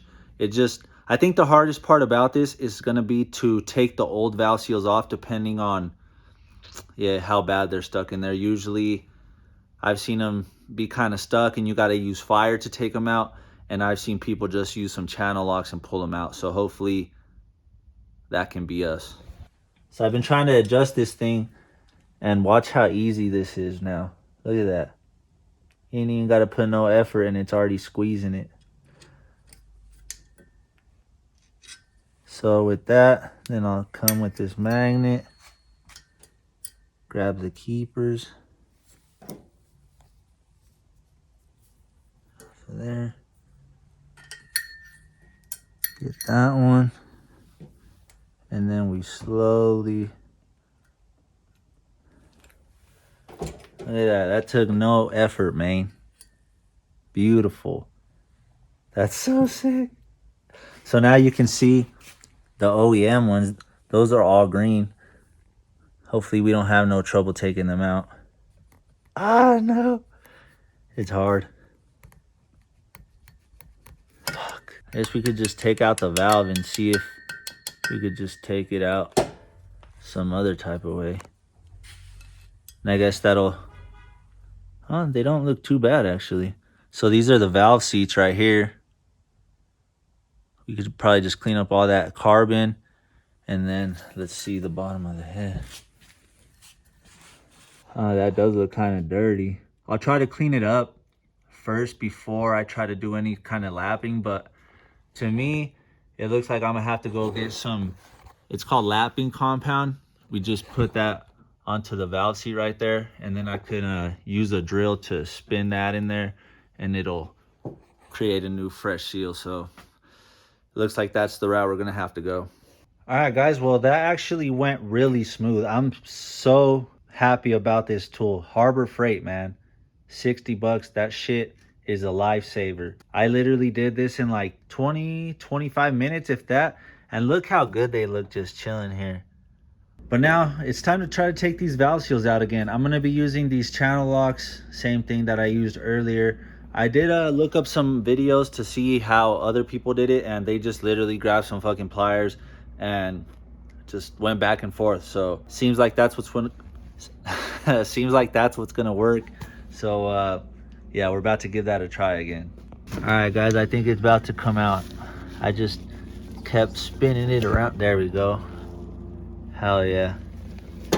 Now I just got to clean up all that other stuff left behind. All right, guys, and there it is with all 16 valve seals removed. And man, my hands fucking hurt, man. So just pretty much use the channel locks to pry on them, wiggle them around. And I mean, if you guys know of an easier way, please let me know in the comments, because I need to know, man. Or either that, or I need to come up with a tool, because yeah, it's not difficult per se, but it's hard because they're on there, man. It takes a lot of effort. But anyway, we got them all off of here. It's actually looking really good. Check it out. And then we got all of the valve seals right there. You can see which ones were harder to take out than the others. This one's actually really clean right here. But check those out and that one. But yeah, before I put the new valve seals on though, I'm going to clean up the valves from the carbon buildup. And once those are clean, I'm going to use this valve lock. I'm going to use this valve lapping compound, grinding compound, whatever you want to call it. And I'm going to put some of that on the angled part right here, the 45-degree angle part right there. And then spin it with this hose and the drill and create like a new surface right here on the valve seat. So it'll clean it up, because this has like sand, for lack of better words, that like cleans this up when you spin it. And yeah, it'll give us a way better seal. That way everything's sitting as flat as possible, and we get a really good seal on the head. That way we're not getting smoke coming out the exhaust, and we have as good of a rebuild as possible. All right, I'm gonna start off with this one just because it has quite a bit of buildup on it.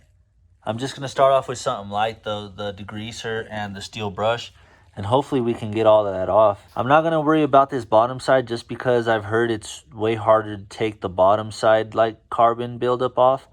So I'm just gonna go for this. Que al cabo, the bottom looks pretty good anyway, so I'm not worried about it.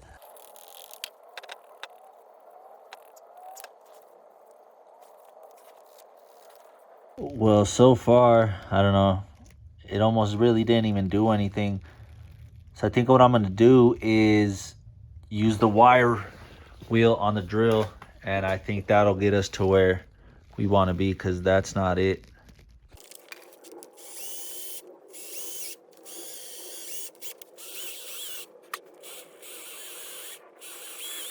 All right, well, it's actually working.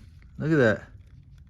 And it's not tearing up the valve like I thought it would, like scratching the hell out of it. Hell yeah, so I just need to keep going. Yes, sir. All right, guys, check it out. They look clean, man. Especially like these other ones. Look at that. Whoo! Compared to how they were, they look almost new. Besides the exhaust ones, because I mean, I'd imagine the heat makes it stick a lot more. So let me show you real quick.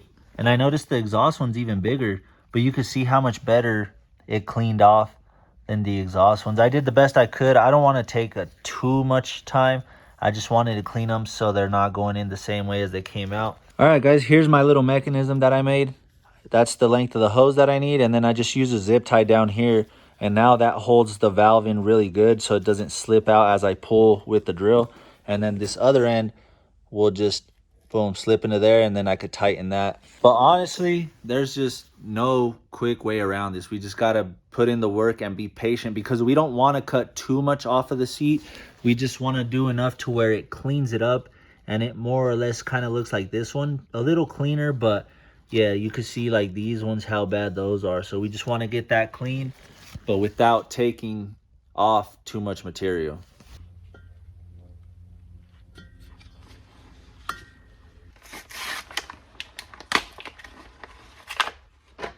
All right, so you can see what I'm talking about in there, how it has like the kind of sand slash texture in there. That's what's gonna help us create the seat. And it just literally goes right here, right on this like darker little edge that you see. And that's gonna clean all that up and have it nice and shiny.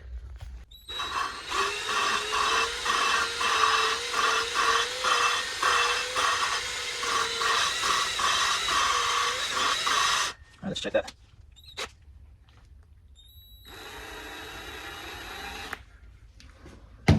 All right, check it out. So that was literally like 30 seconds worth. We still got a little bit more to do, but compared to that, that's how it looked before, or even that. So she's cleaning up really good. We got a little bit more to go. The valve's looking really good though. Look at that. How well that cleaned up, man.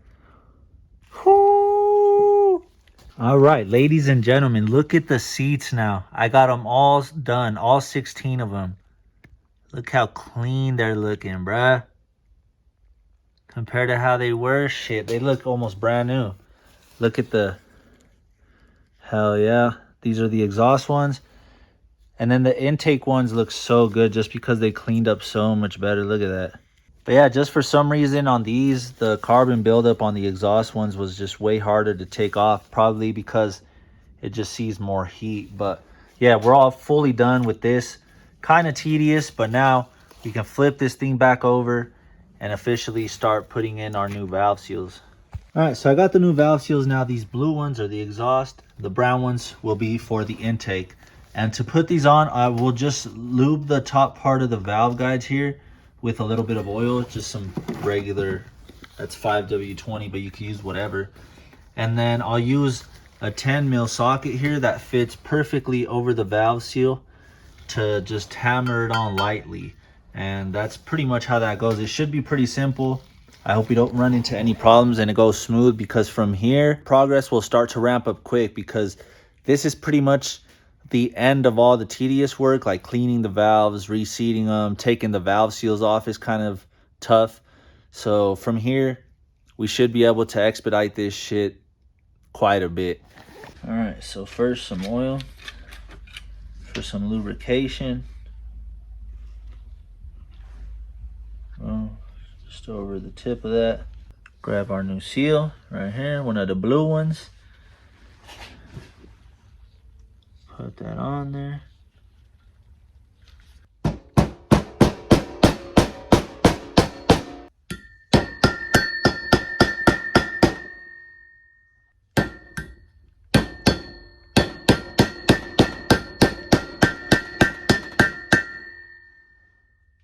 There we go. So it's easier if I use the metal side to hit the socket, because you can hear the noise change when it fully seats.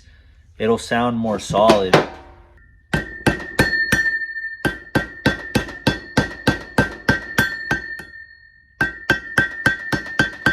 See, you can hear that. Sounds like when it's done, it sounds more like you're hitting directly onto metal, if that makes sense. All right, ladies and gents, we have all the valve seals in. That was honestly nice and easy. Compared to everything else we've been doing, it didn't take too much time.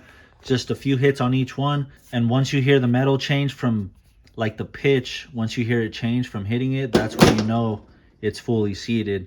So now from here, we can finally start putting all this back in. I'm gonna start, I guess I've been doing the exhaust side every time first, so I'll just do exhaust side and then the intake side for the valves.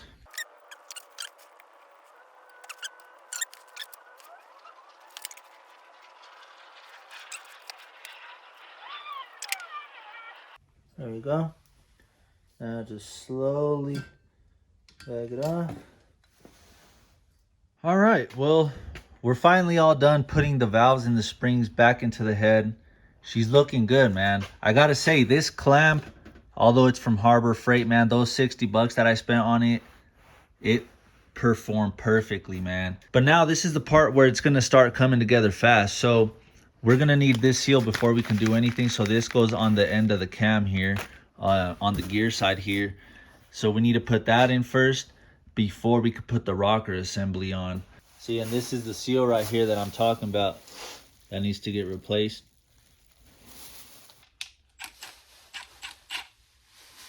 All right. Yes, sir. And it should have a key in here, like a little small metal brick looking thing, so that this thing doesn't like turn on itself. See, so right there, I don't know if you can see it very well. I'll show you when I take it out.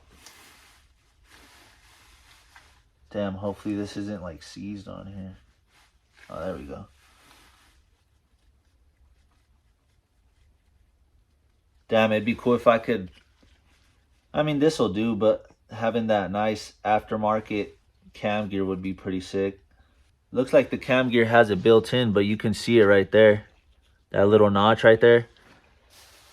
That's so it holds itself onto there and it doesn't like spin and fuck up the timing. So we'll put that aside. Now we could just slip off the seal, which you can tell. Damn, I need better lighting. Give me a second. So it's a good thing we're replacing it because it looks a little beat and you could see it was clearly leaking.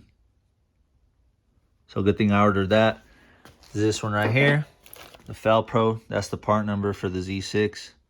I'm pretty sure it's the same for all D series, but yeah, here's that notch where that keyway goes. Oh, come on, baby. You're really gonna stretch that much? There's an opening right here. There you go. Nice and fresh. Make sure it's the same size. Yes, sir. Cool. Wait. Yeah, it should do. I'm just gonna get a little bit of that Earl. Dab it on the finger. And then just put some on the inside right here. You always want to lubricate your seals. Don't put them in dry. So now you just, oh yeah, see this one has, it's gonna have a tight fit compared to that other one, boy. She's gonna seal up nice. So I'm not gonna be able to torque this down because I'm just not gonna have enough force to hold it over here. So I'm just gonna kind of tighten it with the gun and then we'll go ahead and hit it with the 27 pounds a little bit later. There you go.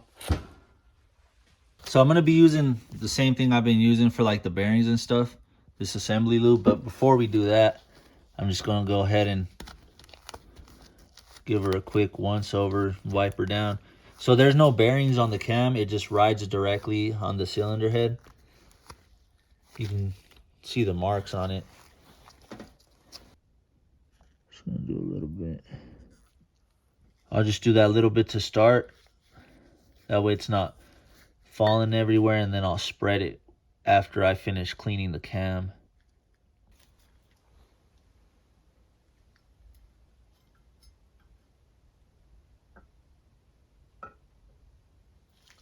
Spin it a little bit. Give it some lubrication. All right, well, there it is. The cam is in there, looking beautiful. We got the brand new seal on there. So now it's time to bust out this rocker arm. I also got that in a bag and start fitting that. That one's, yeah, I guess tricky because there's a lot of moving parts and it has multiple parts to it. So we just got to be a little bit careful, but should be pretty straightforward as well. All right, so now this is where we have to be pretty careful.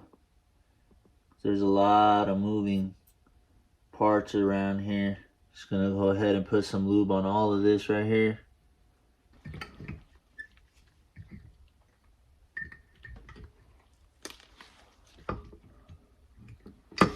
All right, so now before I fully seat this down, because you see it has dowel pins in there, but I need to apply some Honda Bond right here on these surfaces where it mates up to it. So right there on this side, and then same thing on this bearing cap right here. And this actually, so the store brand like Advanced and AutoZone, that brand is the Permatex Ultra Gray, but this shit, don't be confused, man. This one works way better.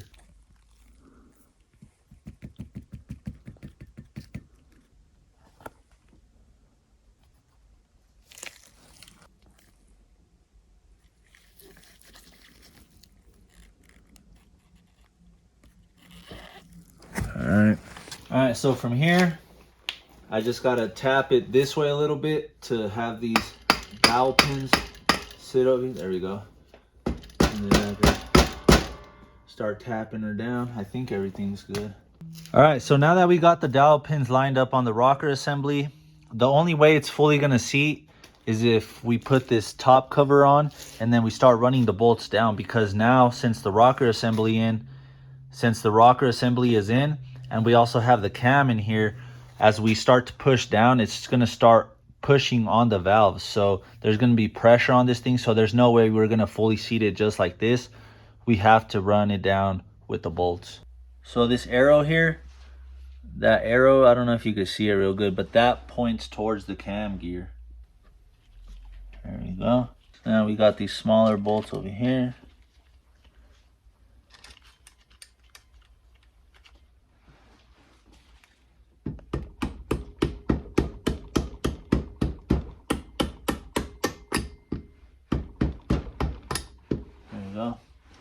It's a little bit of persuasion.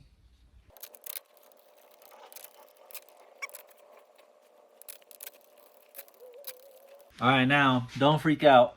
I'm just gonna run these down with the impact just so I don't spend too much time, but I'll torque them down with an actual torque wrench. So these are gonna go to 16, these 12 mil bolts are gonna go to 16 pounds, and then the smaller outside ones are gonna go to 9 pounds.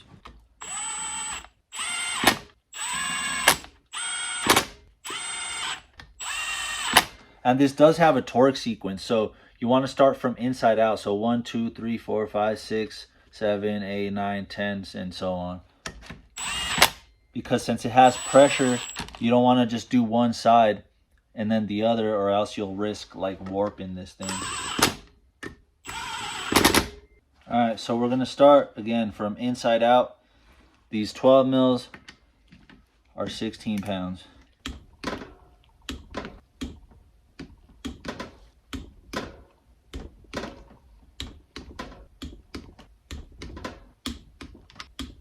Oh, come on. I need to hold this side.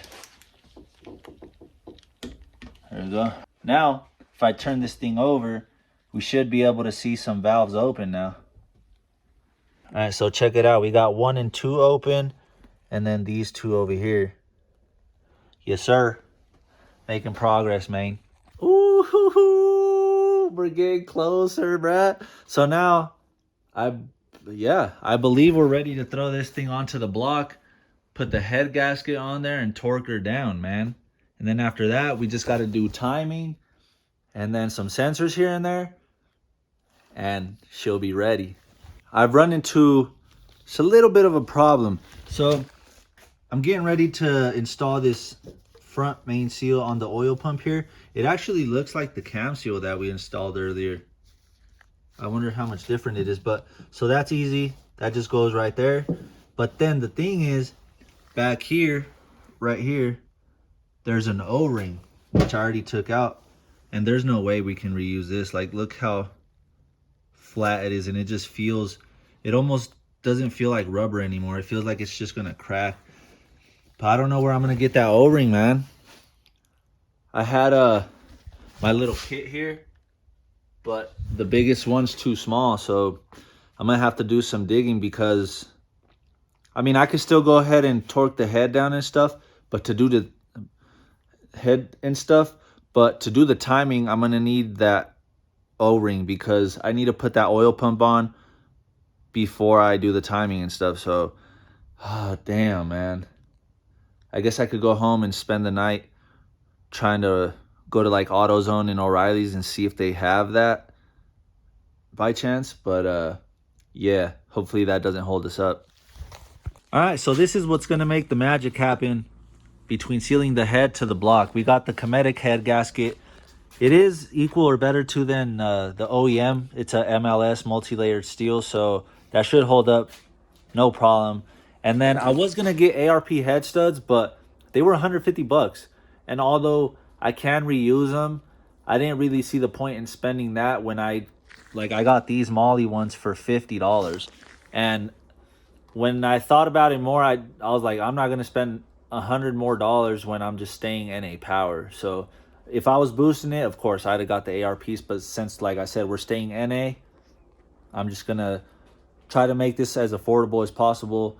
And then when we need to, then we'll just upgrade it. You know what I'm saying? All right, guys. Well, I was able to find the O-ring and the gasket for the oil pump, but I won't be getting that until tomorrow, Sunday. But we could still move forward. I'm just going to go ahead, torque the head onto the block, and have it be one full piece, man. This is the moment I've been waiting for. We've been putting in so much work to get it to this point, and now we just got to torque it down. And then after that, I got to figure out what I'm going to do with these things. These are the timing covers, but they're so beat, man. I don't know if I'll be able to bring them back to any sort of glory, because it's going to look weird. Like I said, like this setup looks clean, having it all clean and painted and stuff, but then that creates more work with everything else, because now this looks like shit compared to this. And then if I just throw everything else on it like that, then it's kind of just gonna drown out all the nice stuff I did to the engine. So everything else has to be clean. So yeah, we got to figure that out after we torque the head. All right, so I had to put the cam gear here in top dead center, so we line it up with these two dash marks here on the head. Make sure it's level with the head, and then there's a, you can barely see it, but there's the word up right here. That'll face up, and then that way, let me just turn this, and then that way it gets cylinders, like you can see those valves open and these ones up here. So that's 2 and 3, and that way it closes all of 1 and 4. So then we got to come over here to the block and kind of do the same thing. Like, it's not really, but kind of timing it. So we want to have this first cylinder right here at top dead center. Back a little bit, right there. So these are closed on the head over there, as well as these, and these are the ones that are open. So we don't want the valves hitting the pistons. So we have to kind of time it. That way I could throw the head on here before we do the actual timing. And now we could put our beautiful head gasket on here. So this can pretty much only go one way. So it has to go like this. Boom. Like that. Now the moment that we've all been waiting for, boy.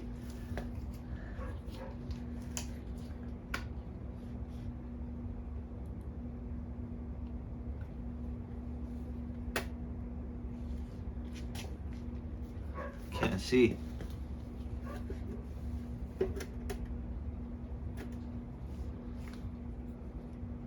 There it is.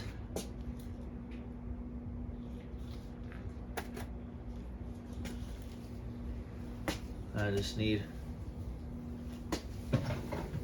a mallet to help it seat. There we go.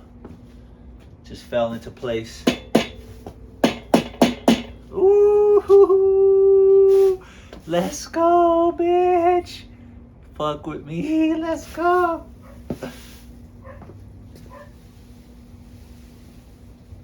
Yes, sir. She's on there. Let's go. What a moment, man. What a moment. Let's go. All right, now we can move on to the head bolts. But the thing we need to do with these, so I have the oil here again. We're gonna have to put some oil on the threads per the book. Oil on the threads and the contact surface for the washer. So the bottom of the washer here where it makes contact right here. So with this, it's simple. We just pretty much, boom. Put some oil on there. Then we take some, put it on the washer. Going in. Boom. Number 2, 3, 4, 5, 6, 7, 8, 9, And last but not least, 10. All right, now I'm just gonna make sure that some threads have catched before I go ahead, because I'm gonna just run them down with the impact. Not tighten them, but just so I'm not doing it by hand. I just wanna make sure that the threads are gonna catch. That way we don't go cross thread anything. That would be the worst fucking thing that could happen. All right, now just lightly. There you go. Boom. See, I ain't even letting it click. I guess there I did. But just so it doesn't take so long running them down by hand.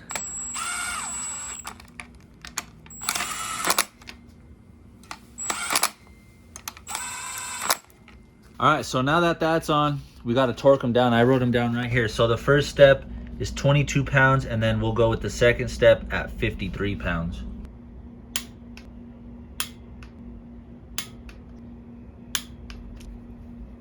Five, 6, 7, 8, 9, 10, baby.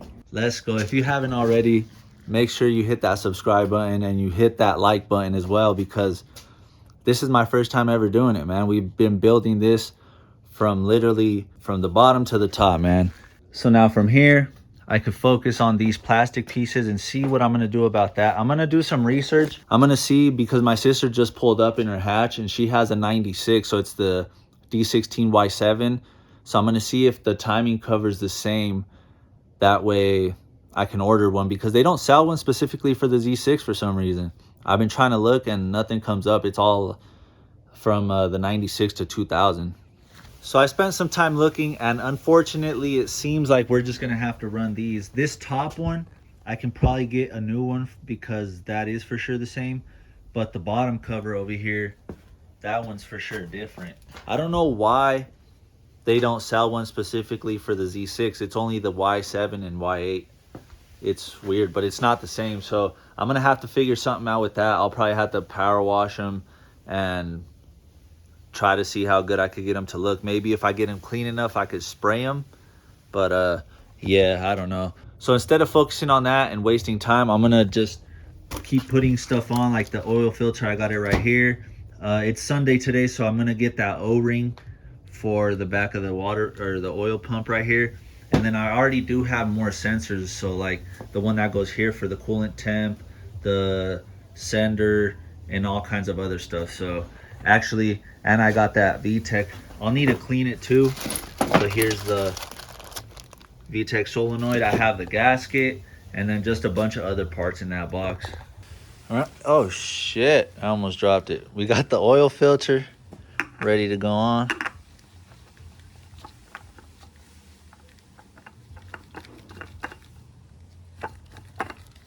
That'll do. All right, I believe this is that little small, yeah. So this is the temperature sender here.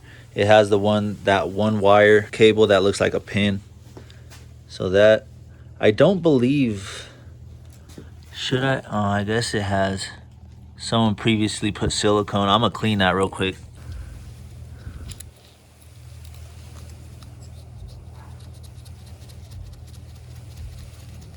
There we go. All right, we got just a little bit of that Honda bond on there, just to make sure. I just got to tighten her down a little bit.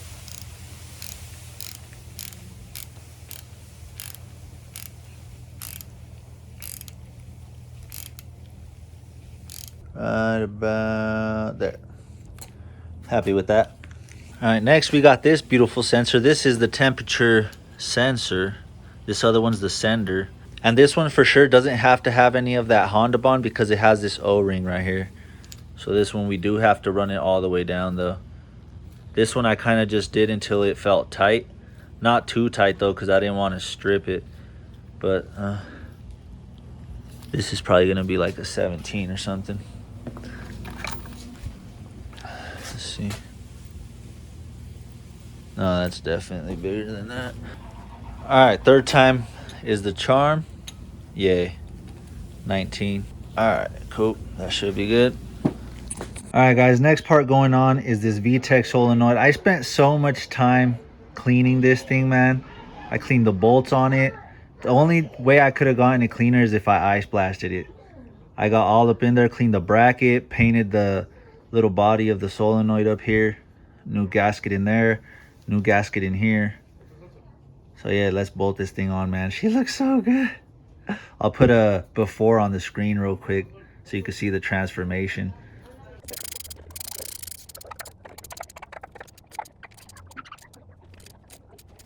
All right, there it is, man. That looks good. God, that looks proper, man. Whew, let's go. I'm proud of that. All right, next piece that's going on is this new washer. This is for the block drain plug for the coolant right here. I took that off, and if you guys watched the previous videos, there was a bunch of, I think it was like stop leak in there. I don't know if they if they had like overheating issues or what the deal was, but it looked like shit. So I took that off, and then I went ahead and cleaned the bolt. I'm not gonna spray it just because I think it'll look kind of tacky having even the bolts the same color as the block. So I just cleaned it up. It looks good enough like that. I don't know the spec on it to torque it down, so I'm just gonna go to 32 pounds, because there's another one that I didn't take off here. This one, that one goes to 29. That's also a drain plug for the coolant. So this one's a little bit bigger. I'll go a few more pounds on it. All right.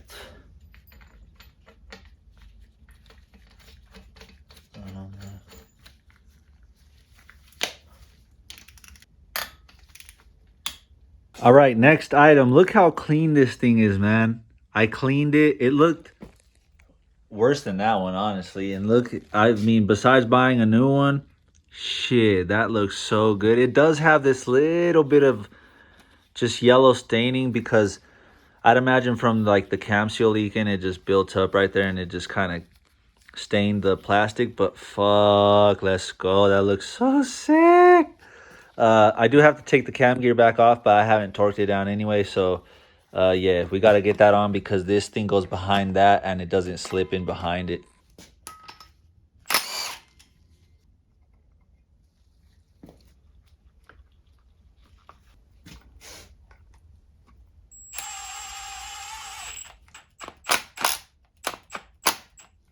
All right, that shit.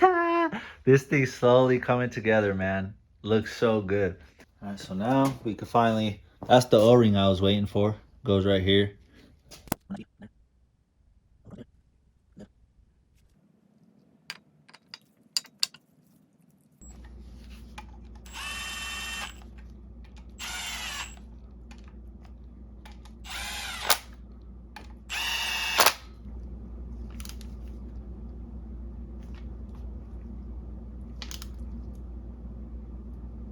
All right, man, the only thing, well, I mean, I guess I'm asking for a lot too, though, because I'm trying to do the best I can with the tools that I had here. But if I was able to use an ice blaster, man, it would have been clean. But like, I wish I would have been able to take all that out, get well up in there. I mean, it's hard though. What am I gonna use? You know what I'm saying? But it looks good. It looks good. So now that we got the pump on there, I'm gonna start doing this crossover tube, and I also have new O-rings for that. All right, ladies and gentlemen, I got this crossover tube and thermostat housing kind of torn apart because this side goes into here. But I sanded the tube down. I'm gonna respray it black just so it looks clean. And then this thing, I managed to clean it up. Look how good that looks now. Hell yeah. And then I also got brand new O-rings for it. So this is the same part number. We're gonna have one there and one there. So these are the old ones that came off. They still feel okay actually for how old they are. They don't feel all hella dry. But regardless, we have those because we just don't want any leaks, you know what I'm saying? While I was doing that though, I was also cleaning this little housing here, which is the piece that goes on the front right here. I cleaned it up and then I sprayed it. I know I'm keeping like the VTEC solenoid, the original like metal finish, even though I'm not painting it. Same thing with this, because I don't want, like I'm saying, I don't want it to look too tacky with everything the exact same. So at least you'll be able to know that, you know, there's a difference, but it still looks clean. But since this one sits like directly on here and is like, it looks like it is actually part of the head, so I just went ahead and painted that and it came out clean, man. We just got to throw it on there. All right, about to put this on. I put some Honda Bond on there just to make sure, because this one doesn't use a gasket.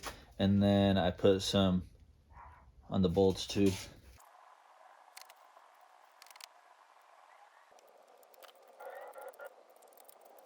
All right, dude. That shit looks good. I also cleaned up the bolts, so they look fresh, my boy. Let's go. Damn.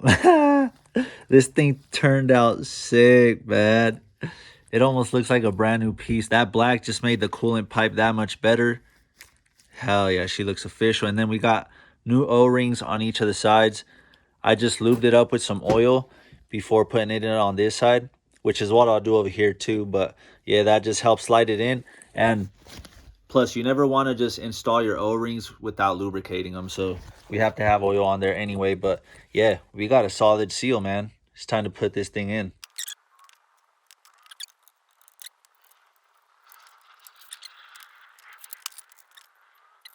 Damn, that does so much for the engine.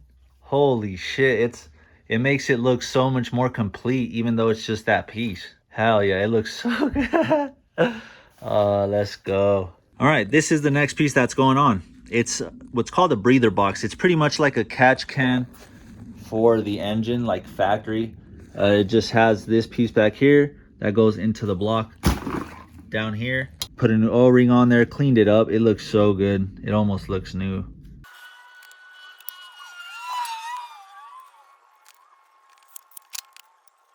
Yes, sir. Yes, sir. Little by little, man, she's coming together.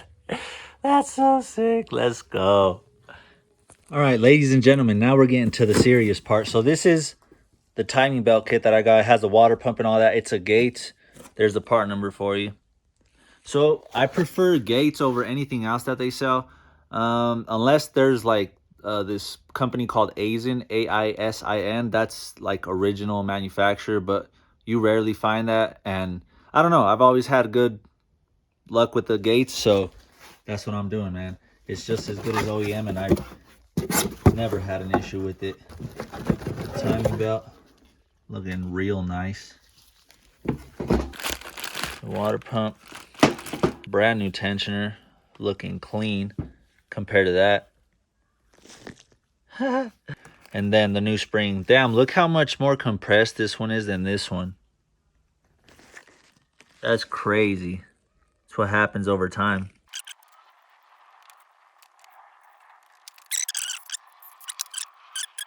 All right, next is going to be the new tensioner. And I cleaned this rubber piece and it turns out that it's green. There's some black to it. Maybe it's just super stained, but she's looking way better. And then I also went ahead and cleaned the head of the bowl a little bit, so that's looking almost brand new. Let's go.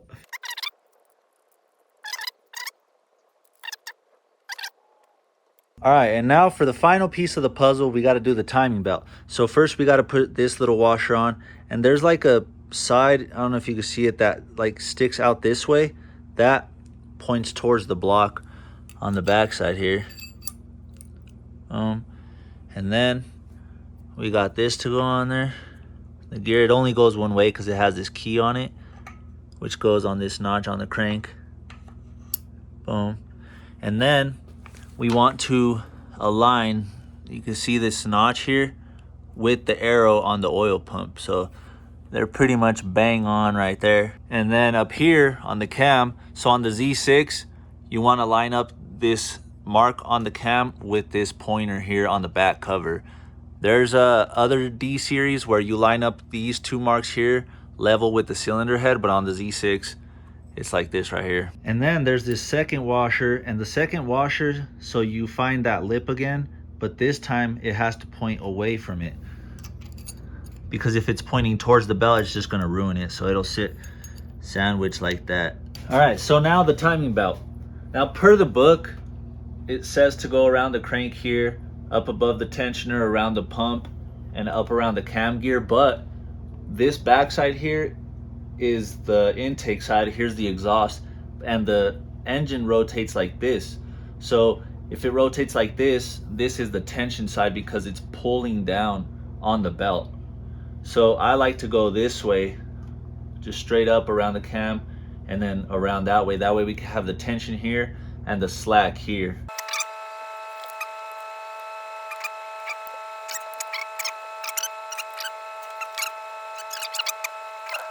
Still on time here. It's looking beautiful right there. Now after this step, some people say to put the timing cover on, put the crank pulley on, tighten it and all that shit, and then like set the tension. But with the notch here on the gear on the crank and lining it up to the arrow on the oil pump, I think it's more than enough. But just because I'm paranoid, I will just lay the cover over the top and then put the crank on there just to make sure those markings line up. But so far we're looking good. So now we got tension here and then slack over here. Look at that. Yes, sir. I do still need to clean this. Look how dirty that is. That shit is disgusting, bro. But the thing that sucks is I can't find any ones for the Z6. It's only the Y8, and I looked it up and it's not the same.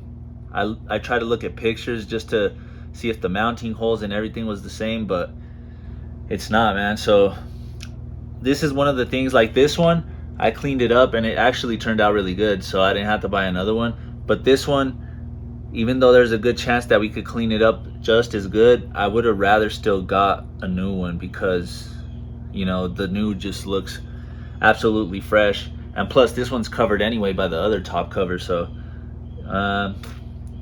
so that wouldn't have been a big deal. But yeah, I guess we just got to go with what we got, man. All right guys, so now it's time to set the tension. So we got it top dead center, and we're still good over here. So now what I'm gonna do is turn the crank about 3 teeth down this way, because it rotates counterclockwise. That way we can get tension on this side and see how there's slack over here. And once we do that, I'm gonna go ahead and tighten the adjustment bolt to 33 foot-pounds. But the trick here is to kind of hold down the cam. That way it tightens the belt just that little bit more.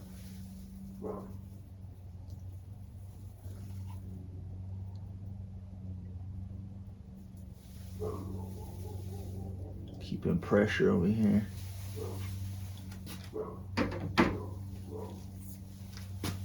Now,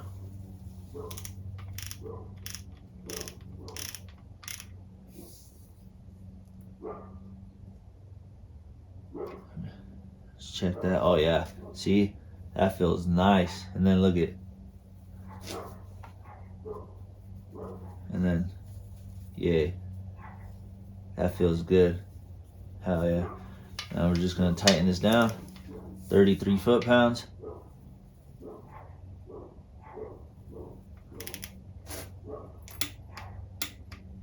All right, timing is set, baby. Oh yeah, that feels beautiful. Slack, nice and tight, baby. All right guys, this next piece or pieces I'm so happy about, man. They turned out so good compared to how they were, man. Check this shit out. Damn, the covers came out so good, bro. Damn, they don't even look like the same ones. This one looks pretty much brand new, and then this one, it looks spectacular. It just has that like little bit of staining from the oil, but I mean, hey, besides being new, it looks so fucking good, man. You can't get any closer to new than that. I also cleaned up these gaskets here. They look really good. I'm so happy about that. Even the backsides cleaned up really good. Hell yeah. God damn, that took some work, but they look so sick. They look so sick. All right, let's get them on there, man. Oh yeah, and I also forgot to show you this, the crank pulley. It had like, you could still see remnants of it, like the gold right there. It had some on the front part here and a little bit on this outer ring. So I just went ahead and sprayed it black, and it looks way better. It's gonna look even cleaner sitting up against them covers. Okay, so next we need the other side of this little plate here. That way it can create like a sandwich for the timing belt and it doesn't come off. And then after that, now we can put this beautiful thing on here.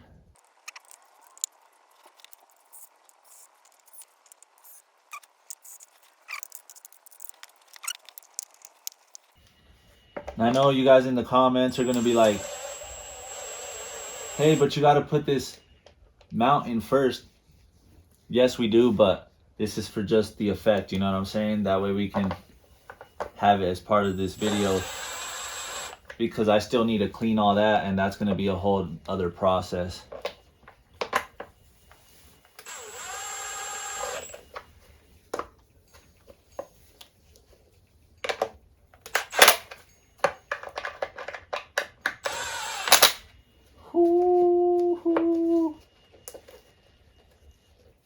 That shit looks sick.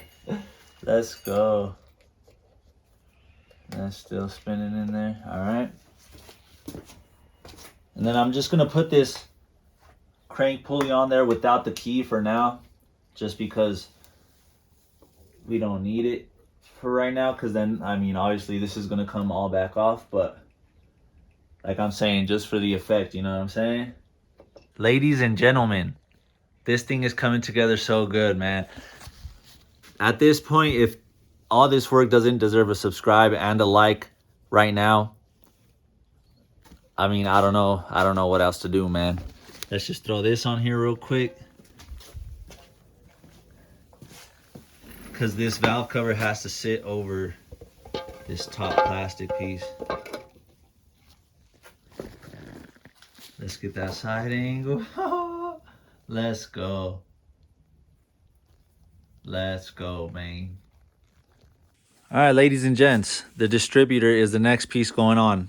I also cleaned it up. Looks really good now. I mean, at this point, I'm cleaning everything. You guys should know by now. You know what I'm saying? So we also got a new O-ring on there to help it seal. And yeah, she's ready, man. She looks really good. It also has, I'm not sure if they got it from Honda, but it has a OEM fucking distributor cap on there. That's crazy. And it should be pretty straightforward going on.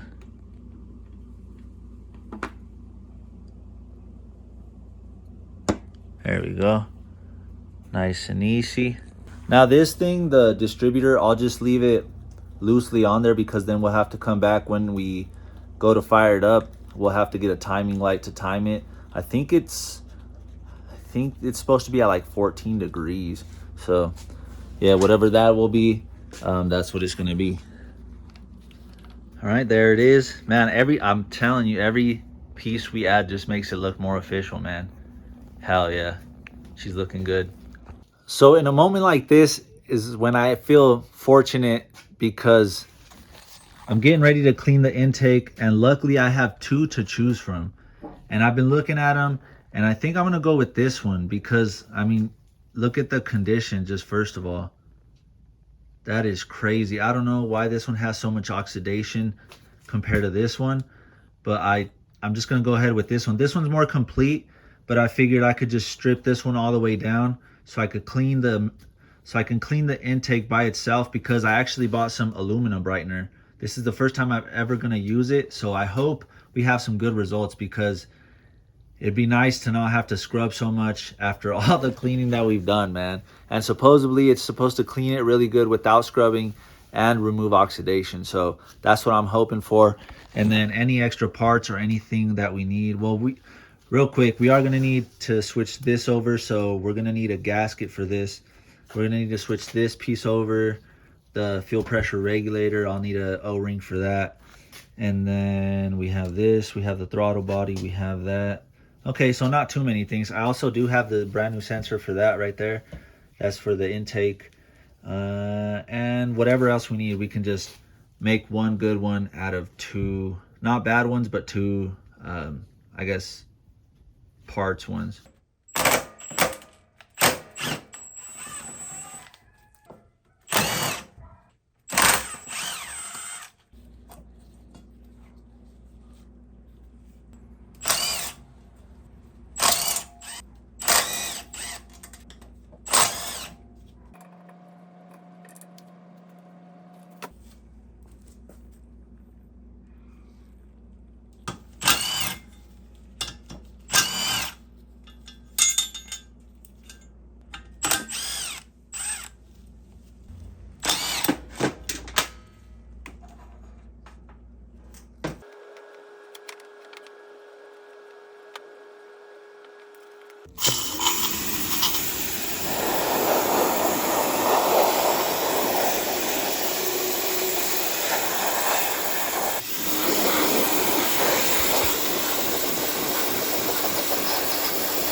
All right, I'm gonna hit it with some degreaser first just to see what this does for us.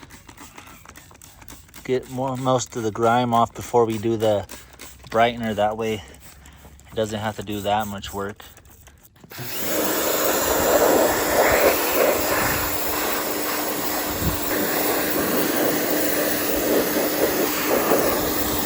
And now, let's try the magic. Hopefully it works.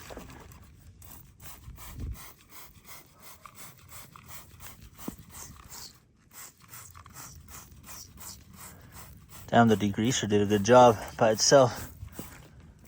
Oh, it's working. It's turning white. Let's go. All right, let's hose her down. Oh yeah.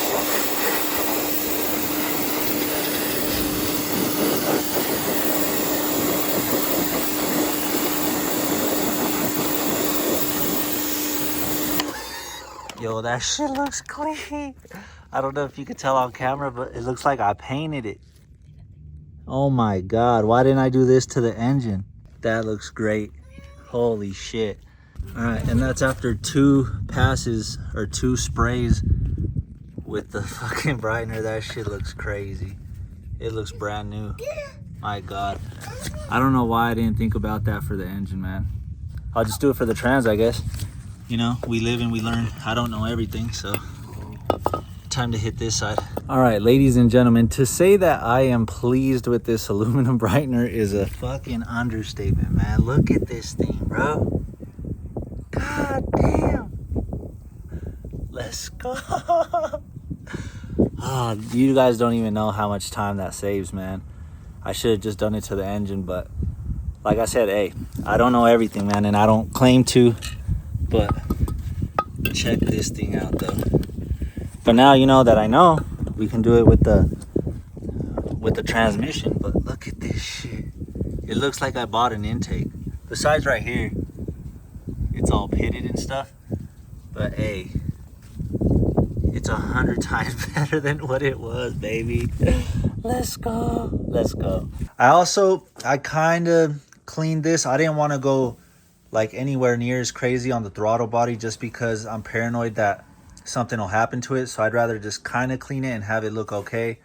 But we got the bracket clean for the alternator, the other bracket there, the engine mount bracket. I'm gonna spray those black just so they look clean as fuck. And then I did manage to kind of clean up the alternator. It doesn't look like the best, but compared to how it was, man, it'll do. It'll still look good on there. And then the fuel rail too, cleaned up really nice. Has some oxidation on it still, but I'll take it, man. All right, ladies and gentlemen, the big reveal, man. So much hard work, but there she is. All put together. We got the covers on this side with the crank pulley. Yes, sir. Got the alternator with the brackets on there. I painted those, cleaned that one up, cleaned the alternator. And look at the manifold, man. She's looking so good.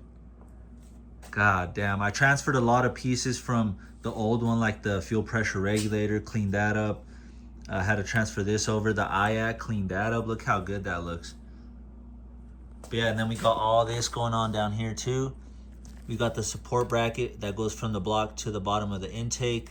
I put a new intake sensor on here, new filter, the crossover tube, and then the like breather box / catch can right there. Whew. Oh yeah, and I also got a new PCV valve. So she's looking good, man. Cleaned up the distributor, the thermostat housing. I started routing some of these hoses too, so that one's already good to go, this one. And then, yeah, man. Oh, and then I also got lucky because I got a Honda oil fill cap, so that's pretty fucking sick, man. This thing came out so sick. Oh my God, there's still work to do, but yeah, man, so much good work went into this video. If you haven't already, man, and this isn't worth a subscribe, then I don't know what is, because this shit's coming out incredible. I can't wait to keep going on it. But for now, this is where we're going to leave it off. We're at a really good stopping point. So at this point, pretty much the engine is ready to go. We don't really have anything else to do. I mean, in the future, after we put it in the car, we'll get some headers and all that kind of shit. But this point here is where the engine's pretty much ready, man. So that's right, we're gonna be working on the Z6 transmission here, and I've already pretty much gone over it, made sure that it goes into the gears. The shaft actually spins freely. It sounds pretty good, but the only thing is, look, you can see there's a lot of play in the input shaft, but that is a common issue with these D-Series transmissions. I got the input shaft seal, but the bearing I'm gonna be getting tomorrow. So today, I'm gonna be spending some time trying to clean this thing to make it look as good as the engine, because look how clean that looks. I know we can make this thing look beautiful, and plus, from all the things I've learned doing the engine, we should be able to make this thing a little bit easier to clean with this aluminum brightener. And I guess worst case, if it doesn't, I still have some of that paint left over that I used on the block. And even though it might not look the same, because obviously the aluminum finish is going to be different from the paint that I use, but if I can get it good enough, I'll just put it on like that, because I'd rather have the original aluminum finish rather than having to paint it. So that's going to be our first step, trying to get this thing as clean as possible, and then we can start building it up from there. The first thing I need to do is start tearing this thing down. First, removing the throwout bearing, followed by the clutch fork. Next, I'm fitting the axle into the hole to make sure we don't get any water going into the transmission. I'm starting off with LA's Totally Awesome degreaser to remove all the surface dirt and grime first, making it easier for the aluminum brightener to do its job.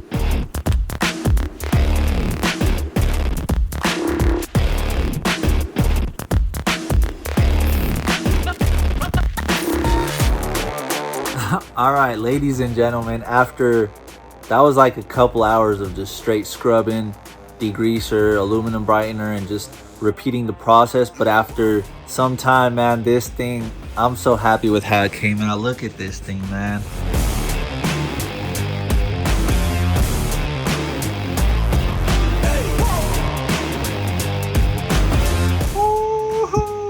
And now, so look at that. I think it's gonna match the engine pretty good, even though this is painted. It might be obviously slightly off. The color isn't gonna be exactly the same, but this is gonna be super close. And like I said, I would rather have the original aluminum finish, just because, I mean, there's no paint and it looks good just like that. And we don't have to, in the future, if we ever want to clean it again, we don't have to worry about stripping paint or anything like that. We could just clean it again and she'll be good, man.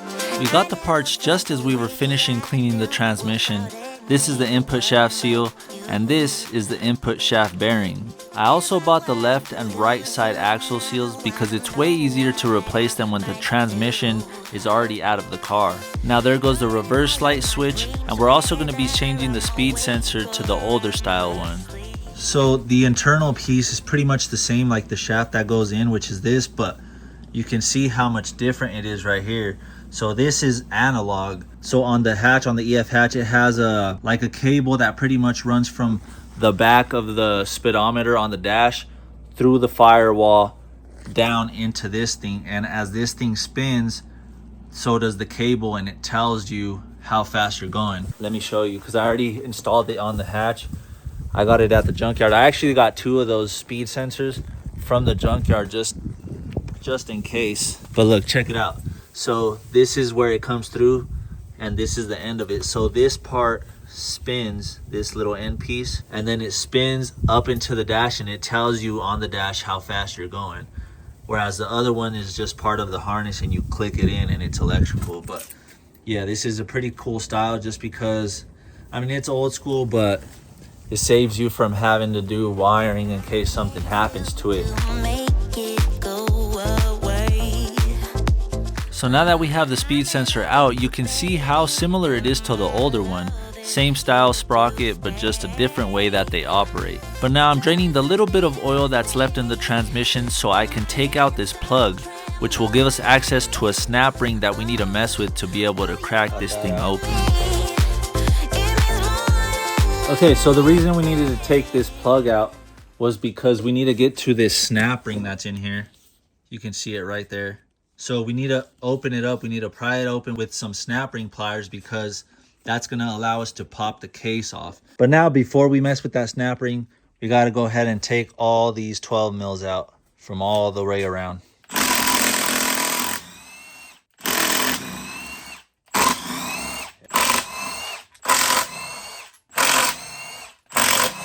So that's weird.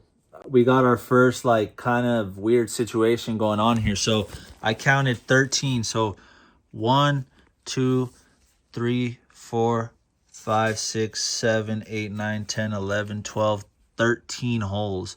But I only have 11 bolts.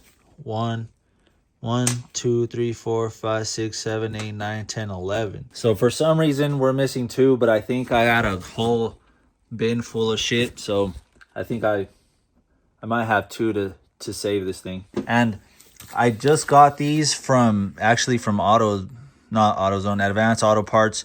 They were $15, but we're gonna need the like needle nose type of snap ring pliers because these ones here, you can see how they're separated and there's not a lot of space to get into there. So we're gonna need these to really get in there and fucking spread it, you know what I'm saying?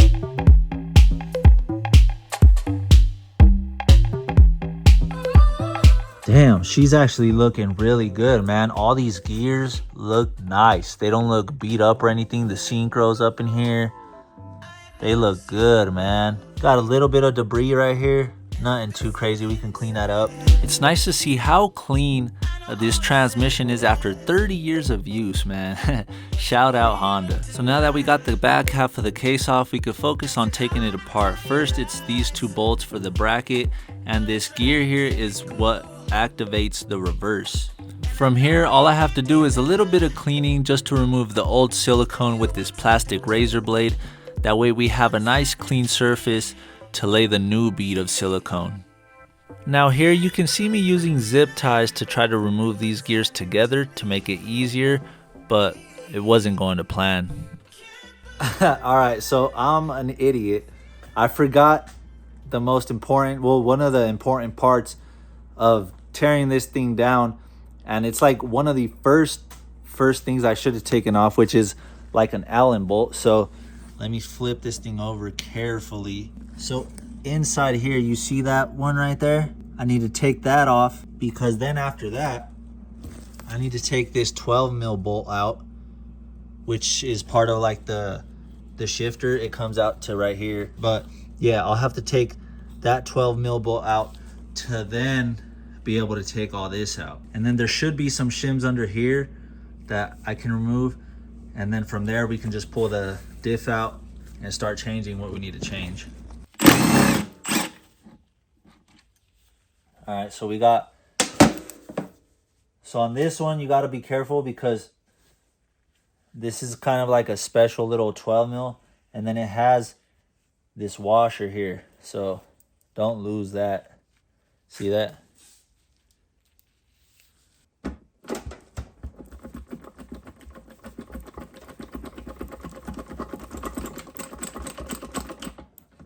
Come on, baby. You're right there. There we go. Fucker. Oh, well. There's the Camshaft. Whatever.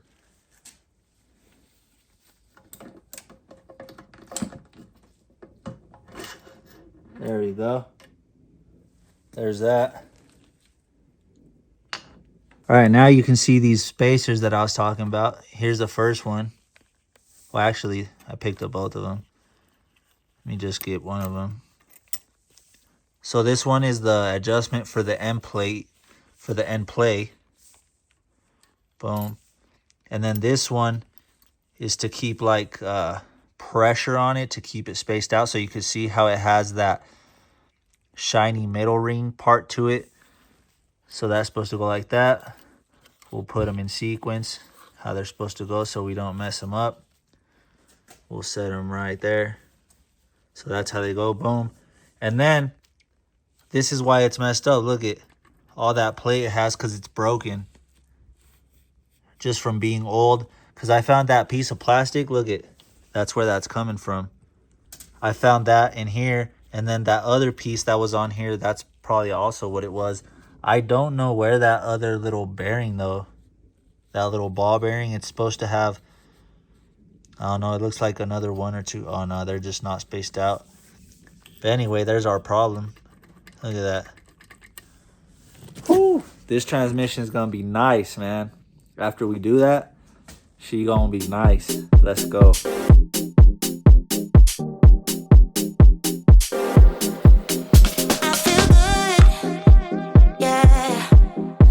It's time to remove the parts that we're actually here for. But just when I thought things were going good, disaster struck. Ow. Fuck. I literally just messed up my finger. Fuck. Oh my God, man. Hella bleeding. But anyway, at least it came out. I can see it fell through there. But now I gotta figure out a way to stop the bleeding, bro. God damn it. All right, guys, we're back in action. That shit fucking hurt, boy. Damn. I must have hit it like 15 times. And literally on the last one, it decided to mess me up. But at least it came out, man. But anyway, I'm gonna flip this thing back over. And then we can look at the old bearing. And we can pop out the old seal, put in the new shit. And then get to building this thing back up. There's the bearing. Little shit, you cost me some pain, mother. Ah, still hurts, bro. Set that over there. All right, and here's the seal. We can pretty much just pry that out. Hopefully this is easier than that goddamn bearing and it doesn't cause me more pain. Oh, shit. All right, cool. Flew across the room. So there's that. So when we put it back in, this is the back side. This will go down like that. Now we just got to clean that out. And we can start building this thing up, man. Here's another look at the input shaft bearing. It was definitely time to replace it. But now this is the input shaft seal that has to go in first, and it's already pre-silicone. So we just got to hammer it into place, followed by the input shaft bearing. And same thing, just using the old hammer technique.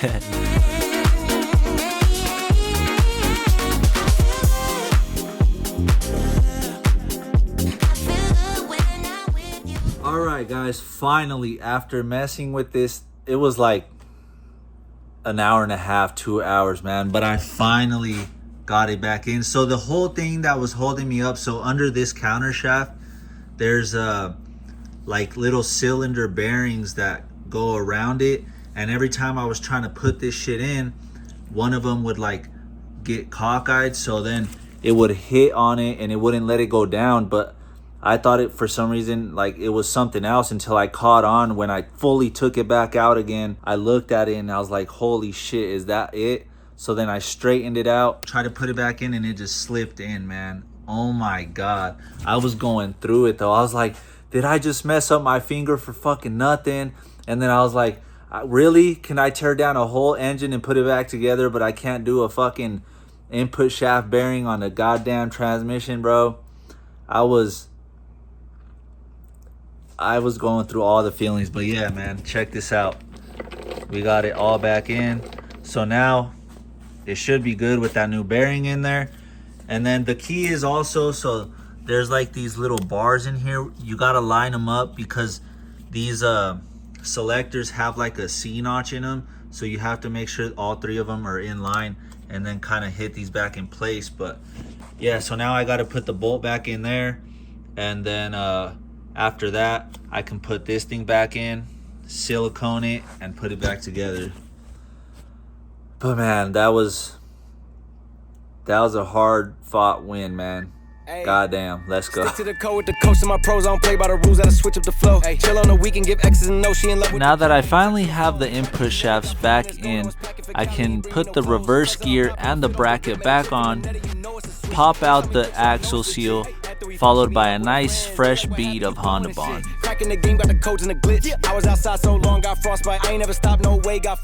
Alright, now she's almost seated all the way, but remember we gotta mess with this snap ring here, so we got to spread it and then give it some taps, and then it'll seat all the way down. Sometimes you have to run some bolts down and then turn it around and like tap it on the concrete, but hopefully we don't have to do that, and if we do, nothing will really happen. But yeah, just that extra step.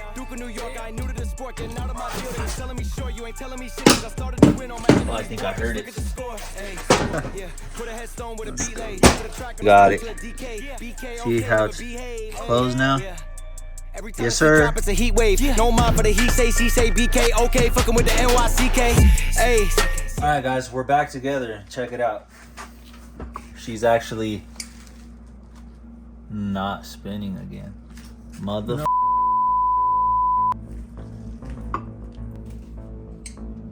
What the fuck? It was just working. I kept spinning it the whole time as I was putting it back together. Ah, this fucking transmission. Well, I guess it's back to the drawing board. I tried pulling on the shifter.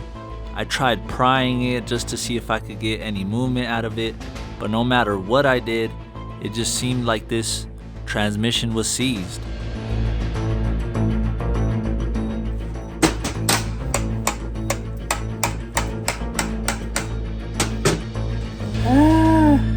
Alright guys, after I think it's been like 3 days, bro, trying to reassemble this transmission, but I think I finally got it. So on the main shaft, when I put it down, the gears kind of came off, and I think I had this top little gear here on the wrong way, because you see how it has those minus signs on it.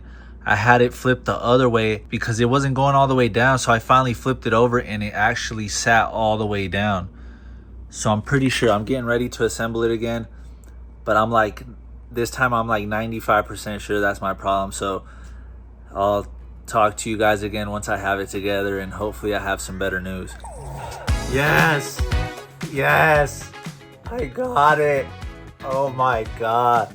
So it was that top little gear. I had it flipped upside down, and then afterwards I looked into my pictures and videos that I had, and I could see that those little like minus signs were facing up. So I knew it was gonna be right, and we're good, man. Check this out. And the beautiful thing is, we got no more play in the input shaft, baby. She's solid. And check it out, she's moving freely. Got the diff moving over there. Let's go, man. God damn. So now it's back on with the Allen head bolt that I should have taken out at the very beginning, followed by the axle seal, and you can see we have to clean up some debris, but pretty easy. Now it's back on with the new ones, and this thing is getting fresher and fresher. Switched out the washer on the reverse switch. It's just the same one as the drain bolt for the engine oil.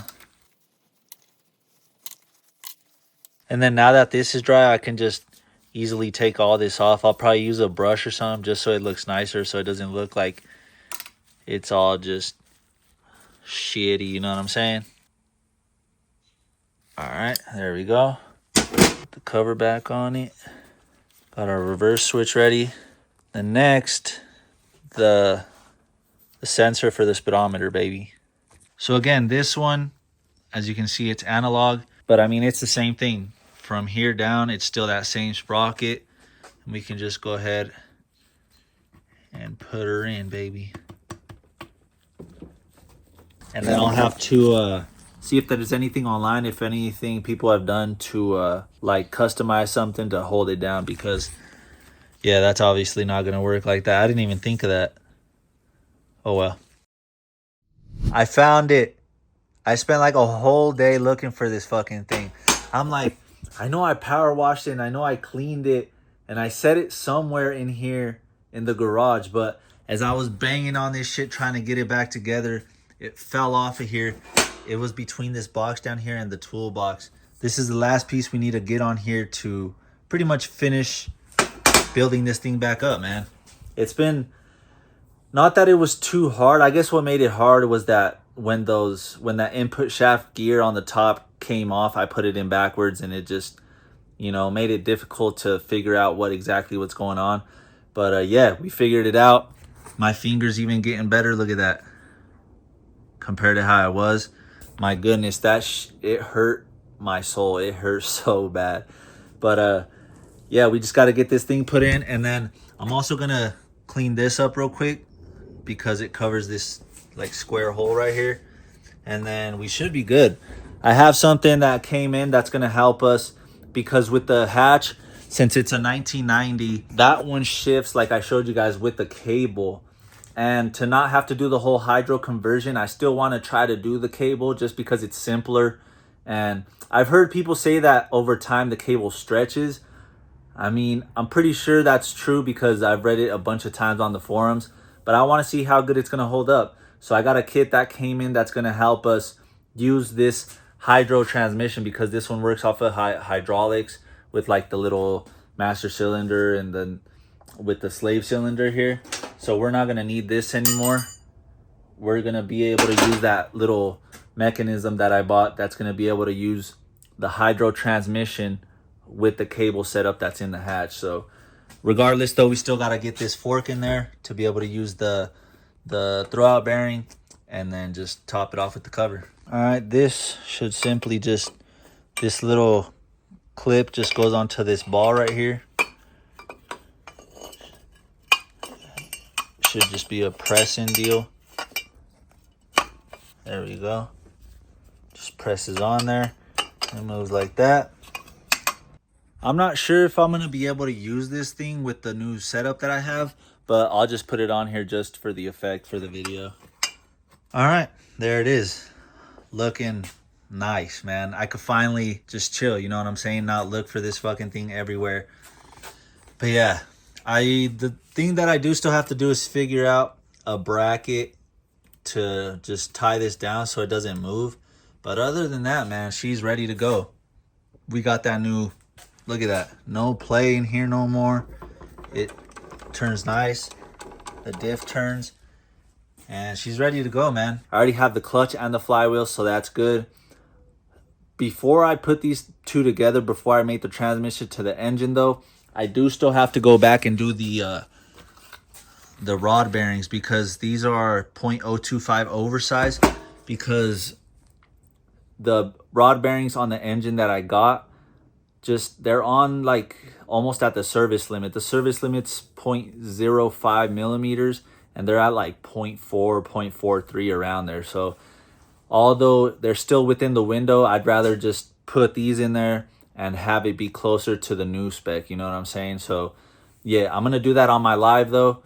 I don't think I want to make a video about that because it's just, I don't know, not boring, but yeah, just something that isn't really worthy of going into the video, you know what I'm saying? And plus I still have to do the fucking, what's called, the valve adjustment on the engine. So I'll just do that on the live.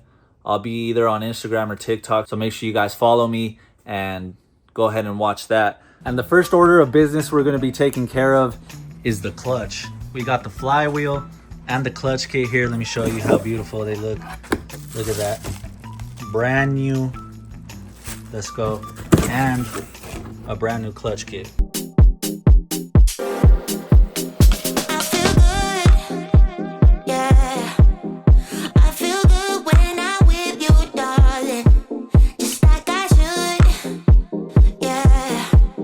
All right guys, we got the engine onto this little four-wheeler here. I did initially think about, like you saw, putting it on this like black blanket, but then I realized I need space like on the bottom for the flywheel and stuff to clear.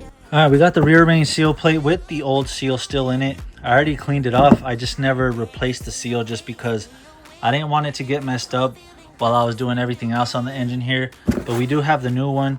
Here's the part number. Yes, sir. Brand new national.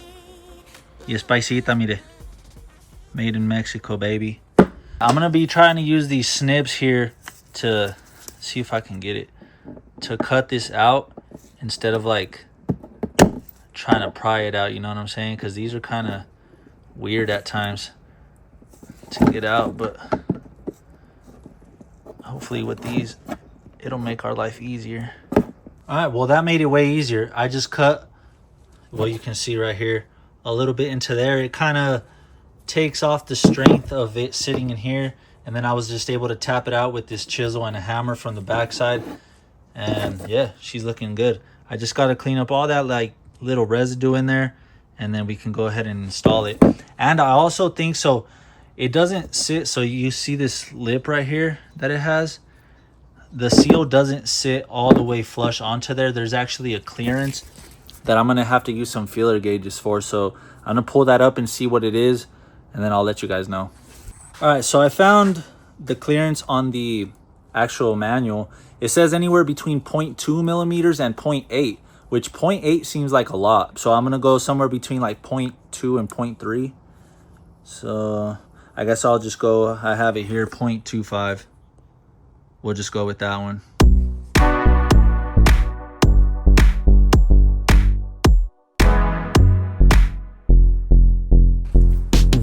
The rear plate's ready.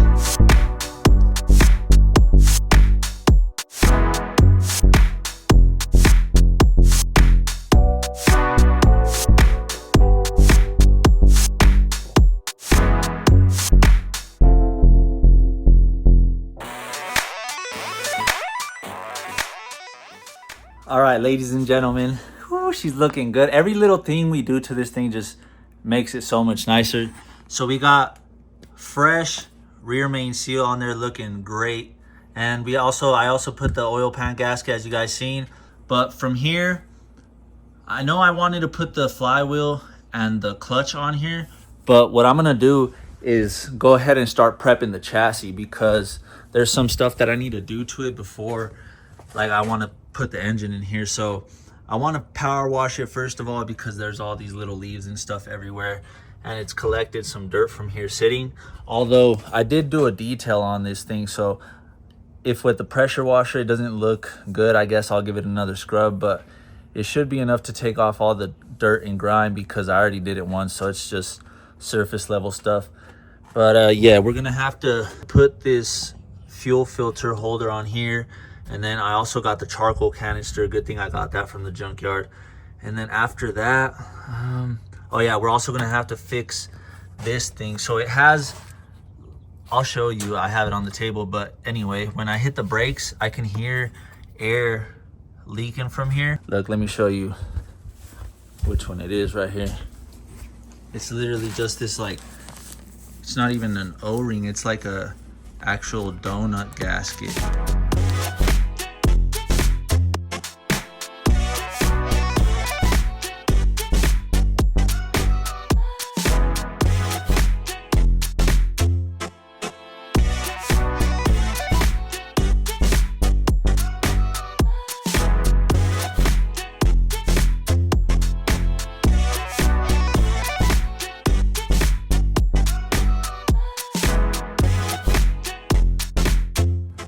So when I ordered this, it said it was for the EF, but that shit is way too loose, man. I'm gonna have to wait on that and just order another one from Rock Auto. Yes, guys, yes, look it. It is messed up. Hell yeah. That is a beautiful sign. Here's the part number again for the new one. All right, let's listen. See if we can hear anything now. Nice. There we go. I mean, of course, we're gonna have to bleed the brakes, but before, every time I would hit the brake pedal, you can hear a every time you'd push it. So that fixed our problem, baby. All right, guys, well, with that done, I'm pleased to say that I'm very happy with the progress we've made. We got the charcoal canister up in there looking really good, the fuel filter holder, the fuel line. We got the new seal on the brake booster. I stole this off the Red Hatch too for this. What is this? This goes to the fuel pressure regulator, holds it really nice. And then I also painted the battery tray, because I took it off the Red Hatch as well, and cleaned up the little plastic tray there. So we're looking really good, man. Making really good progress. I also got the coolant reservoir up in there. I filled this just to see if it was holding, and it's been a day and no leaks, man. Let's go. So from here, I'm actually gonna go to the junkyard real quick because I need to get the rear T bracket that's gonna hopefully bolt up to there, because the one on the EF mounts differently than the one on the EG, on the one I'm about to use. So the transmission, the hydro transmission I'm gonna use, uses a T bracket that bolts to the side right here and then like comes up and hugs onto the mount, whereas the one on the EF has the main bracket up over the top here. So I'm gonna go get that and hopefully it works. I'm gonna get it off a 96, which is the EK, not the EG. So I believe they're the same from 92 to 2000. So hopefully that's the case. And then we'll try to mock stuff up a little bit. And from there, we'll start working on this flywheel and the clutch, man.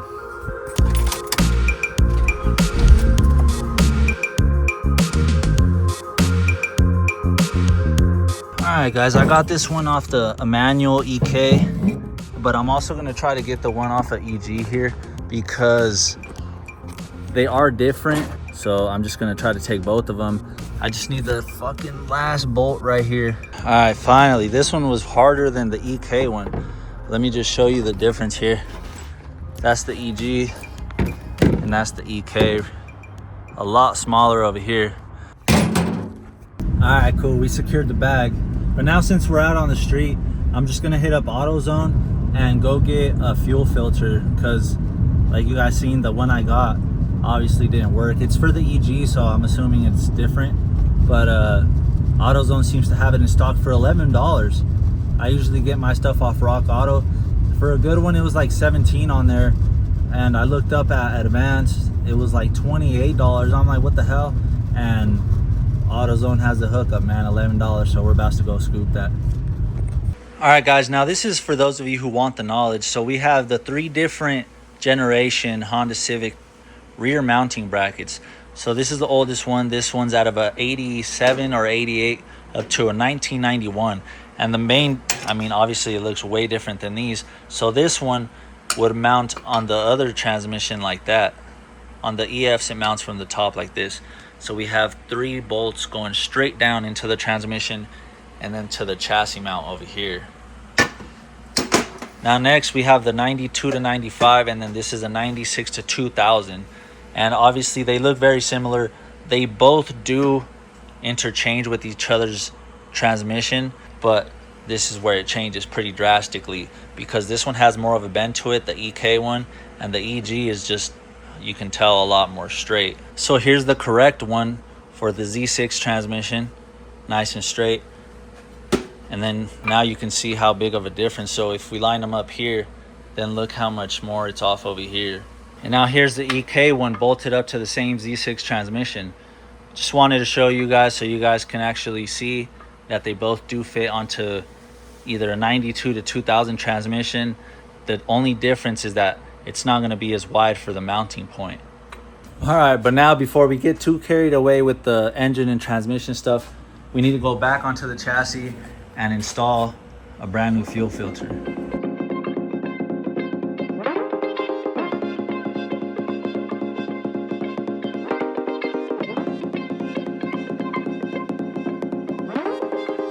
Now with the fuel filter in, look how good she looks.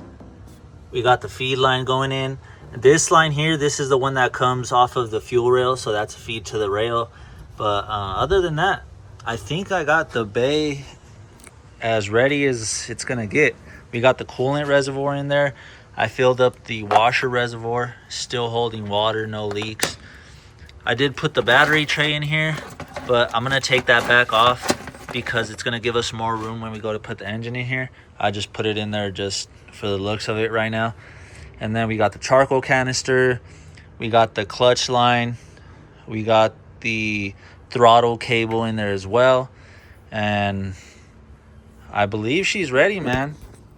We just got to put the flywheel and the clutch onto the engine, mate the trans to the engine, and then we can go ahead and try to drop her in here, baby. Let's go. I'm so fucking hyped, man.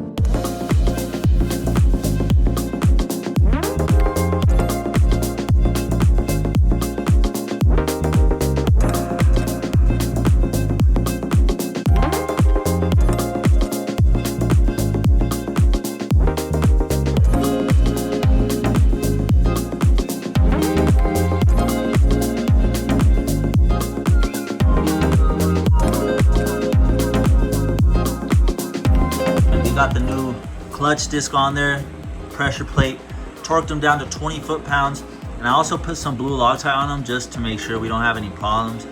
But from here, now we can finally make the transmission to the engine. All right, hold on. I'm getting a little carried away here, getting ahead of myself. I have to install this engine bracket because this is the original one off the Z6, and you can see that they're different. So those two posts are lined up with each other and these are staggered. The only thing is that I'm gonna have to cut this up, which is super unfortunate because it looks so good, but I mean, we're just gonna have to do what we gotta do. You know what I'm saying?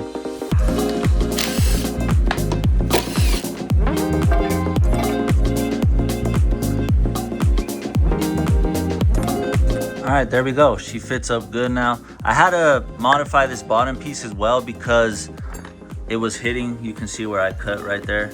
I just used these snips, cut across. I also cut the gasket here so I can use it, and she looks good. Looks like nothing happened. So now I'm just gonna bolt this back down. And good thing I took this off because I forgot to put the key in here that holds like the crankshaft in place. I do remember now that I said I was gonna leave it off because I know I was gonna have to take this off a couple times, but now I just had to find it. I forgot exactly where I put it. All right, now, and I also have the crank pulley on there now with the key right there. So now I'm about to torque it down before we forget because that would suck. Now we're just gonna hit her with one of these real quick. Oh, it broke the adapter. All right, and there it is. You can tell, I mean, it could have been obviously cleaner, like closer to the mount. That way it looked really nice, but that'll do, whatever. I still was able to use both gaskets on top and bottom, so it looks really good. It sits up close.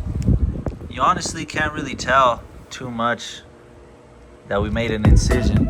All right, guys, now we're getting to the last big major kind of modification that we need to do to be able to hopefully mount this to the EF. So I'm gonna try to reuse the old EF like transmission bracket from the side over here, because I mean, obviously I don't know if it's gonna work, but I'm gonna give it a try. So it seems like it's gonna line up hopefully pretty good, because we got it to line up here with that one, and then it looks like it's gonna be able to line up over here right there. So if we can get this to bolt up to the transmission, I think we're gonna have a very good chance to be able to use this hydro transmission and not have to take the one out of the hatch. All right, guys, got both holes drilled out. Oh, it's looking like it's gonna fit clean. All right, let me just put this one in over here. Ooh, we might need a washer on this side. It doesn't quite sit. I was hoping it would sit on that little lip. So you can see how this stud has a lip. So yeah, we might just need to use a washer. Oh, look at that, let's go. It actually bolted up straight, man. Let's go. And then this space is the same amount of space that it has on the EF, because then the mount has a stud that comes through down, and then you have to like tighten the nut from down here. So bro, that shit's sick. Yes, I think we got it. The only thing is I might have to replace this stud with the bolt that goes through, so I might have to find a different type of spacer, but I think we're gonna be able to use it, even though we're not gonna be able to use this hole on the bracket for extra rigidity, I guess. But that's solid, bro. That ain't going nowhere. So now what I want to do really quick, I went and got a gas cap because I was missing one on the car, but I want to start filling this thing with fuel, man. This is the first fluid that's gonna go in the car since, I don't know, let me go look at the plate real quick, since 2020. We're about to finally fill her up with some good fuel.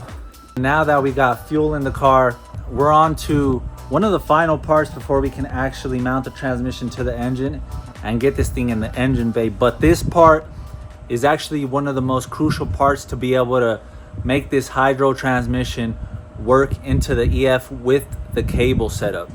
So check it out. I got this from Hossport. It's a hydraulic conversion lever assembly. So what this is gonna do is pretty much mount onto the side of the transmission here and allow us to shift this hydro transmission with the cable instead of with the fluid. The cable just moves the lever and it pivots the fork here with the throwout bearing to engage and disengage the transmission. All right, we got that. We got all these pieces. They're supposed to be really nice too. I think they're supposed to be like billet pieces. Oh yes sir, straight billet, boy. Look at that. This side facing trans, so I'm assuming it goes like that. Oh yeah, got that notch in there. Whoo, look at that. That looks clean. Here's another piece. This one looks like it's just a regular steel piece, but it looks like the cable comes through there and kind of rests on there. And then we got this other beauty here. Look at that. That looks so good. My first piece of billet parts, man. Let's go. Let's go. That shit's clean. So I'm assuming when you push the clutch, this shit just pivots and it does what it's supposed to do, man. Whoo, that looks good.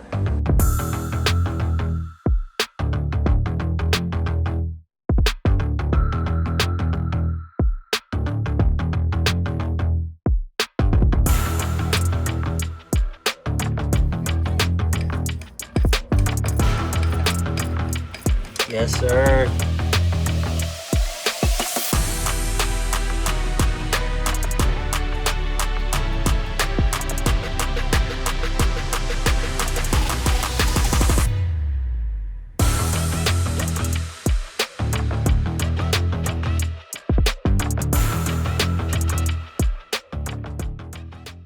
All right, ladies and gents, we got the trans on here and pretty much it's all put together now. So I went ahead, threw the starter on here.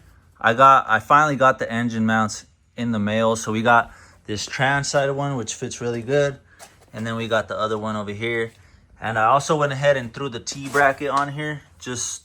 I was thinking about doing it once the engine was already in the car, but I might as well just have it on there.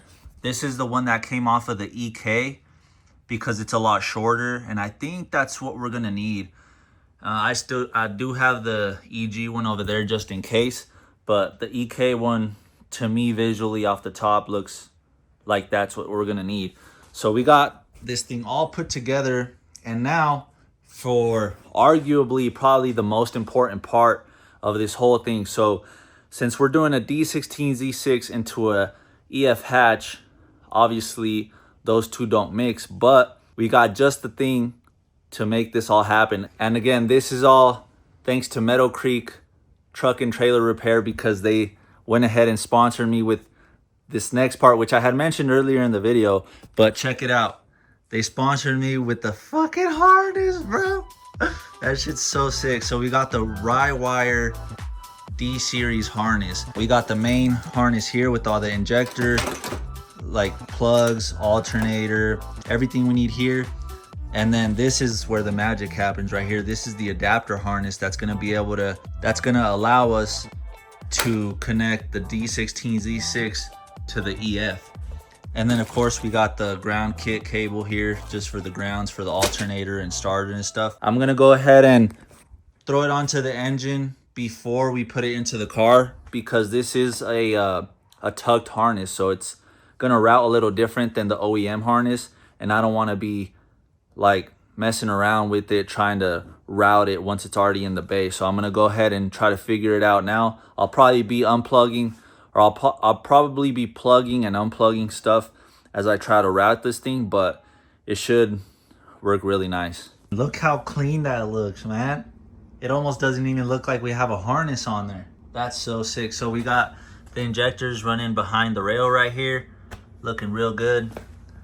And then we got pretty much everything else happening over here. Distributor wires. I mean, pretty much everything is hooked up now. Look back here. Just runs under this bracket here to the alternator. This one I'm not gonna use because the Z6 doesn't have a knock sensor. So you can see right there, KS knock sensor. So that one will not be used. This one's the O2 sensor onto the pipe. But yeah, man, I think it's time to start trying to put this into the engine bay, man. Let's go. It's getting more nerve-wracking, you know what I'm saying? Because like we're getting closer to turning the key, and we built up this whole engine, so I just hope that it's good. I mean, it should. Went through all the steps, made sure everything was good. Yeah, man, I think it's officially time to try to throw this in the bay. Let's go.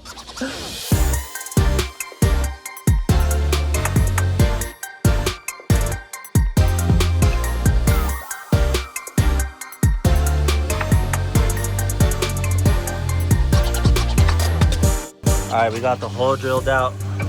Hopefully it goes through. Yes. I'll just need a longer bolt, and then we could run a nut through that, baby. Let's go, finally.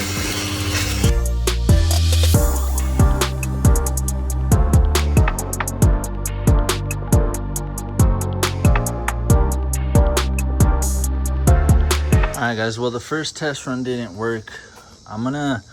I should have done this from the beginning. I'm gonna cut these ears off here, just cut them flush.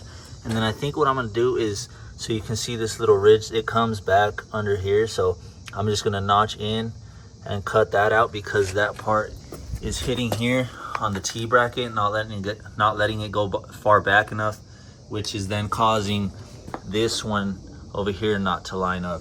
It honestly also doesn't look like these are gonna line up with the rear mount, because the rear mount will sit too far forward, and it should be like right here, which sucks. So I don't know, I'm not sure exactly what I want to do with that. It'd be cool if this was flat and I could just drill another hole, but I don't know if that's really gonna be possible, man. Fuck.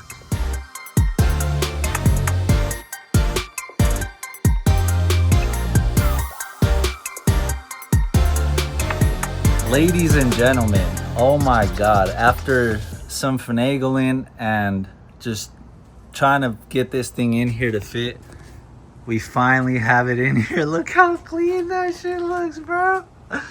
Oh my God, all the work we've done has come to this point, man. Let's go. That shit looks so good. We don't fully have it mounted up, so we got this one on and this one, but the rear T bracket isn't gonna work. The hole on the bracket sits too far back and kind of sits at a weird angle, so it won't go through the mount.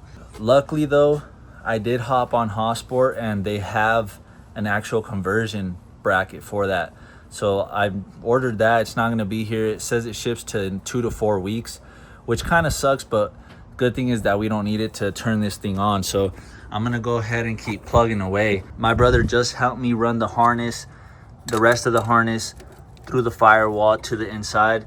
So now I just pretty much have to figure out where I want everything.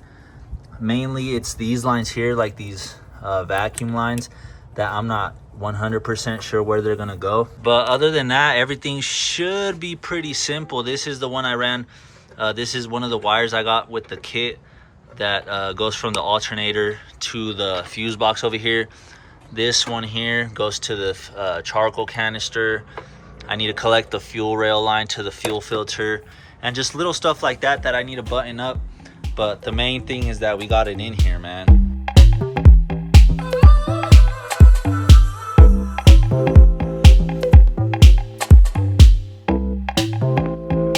All right, guys, we got a couple more huge things already done.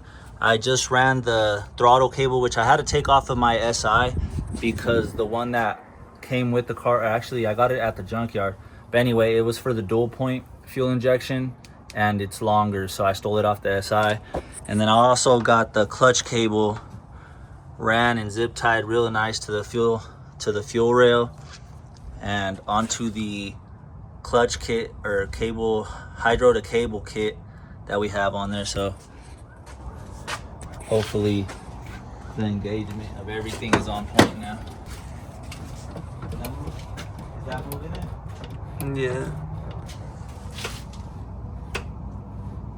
Is it working? Yeah, the clutch is working. All right, next thing I have to do is reroute these hoses here. These are for the purge valve. So the Z6 has it here on the manifold, but on the EF it's over here, and it's kind of already ran and everything's kind of like connected to it. So I'd rather just, because that way I don't have to figure out how to wire this one in, because it has a connector over here. This one's already hooked up to the loom that we're gonna have running to the ECU. So this one's already where it's supposed to go. This one goes to the top, and then the one running from the bottom of the purge valve here, that one is this one, and that one needs to run here to the back of the manifold down here. But then that leaves this one that I don't know where to go. It like tees off into this, and then this is like a blank over here. So what I'm thinking is putting a T on this and then bridging it with this one, running it to the manifold, and then kind of just seeing how it runs and go from there, because I'm not really sure about those ones for the swap. Here we go. She looks pretty good. This has to go right here. There we go. That was all hanging off. But anyway, we got it zip tied up. I'm a fan of using zip ties. They can look really good if you use them properly, but they're just like crack. If you abuse them, they'll make you look like shit, you know what I'm saying? So we got that zip tied onto there. I didn't fully cut this hose down because I'm still not sure, like I said, how this is supposed to be ran. So I just have it teed off from the one going here up to this one and this one. So the one that goes to the bottom of the purge valve, and then over here the one that goes this way. So we're just gonna leave it like that for now. Hopefully it works, and if it does, I'll cut that down, make it look a little cleaner. But she's looking good, man. But now I think what I'm gonna knock out is the shift linkage. I think that's another important one, because we got to make sure we're in neutral, man. You know what I'm saying? Oh my god, I just went to battle with the shift linkage, man. So I have my hatch in this spot over here, so it's kind of weird to get under the car, but I managed to get it out. I do have two shift linkages here, but they're from the EG, and I went to go put one on, but it's way too long. It goes way past the holes up there, and there's just no way those are gonna work. So I got these out, and I'm about to compare to the other one right here. So let's see, that lines up right there. Yeah, it's a good amount shorter. Look at that. Oh my god, luckily I was able to get it out though, because if you guys have ever taken one of these out, sometimes this little pin in here can be a little biatch, but she cooperated pretty nice, man. All right guys, check it out. I got the holes, ow, fuck. I got the holes drilled out for the shifter, and now she lines up perfect. Look at that. Move it a little bit. There we go. I just have to have someone help me from either underneath or in here to run the nut and bolt, because there's no way to reach in there, but she's in there, man.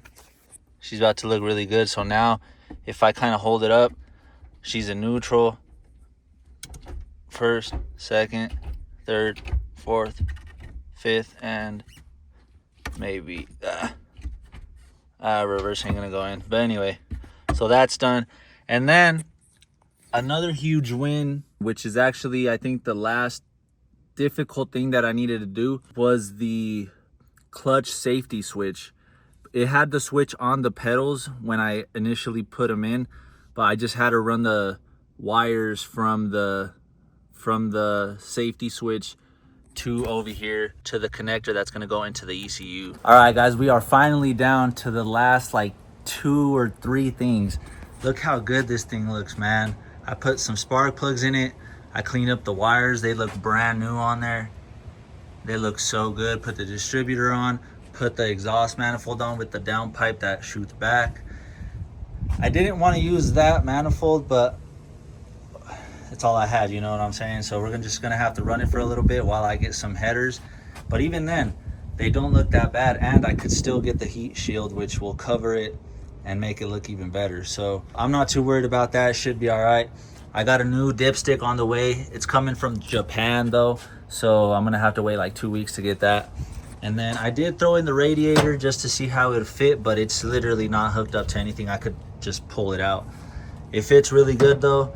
Obviously I'm not gonna run it with water right now, just because if anything happens and we need to tear it out or whatever, I don't want to have to drain that.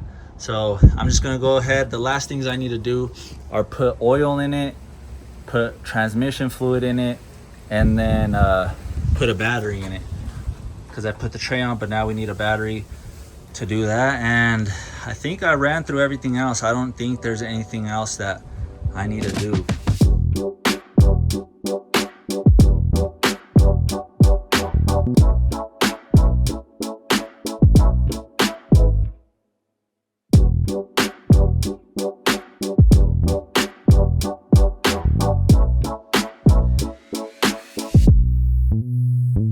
All right guys, next on the list is the transmission fluid. It's gonna leak a little bit, because first of all, it needs to overflow from the fill port.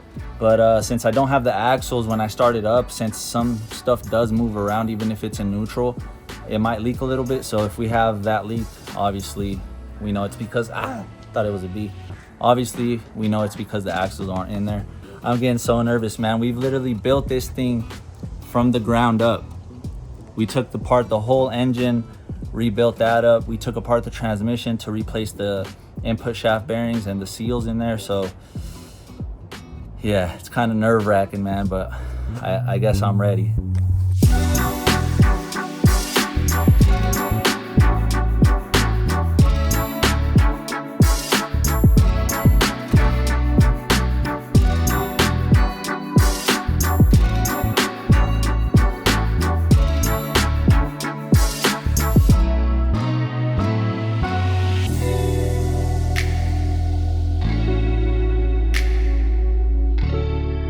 All right guys, we got the transmission full of fluid. I got the battery ready to go. I just need to connect the post to it, and we're pretty much ready to start this thing. I am going to disconnect. Matter of fact, let's go do that now. I'm gonna disconnect all 4 of the injectors. That way we can just build up oil pressure and it doesn't fire. That way we ain't got no fuel going into there. And in case we do, we're just gonna take these off, man. Oh well, they look so good though. That way we don't get no spark going in there lighting the fuel in case one of the injectors is bad, because I don't know if they're good or not. So we're about to find out together. All right, we need a quick pre-startup checklist. So main thing we got is oil in the engine. We just did the transmission fluid. We got the battery. We got our spark with the distributor and the wires and our spark plugs in. We got all the fuel stuff hooked up. We got the fuel regulator all plumbed up and ready to go. Our fuel lines are there, and air, I mean, directly to it. So I haven't heard the fuel pump run. We did, if you guys remember a few episodes ago, we did drop the tank, put a new fuel pump in there at Walbro. I believe it's a 250. So I haven't heard it run yet. I'm assuming because I didn't have any of the ECUs hooked up, and I'm pretty sure that's what tells the fuel pump to turn on. So now that we have that, I'm gonna go ahead and listen to that before I start cranking. And I put an oil pressure gauge on it, so it's running straight down to the hole where the oil pressure sensor goes, this one here. So that line takes place of this, and then we just have it straight onto a gauge.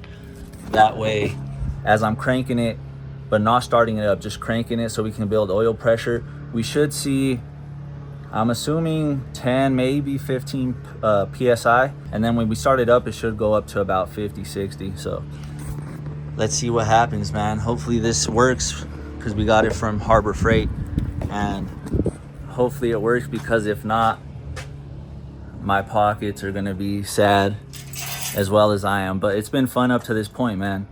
We've done a lot of good work, and even though I'm nervous, we gotta go, man. All right guys, I'm nervous, but we gotta go. All right, we got the key in, we got the oil pressure gauge over here. First though, remember, I'm gonna turn the key on and listen for the fuel pump. Hopefully it starts, man. Hopefully it starts up. Let's go. You heard it. Yes. Yes. Yes. All right, I'm gonna do it again. That pump sounds good. We have about like 6 or 7 gallons of fuel in the tank. So again, I heard something. think we have a fuel leak. I heard it. Fuck. Oh yeah, we definitely have a fuel leak. Damn. Where's it coming from? Oh, it's coming from here. From the main line. Damn. I wonder if it's not tight enough. Ah, see, you can't expect it to go perfect, man. Okay, yeah, it might be not tight enough. Hopefully that's all it is. Okay, yeah, it definitely wasn't tight enough. All right, that should be good. All right. See? Whew, the fucking stinks in here. Good thing we're going through the pre-starter, bro. Damn, that shit stinks in here. All right, next try. Okay, I think we're good. All right, I got the oil pressure gauge here on my leg. It's time to start cranking, man. Oh, I'm fucking nervous, bro. I'm nervous. All right, let's go. Oh yeah, I gotta press the clutch. See, good thing I wired that in. Let me put the gauge. We'll watch it together. Oh no. I wonder if it's because, so there's still this one connected. I don't know if I'm supposed to have that in. I'll disconnect that. All right, let's try that. That's the first thing that came to mind. All right, let's try it. No more fuel leak. Still nothing. I wonder if the clutch switch isn't getting pressed enough.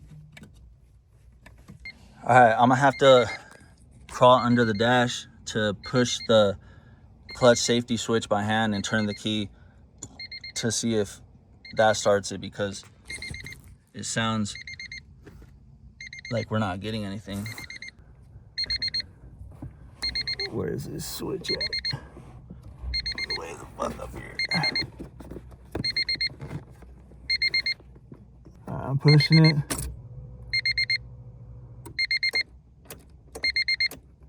Still nothing. What the hell? Alright, so I tried it by hand and that's not it either. I don't know. I'm gonna check fuses real quick. Alright, I wonder what we're missing here. I'm not really sure. I'm gonna have to look into it, because the previous owner didn't really tell me too much about it, and I kind of just went and picked it up too. But I looked at it and it seemed like everything was there, so I'm not really sure if we're having a problem with the harness right now, or if there's just a bad ground or something, because we're not even having the starter do anything right now. For now though, I have the key turned on, so I can just like do this shit to the starter and at least keep it cranked. Oh shit, to see if we can get some oil pressure built up.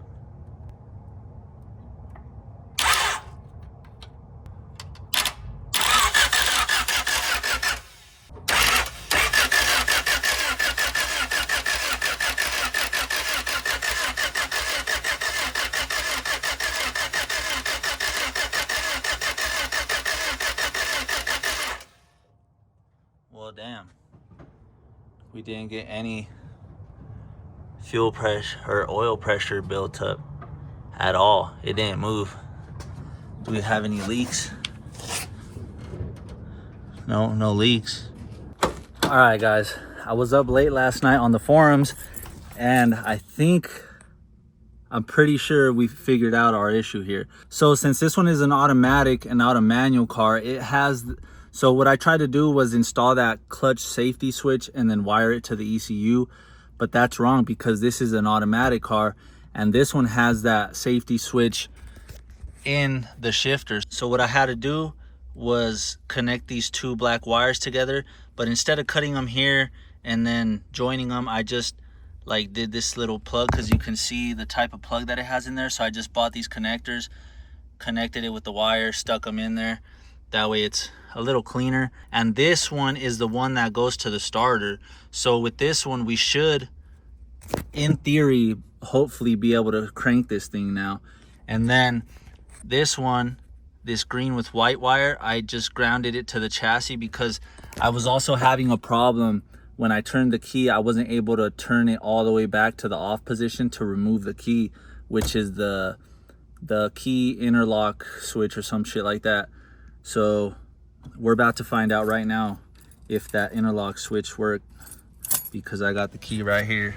So I got the battery hooked up. I know there's gonna be power.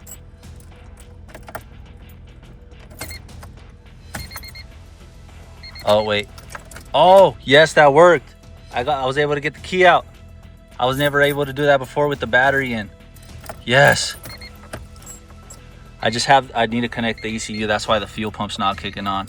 Look at this though. Yes, that worked. Yes, that green and white wire. Now hopefully this one works too, man. Yes, yes, yes, yes, yes. We're getting somewhere. I just got to connect this computer in there, and then we should start cranking.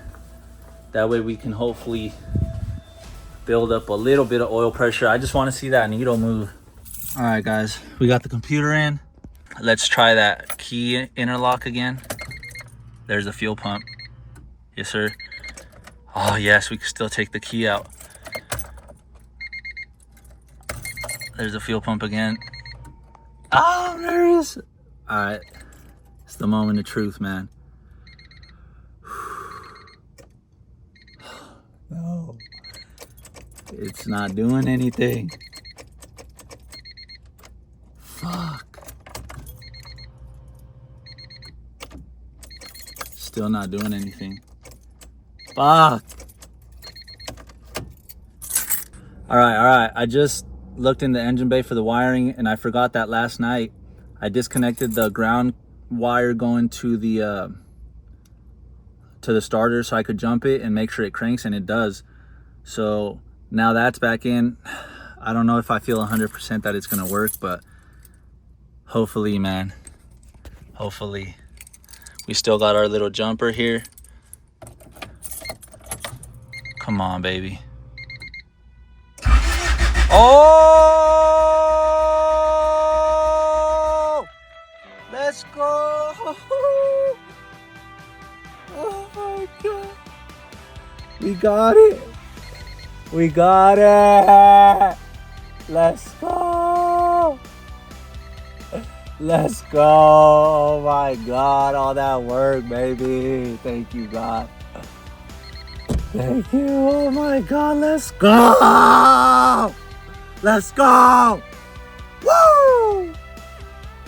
Oh, that feels good. Woo. I didn't even watch the oil pressure gauge, man. We got that shit hanging right here. Woo. Let's go, baby. All right, just real quick before you keep cranking, just make sure, let me move this. I have that for the transmission because I don't have the axles in, but it doesn't look like we have any leaks, man. So I think we're good to officially start letting her crank a little bit more, see if we can't build up some oil pressure. All right, now we're about to crank it. Let's try to build up some oil pressure. We just need to watch the gauge here.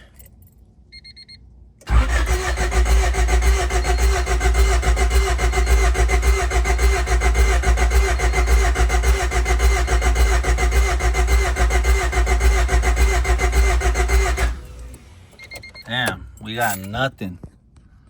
We got nothing. All right, guys, well, oh damn.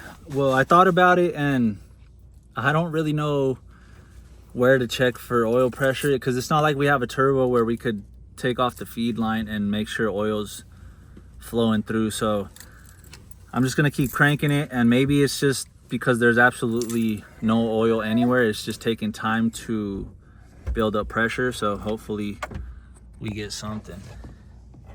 Let's go back to here. Make sure. All right, fuel pump. Oh, it's moving. We got 10 PSI. We got 15. 20? Oh, I smell oil. I smell oil. We got up to 15, almost 20 pounds, baby. Let's go. She's healthy. I'm pretty sure she's healthy. She got almost up to 20 pounds of oil pressure just on the crank. Let's go. I need to go check. I smelled oil. Did you smell oil, baby? Yeah. Maybe it's because I got the gauge in there. Are we leaking? There's no leaks. That's good. Hell yeah. I don't know. I don't think we have anything leaking. Huh. I wonder why I could smell oil. Maybe because of the gauge that's going into the car. I don't know, but we got oil pressure, baby. I might crank it like 1 or 2 more times just to build it up a little bit more, get more oil through there. And then I think we're ready to start this thing, man. All right, let's try it again. Keep our eye on this.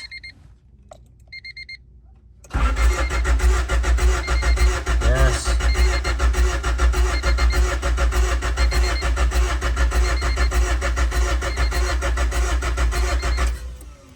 Yep. All right, cool. We hit about 17, 18 pounds. I think we're good.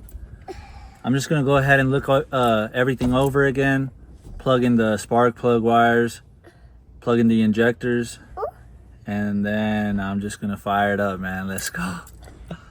All right, ladies and gentlemen, we are down to the moment of truth here. I got everything plugged back in, but before I start it, I just wanna give a moment of appreciation to how good this thing looks, man. We got the wires in, the injectors, the harness is tucked. It looks really good. And I just hope this thing starts, man. We tore the whole block, the whole engine down, sent it to the machine shop, rebuilt it, new bearings, new rings, built up the transmission and everything. And it all comes down to this, man. Oh my God.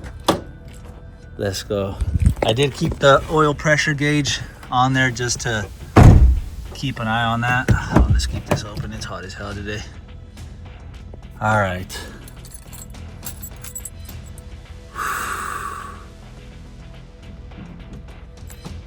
All right. I'll make sure I'm in neutral.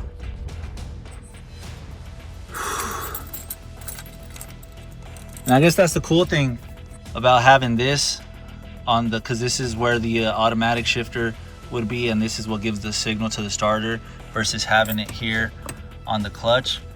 And that's cool because I could start the car without pressing the clutch now, but also I always have to make sure I'm in neutral. But all right, I'm just nervous and I'm delaying a little bit.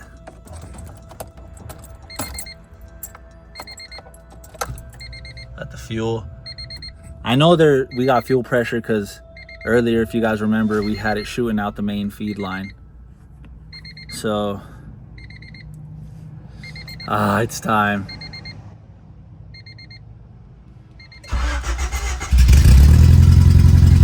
It started on the first crank, baby. Let's go. Woo!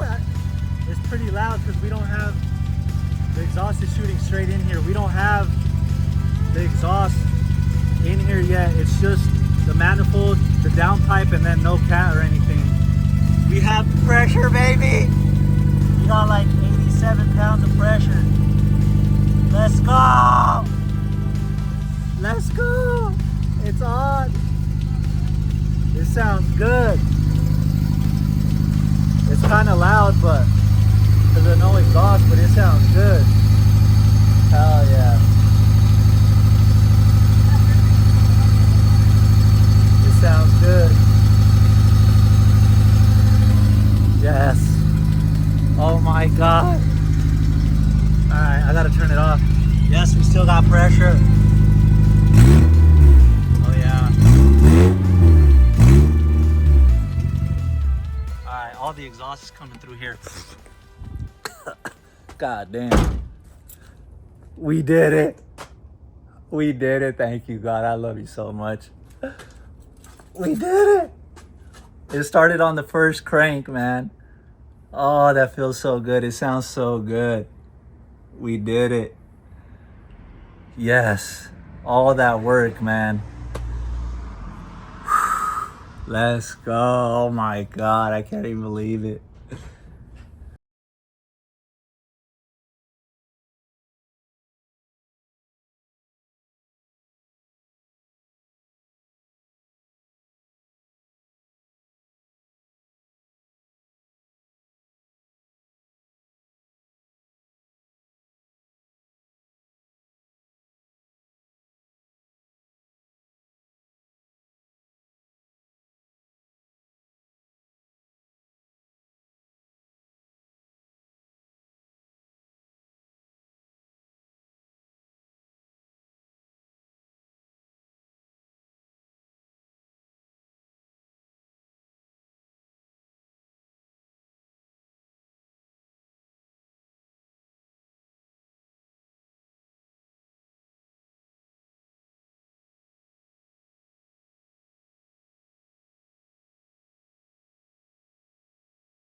To start off, I'm gonna be doing some thievery. I'm gonna steal some parts off of my EF Hatch SI.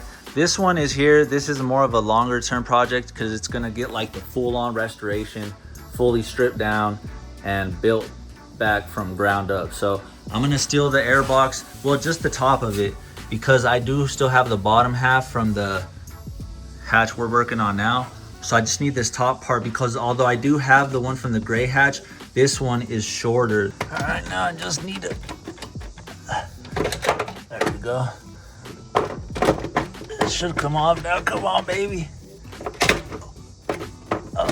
there we go. Damn. Oh no. Need that clamp.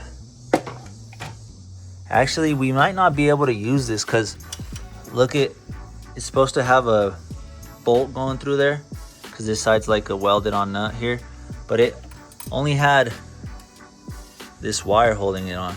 But luckily on the other airbox, see, so here's the other half of the one I'm gonna use. Luckily the other one had this on it, so we could just replace it right away. Now before I put this in, I'm gonna go measure because yeah, so put that on there. Should fit. Yes sir, look at that.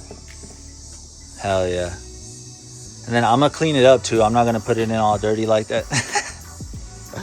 Come on, bro.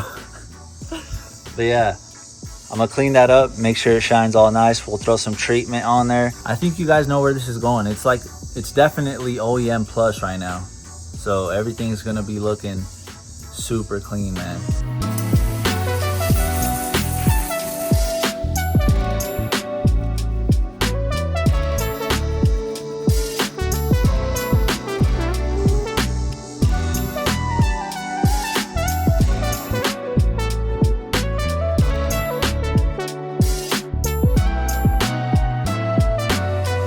All right, there's the first order of business taken care of. That intake is looking clean, man. As you guys seen, I went ahead and cleaned it up, and then I went over it. This isn't sponsored, but some Meguiar's Ultimate Black trim restore, plastic restore. Once I'm done, I'll probably go over the other plastics with it just so it looks extra good, but she's in there. We got the air filter in there, and now it leads to the factory box down here. And I also went ahead and notched this radiator, the fan shroud over here, because it was hitting on the body here and not letting it line up to these mounting holes right here. But now that we did that, she lines up good and we can throw some bolts on there.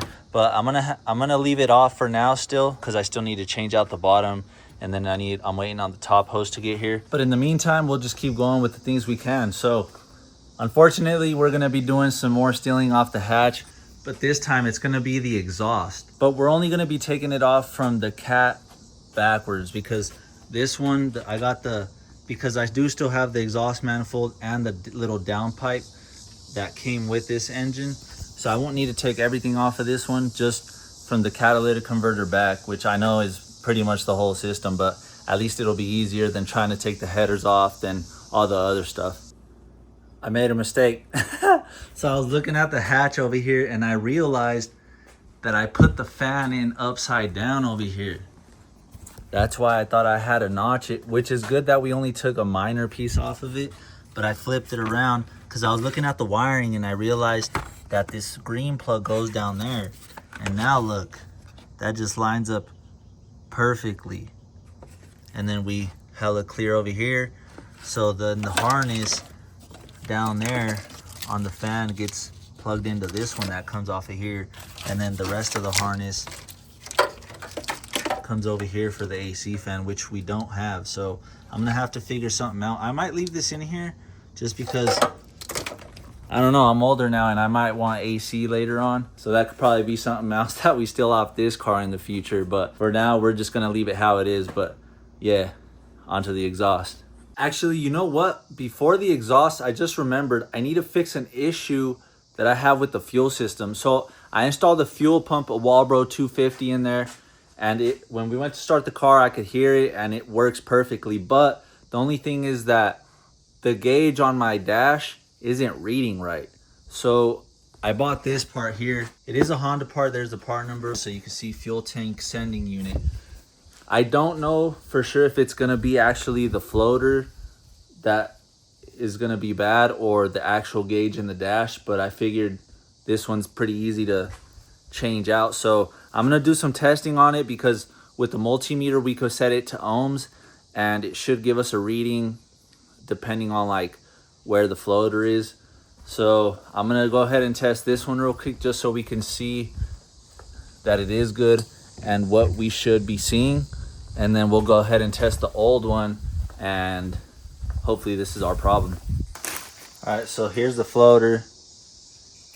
The ohms reading should change as we move it from empty to full. and that would give us the indication that it is good. All right, so we should get something as soon as I touch to this. Like if we hold it at full lock, 2.6, and then empty,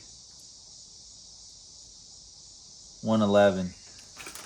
All right, cool. So now when we go test that one, as soon as I touch the leads of the multimeter to that one, I should see some type of reading. We have, I believe I have like 7 gallons in there. So we're about halfway. So we should see a reading of about, I don't know, somewhere in the 60, 70. So let's go check that out. All right, I'm gonna try to do this with one hand here. Okay, so we're not getting anything. Yes, that means that this is bad. I did get this one. I changed it out because the other one was kind of broken, the one that came when I bought the car. So I bought this one from the junkyard just to see if, or just to replace it, but I guess it's not good. So I switched that. Yeah, we're not getting anything. Cool. All right, so I think we actually found the problem. Now I just got to take that one off, put this new one on there. And I still don't have a battery for the car, but I do have my jump box right here. So we'll hook that up to the car, and we should see the fuel gauge on the dash actually working. All right, I got this collar off. It just spins. I used the hammer and a flathead. So now we can just take this out. Oh yeah, look how beat it is. I don't remember if it looked that bad when I put it in there. God damn. But either way, we do got fuel in there.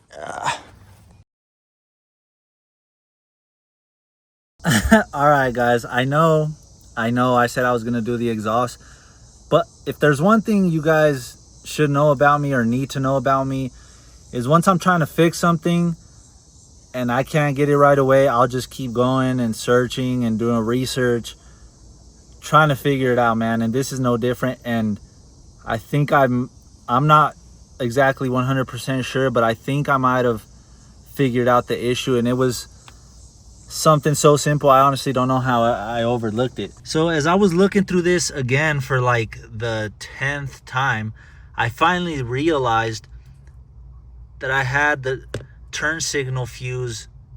It literally wasn't in here. It's this one here, and it wasn't in there. I don't know how I overlooked it. I mean, I've done a lot of shit to this car, so I mean, I'm not surprised that I missed something. You know, you got to give me some credit. It's the first thing I missed. But I did check it again because I did notice, like I was saying, my turn signals also weren't working. The hazards worked, but not the turn signals. So I was looking again. And I seen that it was missing the turn signal fuse, which, again, I'm not sure if it is going to work because the one for the instrument lights is the one that's in there, and the tail lights and license plate lights, and that all works. But I mean, it's missing a fuse. So if this works, man, I'm gonna be so happy, because we also need it. It's crucial because I need the check engine light especially to flash on and off when I go do the inspection, like the emissions and stuff, or else it'll fail. It's an automatic fail if that doesn't work. So let's see what happens. I'm gonna turn the key. I'm nervous, bro. I've been putting so much time and research into this shit. All right, let's go. Yes! Let's go! Yes! Oh my God. Let's go. And look at the fuel gauge even works out, baby. Let's go. Yes. Yes. Let's go. All right, let's try that again just because of how beautiful it looks. We even got the check engine light to go on and off.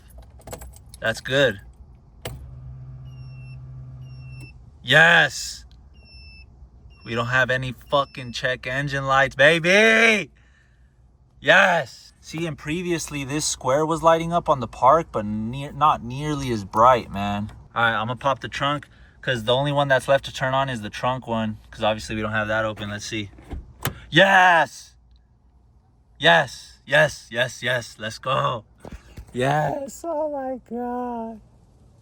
I feel like 100 pounds lighter now, man. All right, ladies and gentlemen, now we can move on to the exhaust. Let's go.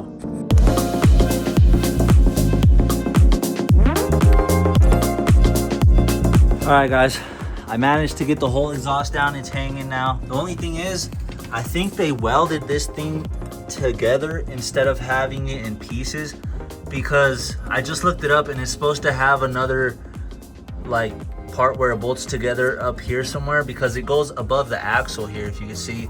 So there's no way for me to take it out of here without fucking cutting it up, you know what I'm saying? It's one of those things we're just gonna have to do. So the easiest thing to do is just gonna be, I think I'm just gonna cut right here on the bend, because if I cut it here where the weld is, then I'm gonna have to turn it to get it over the axle and all that kind of shit. Whereas if I cut here on the bend, it'll just be a straighter shot to just pull it forward.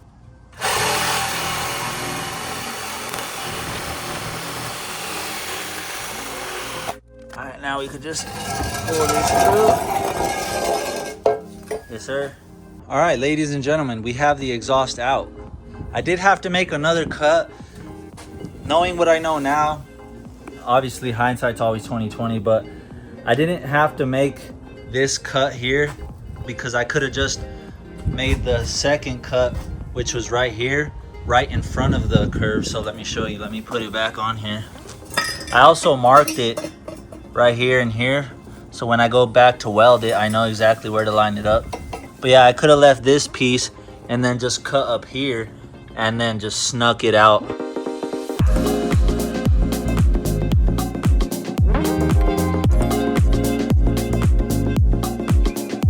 All right, guys, we got the old manifold and the downpipe off. I mean, it's beat, man. It's from 95, so I wasn't expecting too much. It would have been nice to get a heat shield, but even those, people were selling them on eBay for like 50 bucks, you know what I'm saying? So I didn't think it was worth it, so check this out. I got me a brand new exhaust manifold, well, some headers, and a downpipe.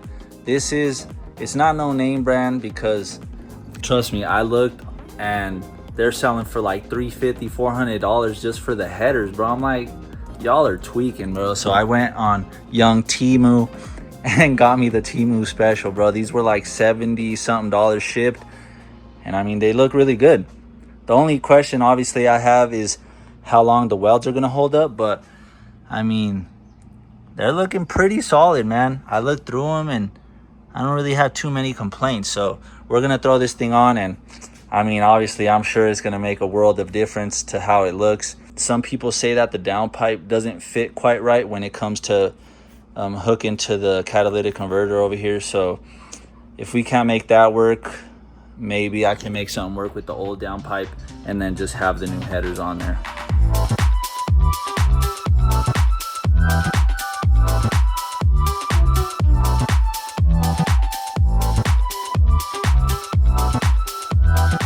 All right, guys, I got them fully bolted in. I'm gonna replace the dipstick. I do have one coming in, but it's coming all the way from Japan, so I'm gonna have to wait on another one because it's actually OEM. But onto the important thing. Ready? 1, 2, 3. Oh, that shit looks clean. Oh, that shit looks so much better. Hell yeah. I'm glad I got him. Haters gonna hate, but we just gonna keep pushing forward. Look how good they look. All right, now we gotta see how well this J-pipe's gonna fit, man. All right, well, overall so far, I think I'm pretty happy with how it goes. Let me show you down here. J-pipe fits really nice. It actually fits pretty snug up against the oil pan. Not too close. I can still fit my hand in here, but it's not all the way down here to where it can get hit if we like go over a bump or whatever the hell. And it bolted up really nice. Now we just gotta hope that back here lines up and reaches to the catalytic converter. All right, wait. I just got some parts in the mail, and I think we're gonna install those before I start welding real quick, just because I think it would make everything easier. And it's actually an important part that I've been waiting for, because it's gonna allow us to fully mount this thing back up. Because if you remember, I was trying to use an EK rear T bracket to mount the swap into the chassis, but it didn't quite fit. So I ordered something off of Hossport that I didn't really even know they had. It's a conversion kit, so this will be the new T bracket. I think it's even shorter than the EK one. But then what's really gonna help is this piece here, because although I do have it mounted in, I just bolted the EF transmission bracket directly to the Z6 transmission, and it doesn't quite line up. You can tell on the mount how it sits kind of crooked, but this is gonna bolt to the transmission, and then the mount is gonna mount to this bracket. I was even telling my brother, I was like, if we ever go to boost this thing, it's gonna be kind of weird. I'm gonna have to figure something out for the mounts, because they're just gonna not be fully how they should when we're running a turbo. And luckily enough, I found these, so now we're gonna have a proper setup for the swap.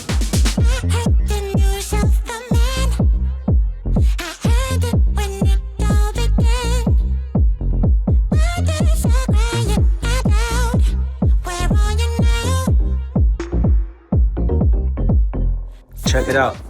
Let me show you what we got. Here's the passenger side, looking way better. We don't have it crooked in there no more. It's nice and even. And it also, well, let me show you the rear mount first. There's the rear T bracket looking really nice in there. And it also like straightened the engine, because before this side was kind of down like this. It wasn't too noticeable, but I could see it, and to me it made the swap feel like unofficial, if that makes sense. But now that we got it in here looking like it does, I'm so happy with it, man.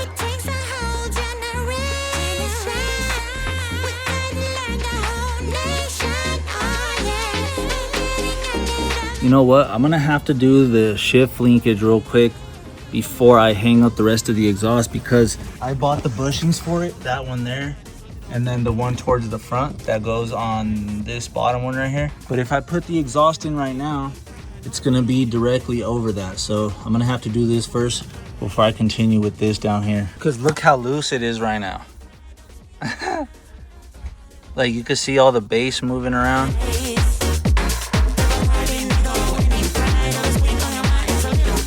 Yes, sir. All I did was cut that little lip off, and I was able to just slip it through easy. Oh my God, let's go. Oh, that was easy, bro. What the hell? People be making this shit. Bruh. I swear, everything I read or heard about these bushings, people say that this is like the hardest thing in the world to put on. Bro, you seen that? That was easy. Let's go. Hell yeah. So now, where's the other one? Where did I put it? Right here. So now this one, I'm just gonna put this one on when I already have this part bolted up to the car, because since it's in two pieces, it actually slides off pretty easy, so it's gonna fall off anyway. All right, let's see if these shift linkage bushings really work, man. Oh yeah. Damn. Okay. That for sure makes a difference.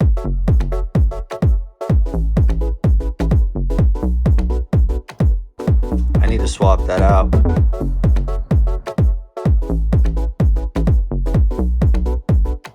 All right, as I'm fitting this exhaust up, look at what I just realized, man. So we're gonna have to weld right here, but this right here is the fuel tank, bro.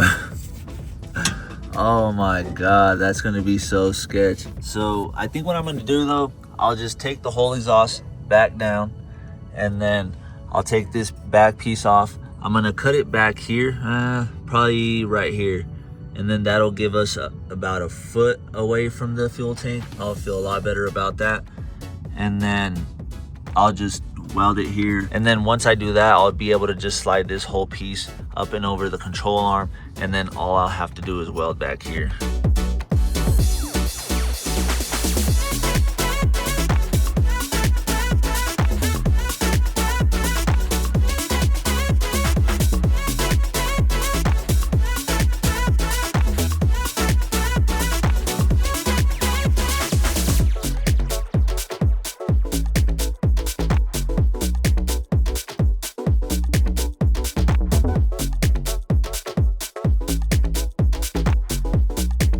You know what I just thought of while I was trying to weld this thing? What if, since now we're coming past the control arm here, what if I just let it dump right here instead of putting the muffler on? And I mean, maybe it won't be too loud. I guess I could try it. Yeah, I think that's what I'm gonna do. I'm gonna cut this tack. I'm gonna let this hang. I'm gonna start it and see how it sounds without it. We might just be on to something, man. All right, guys, check it out. So I have it cut off. It's hanging there, and that's where it's dumping out. Right after the control arm. That actually is pretty sick, man. Hopefully, I mean, I think it's either gonna go one of two ways. It's either gonna be really good or just complete ass. But we're about to find out. I'm hoping it sounds good because I kind of like that, just dumping right over that control arm. All right, let's see what happens.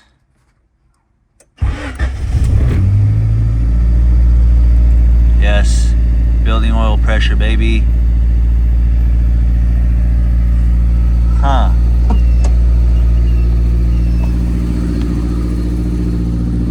Okay. That sounds pretty good. Yep. That sounds pretty good. Let's go. Yo, that sounds pretty good. I can't run it too long because we don't got coolant in there, but we're holding oil pressure. Hell yeah. What is that, about 82, 83 pounds? All right, well, I think that was a success, man. I'm gonna leave it like that for a while. I'm gonna button everything else up, drive it around like that, and listen to it. Once it has a good idle, it's running how it's supposed to. I mean, it sounds good. I just gotta put some coolant in it so I can run it up to temperature, make sure the fans are working. I don't have it in there right now. It's one of these two. I have to put power to them because one of them doesn't work. But I do have the wiring in there already. I have the radiator in already. I just got the hose in the mail. The hose is in the mail, so I'm about to run those. And then we should be able to fill it with some coolant and run this thing up to temperature, man. We're getting closer. We're getting closer.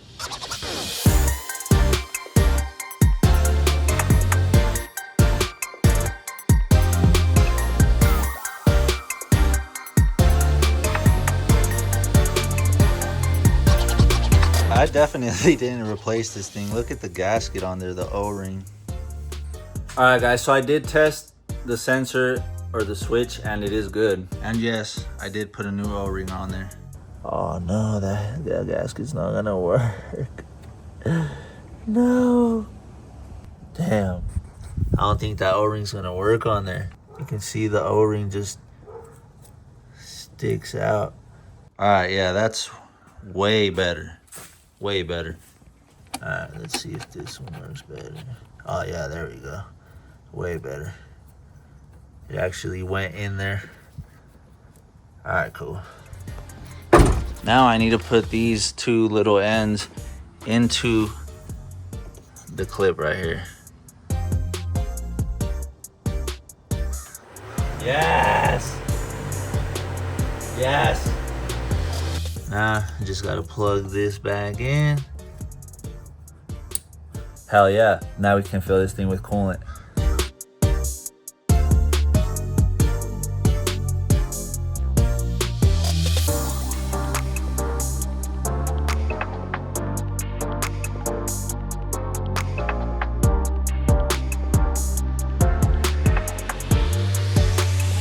And now you can see we got the coolant getting sucked in with the vacuum that we created with this thing. All right, guys. She is officially ready to start again. And it should run a lot better now because I put the O2 sensor on there. So it should read the air-fuel ratio and all that good shit that it does. So now we can officially try to run it up to temperature and see if, I mean, hopefully we don't have any leaks because we checked it with the vacuum fill, so.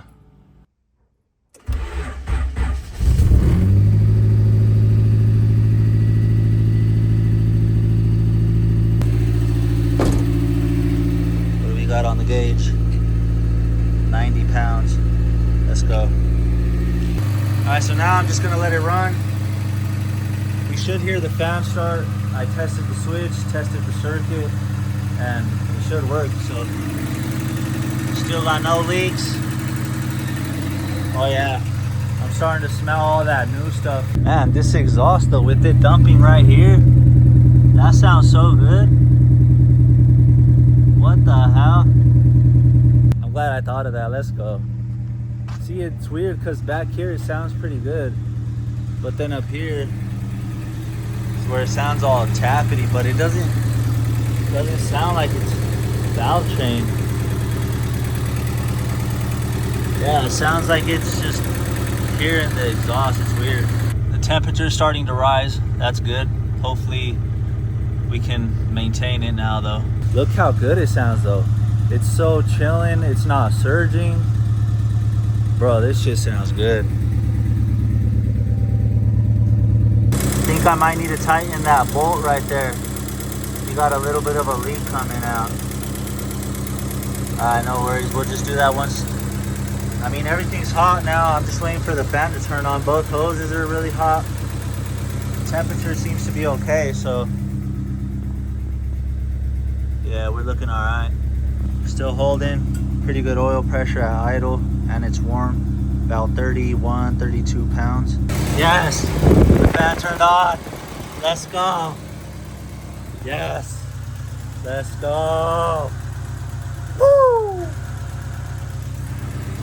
All right, I just gotta let it cool down, tighten up that bolt a little bit, and I mean, other than that, just shut it off and check the oil. Like I said, I don't know this tapping sound. I think it's the exhaust because I put my, it doesn't really sound like valve train, so I think it's just the exhaust. Maybe because it's Chinese, it's cheaper material. But yeah, man, we got the cooling system officially done. Let's go, baby. All right, before I shut it off, I want to make sure my heater works. Oh yeah, that shit is hot as hell. God damn, yeah, it works.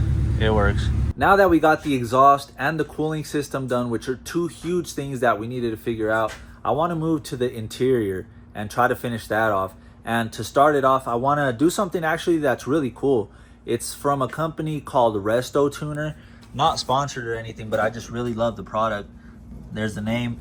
But what they do is they print off these stickers so we can update the interior. This one's for the fuel door, and this is the big main interior one. Look how cool that is, man. Being able to replace all that and make it look brand new. These are on the door handles, and what's cool is, look, it's reflective. And then this also goes on the door handle, the lock. And then the last one that's pretty cool, which I actually don't think we have on the car right now. This is for the fuse box in the engine bay. And yeah, no, we don't have it. I think it used to have one, but someone must have took it off. But yeah, we're gonna be able to update the interior, and I also want to finish that middle console, that center console.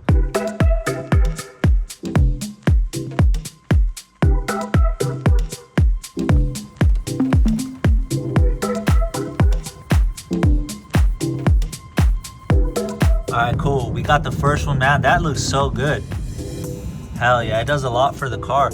I was gonna flip it so that way when you're like reading it from out here, it's right side up, but I decided to face it like this because the one on the air box is already facing this way. So I kind of, just to keep everything uniform.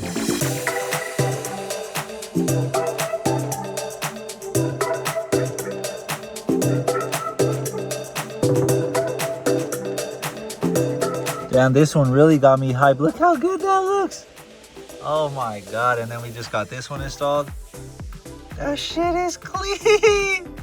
It's the little things, man. It's the little things. And then I cleaned up the fuse panel here, put that sticker on there, put the sticker for the hood latch, put these two down here. I cleaned up this plastic piece, put the trunk one and the gas one. And then look at how good these look now. That looks sick. And then we got the lock in there. But yeah, man, damn, that looks so sick. Look at that. Hell yeah. I wish I would have got a horn one, because there was a horn sticker here, but oh well, I can do without that. One thing that frustrated the hell out of me was I took off the stickers that this rear window had, because the previous owner had, I believe they were like those parking stickers for apartments. And I hate how stickers look on cars. I'm gonna even get rid of this stupid emblem here. That way we just have the Honda OE decals. But yeah, man, she's coming together. So now that we got that done, I want to continue on the interior because we have more things to do. I want to vacuum the carpet. I was thinking of shampooing it, but it actually does look like it's pretty clean. I think just the vacuuming will do a lot for it. And then I got some floor mats to put in there too. And I also got something nice that's it's kind of out of sight until you look at it, but I got these things for the pedals. Brand new pads, man. I got two of those, one for the brake, one for the clutch, and then this one for the gas.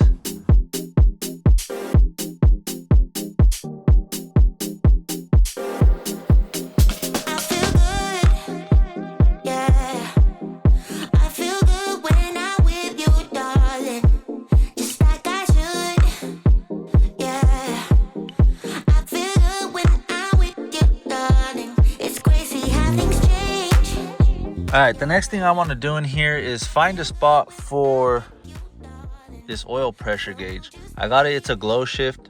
You can see it right there. That's the brand, Glow Shift. And I've been looking through here trying to figure out exactly where I want it, because they sell gauge pods for like to delete this, take this out, or for your vent right here. But I feel like all of that stuff gives to the feel of the OEM-ness in here, you know what I mean? I don't want to start tearing things up. And up to this point, everything that I've done to the car, the swap, literally everything to the interior, it's reversible. So we can go back to the automatic if we need to. We can go back to the stock engine if we need to, because we didn't tear up any of the harnesses coming to the body. And like the shifter, obviously this comes out. The pedals we can take back out. But I'm thinking that this might be the only thing that isn't going to be reversible, because the location I'm thinking of putting this thing is right here. I think it'll look really good though. See, because if you're driving, you're probably like right here. You can see the gauge down here, you know what I'm saying? And it's low key, it's not all in your face, and it still looks good. It's going to look sick, man. And plus we need the oil pressure gauge, because this doesn't have it. It only has fuel and the coolant temperature. And if I don't put it on, I'm gonna be paranoid. So I just figured out the wiring, because I'm gonna use what's called an expandable fuse. So we can pretty much plug into these fuses here. And I'm gonna be using this one for the constant power that's coming to the car. That's for like the radio and all that, the clock, interior lights, and the cigarette lighter. And then after that, I need to hook to one that has power when you turn on the key, which is going to be, I could use any of these three here, cooling fan, alternator, or wiper. But I'm just going to go with the wiper one, because alternator and cooling fan are they're more crucial than the wipers. So if anything happens to the wiper, will be good instead of using that one. Same thing with the cigarette lighter over here.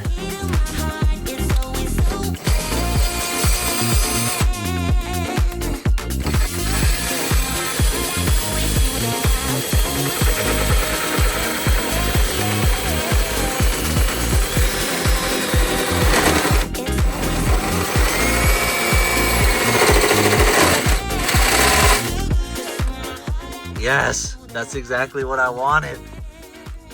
It has these in here and I wanted those to stay in there. Yes.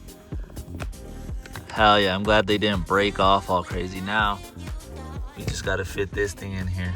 Yeah, I'll just use a Dremel to just make it a little bit bigger and she'll fit nice and snug, baby. Let's go. All right, guys, we got the hole drilled out and I didn't have a Dremel tool because it fit kind of tight at first to kind of open this. Oh, what the hell? To open it up a little bit.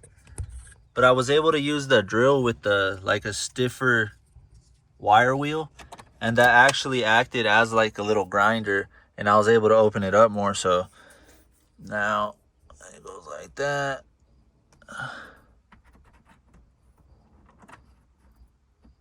Let's see. Come on, baby.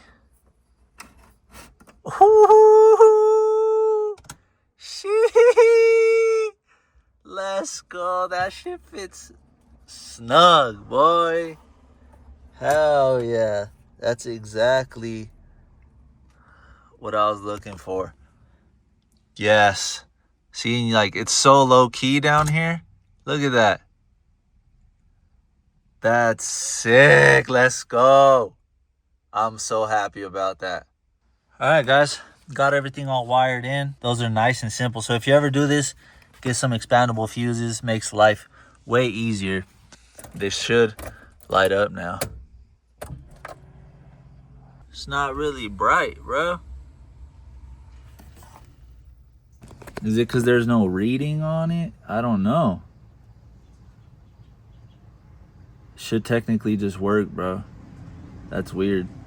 Before we finish off the interior, I just want to show you guys this piece here, man. So this is a plate that covers the holes on the tunnel if you're doing an auto to manual swap, because there's others on the market that only cover the holes but don't have these posts here. And what these do is it allows you to screw in the side right here of the center console plastic, so that way it's held down really nice. And it also comes with this rubber boot here, which is actually a Honda part. Surprisingly, they still make it, I guess. The only thing that I wish was a little better was the hole here, because it doesn't quite line up perfectly. I don't know if he got the measurements off a sedan, because you can see it says it works on a sedan and a hatch. So I don't know if the sedan one might be different and that's what he got the measurements off of, or whatever. I don't know. But other than that, man, this piece would be perfect. Not sponsored, just wanted to show a cool ass piece. All right, guys, this thing is in. I'm so happy with that. Look at this. Look how good that shit looks, God. Oh my God. That shit is so clean. And now I finally got the gauge to work, because it wasn't lighting up fully and it wouldn't work at the same time as the radio. And that's because I had it plugged in wrong. So what I had to do was figure out, I'm going to explain this. You can fast forward if you want, but for those who want to know. So I've used, let me take these off. I use these expandable fuses here. So it connects to the original fuse slot, but then you have to connect your fuses into the slots on the expandable fuse. And you can see I have two in there, the blue and the yellow one.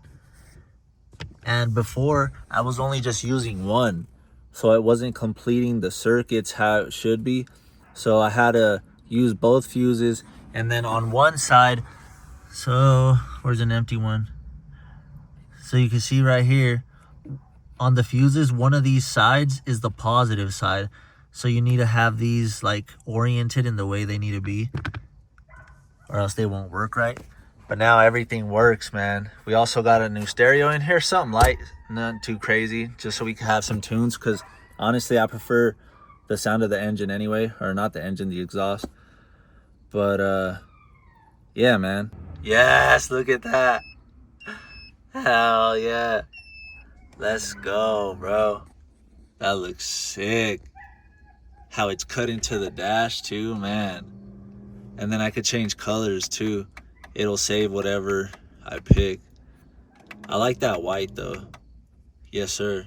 With the red needle. Whoo, that's sick. Let's go. Like I said, we got some tunes, so now we're bumping a little bit. And then the center console, man, came out so good. So now there's only two things that give it away that it used to be an automatic. I'll show you. So first is the dash. We still have the park, reverse, neutral, drive.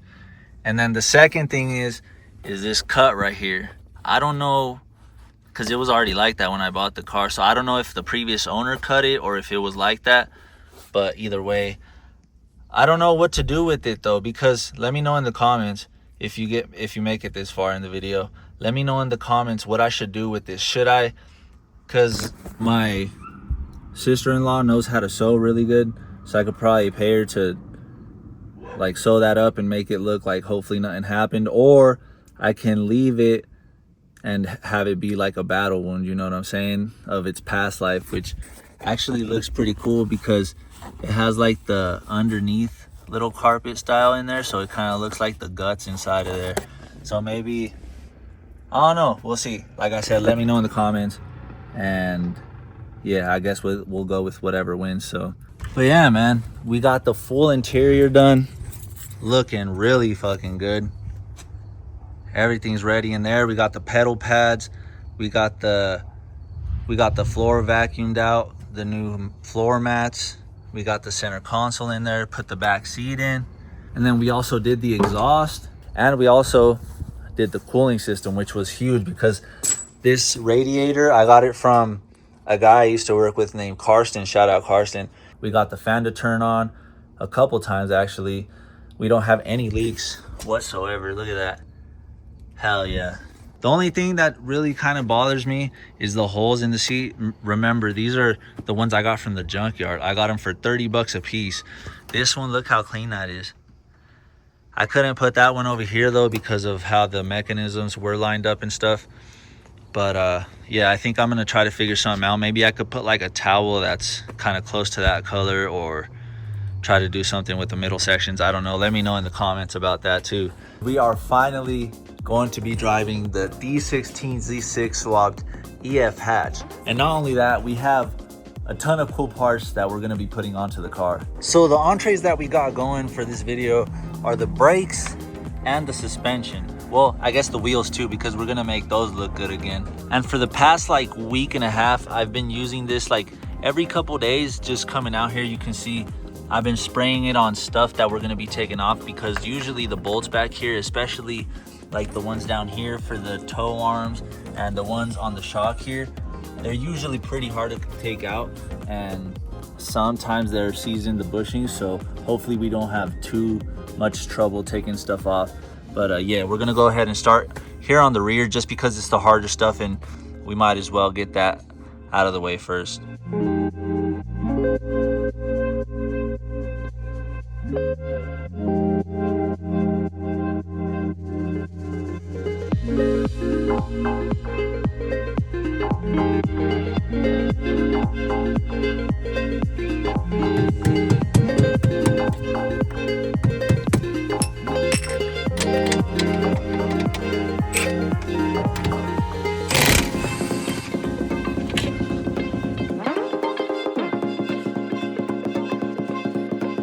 All right, real quick, I wanted to show you guys what I did, because this is kind of tricky here. There's not really much information online about how to remove the cable from this backing plate. So what I did was I used, where did it go? Right here. So what I did was I grabbed a clamp, put it around here, tighten that so it could squeeze these pins here, and then this just slides off of there, and it makes it way easier to take this off. But now what I don't know how to do is how to remove this from this hole here. That way we can have the whole trailing arm come off without having to mess with the brake line in there, you know what I mean, the e-brake line. All right, but now we can take this off. So it's just 2 mils on the back of that wheel cylinder. Boom, boom. And now she should just come out.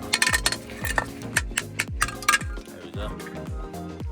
Yes, sir. Damn, that's OE factory Nissan. Damn, bro. All right, guys, I figured this out. So as you can see, what made all the difference is actually unbolting it from right here on the trailing arm, and then it gives you all the slack. So now you can just pivot, push it through, and then push through. It's kind of hard with one hand. There you go, see? Boom. Now we can leave it hanging.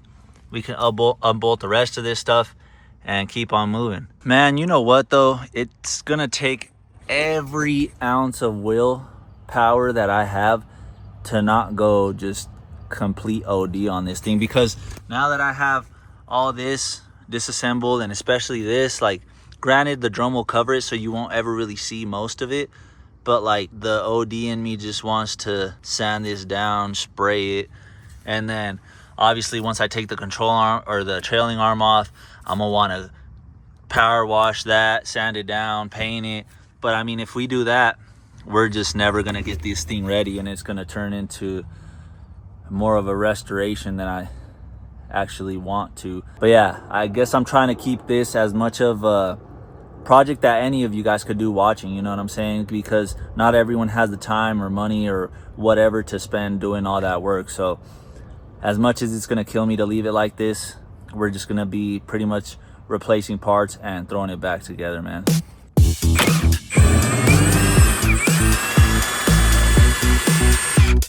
Nice.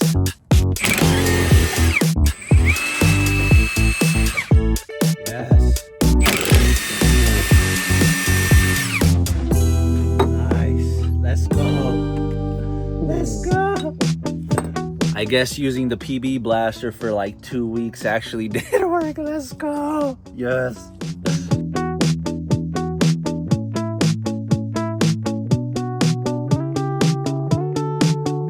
Bro, look at this trailing arm bushing. It's literally not even doing anything.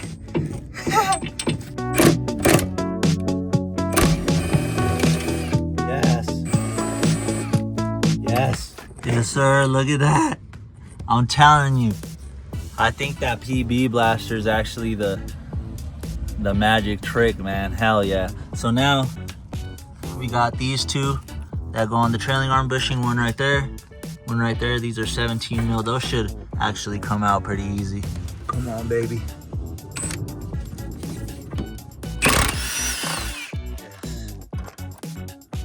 All right, now I gotta be careful here so this shit doesn't swing down and hit me in the face.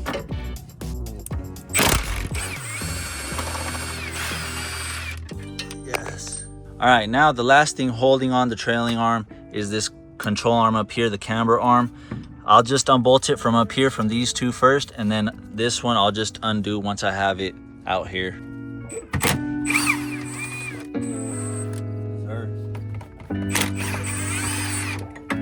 Yes, sir. Yep. Yes, sir. Oh, check it out. Look what I found in here. Hell yeah.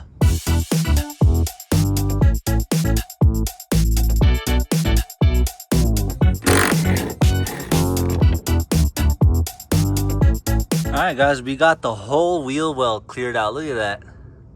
Now clear shot at the exhaust. So again, I just have it dumping right after the control arm. And it's actually not even the factory exhaust. You can see they use different size of tubing going out. So it sounds good though. Sounds good. But now before we remove the trailing arm bushing, I'm gonna use this paint pen here to mark it. That way we know exactly where to put the other one, the new one. I'll just mark it there and there. So we got it marked there. And we also need to make sure, because you can see this side actually comes out further. There's two sides to it. So here's the new one I'm gonna be putting on. It's a hard race trailing arm bushing. It is rubber, but it's hardened rubber, so it is harder than the OEM stuff. So this should last, I mean, the life of the car. It's fucking solid, man. But you can see that this top side here is longer. So that's this side here. So we need to make sure it goes in like that, as well as at the same angle so it bolts up right. All right.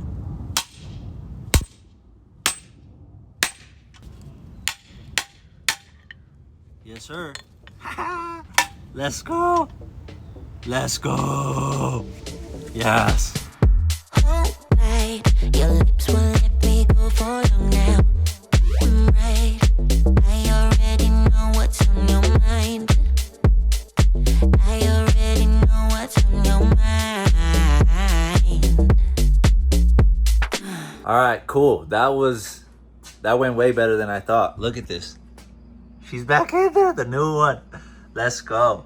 So now, I mean, that's the hardest part. Now we just got to put it back together. But I want to show you guys real quick the tricks that we did. So obviously I used the old one because that fits perfectly around the new one. That way, I mean, we kind of, you could see, because at first we tried to hit it with the hammer, but it's all right. So we used this thing, and then on top of this, we used, because all I had was this one. This is the biggest one I had, and it doesn't quite fit perfectly over this. So to keep it from like getting cockeyed in there or anything, we laid these two little metal pieces on there like that. That way this just has a perfect thing to sit on, and then we just pressed it in. That worked. I'm telling you, once we used these little two metal pieces, it was cake. Because before that, we were just trying to use this one directly on here, and it would start like sinking into one side. So that just evened the pressure, and in she went, man. Let's go. That's literally the hardest part. So now we could start throwing that trailing arm in. I did kind of start taking this other one apart already, just to kind of advance while I was waiting for my dad to finish eating. But I did still leave it in here. But look, I mean, she's almost ready to come out. I just want to leave it in here because I want to reference the brake shoe situation, because there's a lot of springs and stuff that I'm not 100% where they go. So it makes it easier just to come look at this side. And real quick, just in case you're wondering where I got these from, where they come from, they're from this ball joint service kit that I have. Luckily, it came up clutch. At first, honestly, I did try to use this, but the clamp just isn't wide enough. But yeah, luckily the attachments and the pieces were able to help, man. Ladies and gentlemen, look how beautiful this looks. So we got some hard race lower control arms looking gorgeous. We got the camber arms, toe arms, front and rear pads, or shoes, I guess. We got the upper ball joints for the front, lower ball joints for the front. We got the left tie rod. I'm missing the right side one, but I can get that here at AutoZone. I don't know why I forgot to order it. And then we're also missing the sway bar links, but they also have those at AutoZone. We got the front rotors, rear drums. We got brand new wheel cylinders. We got the springs, the kit spring, the hardware for the drum setup. We got the front hubs with the brand new bearings from Japan and NTNs. I mean, the brand is SKF, but they're Japanese good brand bearings. And then we got the two rear hubs and bearings for the rear. You know what I'm saying? And then the crown jewel, man. We got brand new, my first set of BC Racing coilovers. We got the BR series. But check these out, man. They look so good. I can't wait to put these on. I've never had them. This will be my official second set of coilovers. I do have a set here on the Accord, but these are function and form, and I barely drove on them, so I can't really speak on how they feel. Honestly, I kind of forgot, but look at this beauty right here. Come on. Look at that. Yes, sir.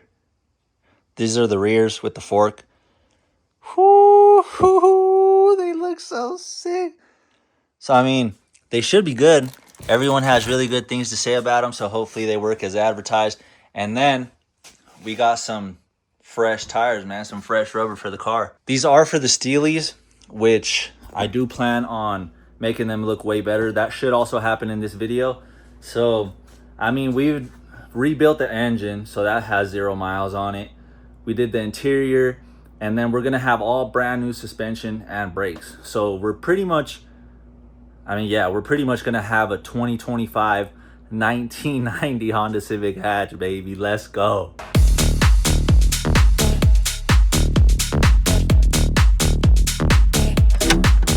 Gotta torque these to spec. 29 pounds.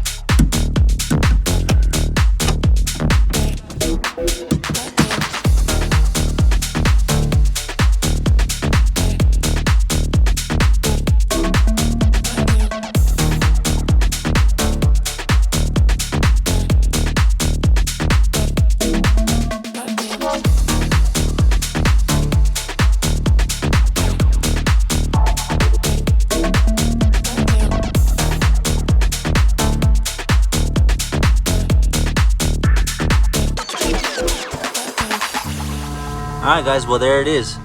The brake shoe's fully on there. We got all the springs, new wheel cylinder on there, new springs, new shoes. We got all the suspension bolted up. I haven't fully tightened the suspension, like the bushings and stuff, because I need to raise it that way it mimics like it's on the ground, and then we could tighten them that way we don't go ruin the bushings. But it's all tightened up here. We got the toe arm up there looking real nice. So now I just gotta put the drum on and try to adjust it that way it's good on there. But yeah, man, that shit looks sick. Let's go. Oh yeah, and then I just gotta put the hub on.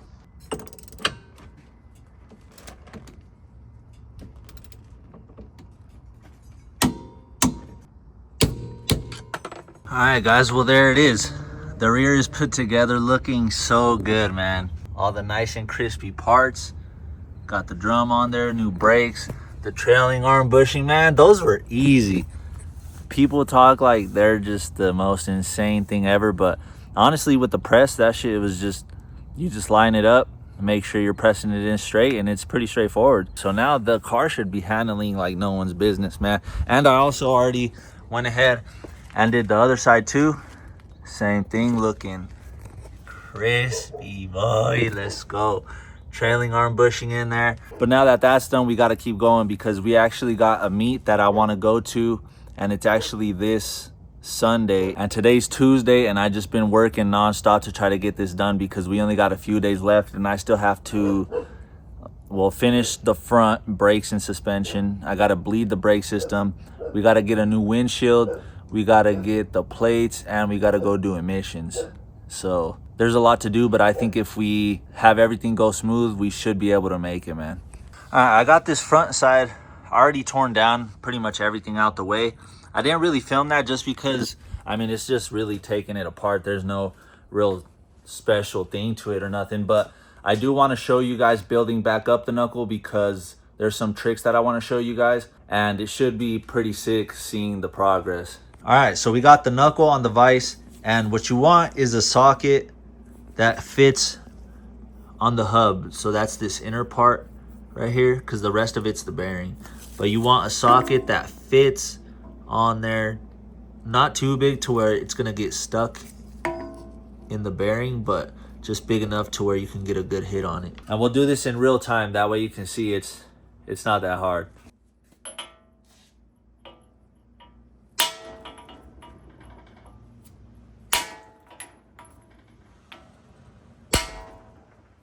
There you go.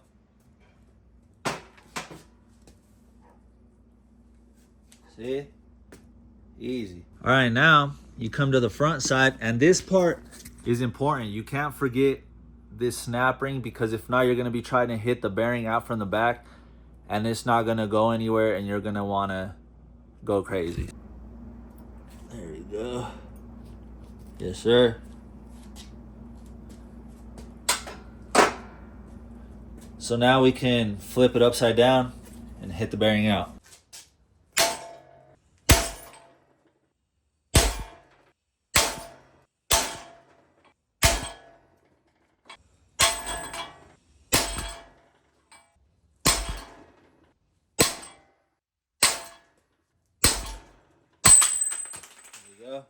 Gotta be careful with those feet, man. These things fly everywhere once you hit them out.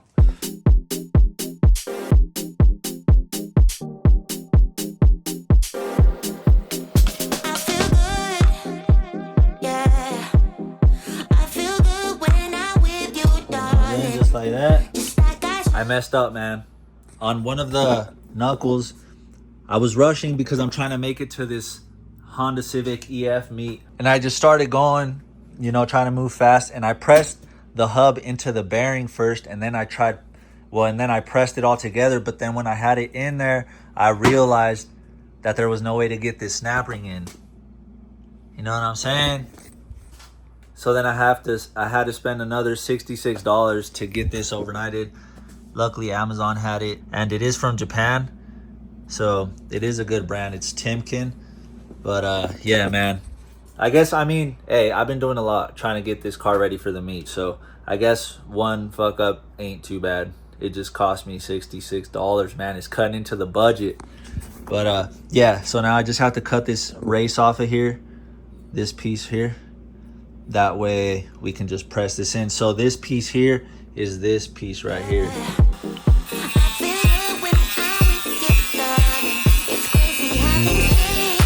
This thing popped. You can, I don't know if it's gonna be able to focus on it. Come on, baby. See, you can see like the crack in between there. As soon as I got deep enough, it just popped. And now we should be able to take it off. Stay away, stay away. I can't help but feeling this is meant to be. I can't stay away, stay away. In case you want to know, that's a 36. All right, now before we put the knuckle onto the gray hatch, I tore this one down a little bit because I needed to steal this axle. But look, bro, it's broken. Oh my God. This is the one I need too, because look, it just pops out of the socket. Oh my gosh. Like if I push it back in, it'll still hold, but nah, we're gonna be having a pretty far drive out to this meet.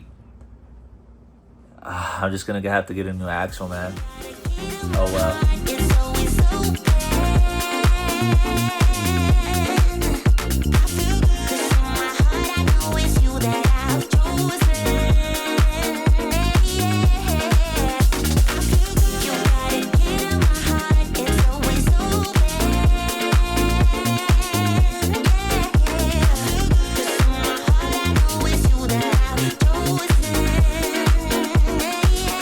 All right, guys, I just got done bleeding the brakes. Thankfully, I got that. It makes it a lot quicker. But now is the moment of truth, man. But I don't know if anything's wrong with the brake system because it didn't have any fluid when I got the car. So hopefully there's no leaks, but I don't even want to hit the pedal. Oh no. Oh yes. Nah, it's still going to the ground. Damn. Feels more solid than last time though. Maybe I need to do it again. Yeah, I think I need to do it again because I topped this off up to like right here and you can see it's down there now. So I think, yeah, we still got air in there. All right, guys, we ended up getting those brakes bled last night.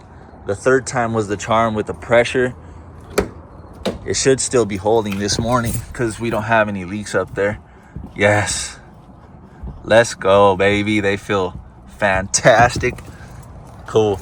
So now I can focus on trying to get this thing look proper, you know what I'm saying? So now I'm gonna put on the bumper filler, headlights, corner lights, bumper lights, and yeah, it should be looking good. Oh, and I also want to put the Steelies on. I just got the tires put on them last night.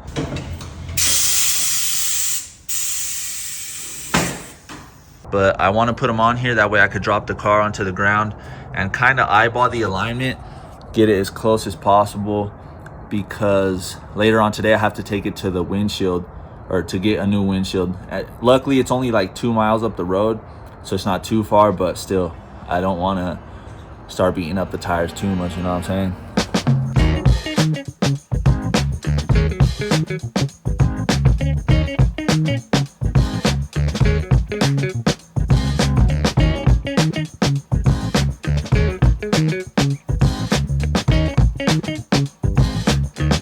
Alright guys, I managed to get the front end done this morning. Well, I just need the little bumper lights, that's why I got them hanging out.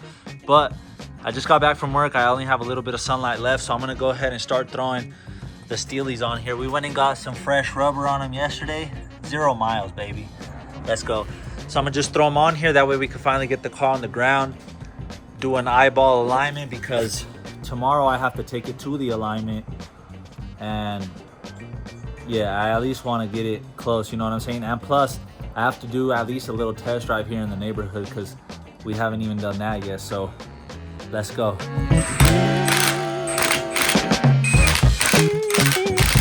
All right, so right off the rip, it looks like, I mean, that looks sick like that. But, I mean, obviously when we put it, I think we might have to raise it here in the back a little bit, because once we lower it, it might be too low. And then in the front here, looks like we might have to go down. But I guess we'll see because the front's heavier with the engine and everything. Same thing on this side, and then hella low on the back. All right, so check it out. I just noticed this. This wheel is pointing in at the front. You see that? And then this one on the passenger side is pointing out still this way too. So I'm gonna have to adjust. I think I'm just gonna adjust that real quick since I can see it right now while it's on the stand still, and then we'll drop it down and get a good look at it. I also have to set the preload on the coilovers because supposedly they're supposed to do it when they send them out to you brand new, but I guess not.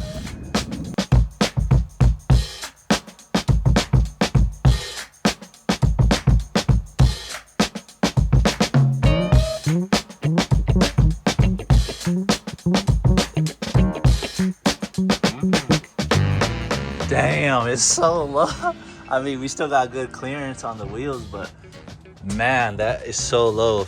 Sitting looking at it from up here, that shit is crazy. We still got pretty good clearance back here. I thought it was gonna be lower. I thought it was gonna be tucking. I mean, we kind of are. I mean, I can get 2 fingers in there. That's pretty good, actually. I actually think I'm happy with that. All right, let's see the clearance to the exhaust and stuff. Oh yeah, we got plenty of room. Look at that. Hell yeah, we got plenty of room, baby. Let's go. Yes. It's been so long since I've seen this thing on the ground. Let's go. All right, but now we just gotta do the last thing. Torque the axle nuts, torque the lug nuts, and then it's time to head out to this alignment appointment, man. Let's go. No. The fucking battery is dead. Ah. All right, guys, we got the car started. The first test drive, it's just gonna have to be on my way to the alignment shop because we're out of time, man, and they're waiting on me.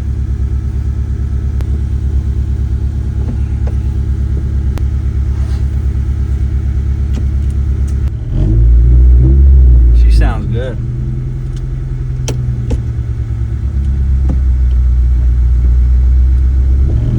Ooh, she's moving. Let's go. She's doing so good. We got great oil pressure. She's not overheating. Let's go. She sounds good, man. These BC coils, so far, they ride pretty nice. Because usually when you're lowered in a car, it's all bouncy and it feels like shiza. But nah, man, she feels good. She sounds good. And this eyeball alignment that I did is on point too. The steering wheel's pretty much straight. I mean, look at that. We're going straight. Let's go. Yes, sir. We're cruising on the highway. She rides so good, man. Let's go. We're going 60. We got great oil pressure. About 60 pounds. And she's not all bumpy, man. These coils, these BC Racing coilovers, if you hate on them, you're just a hater because they feel great. I've been in cars with other cheaper coilovers and they're bouncy as hell, but these are good, man. She was bouncing on tippy toes. She was bouncing on tippy toes. If you know that, shout out to you, man. That's that guy 50 Tyson. That was from like back in the high school days, bro. Yo, this shit is scary. I don't know if it's the windshield cracking even more, but bro, it sounded like it was just about to fucking shatter, bro. I had to move the appointment till tomorrow on Saturday because I tried to get off early yesterday for work, but it just wasn't gonna happen. So on my way home, I'm definitely taking the side streets, bro. Fuck that. All right, guys, we made it. She did so good. I'm so proud, man. But yeah, we're just gonna go for a 0 toe and then about 2 degrees on camber front and rear would do good.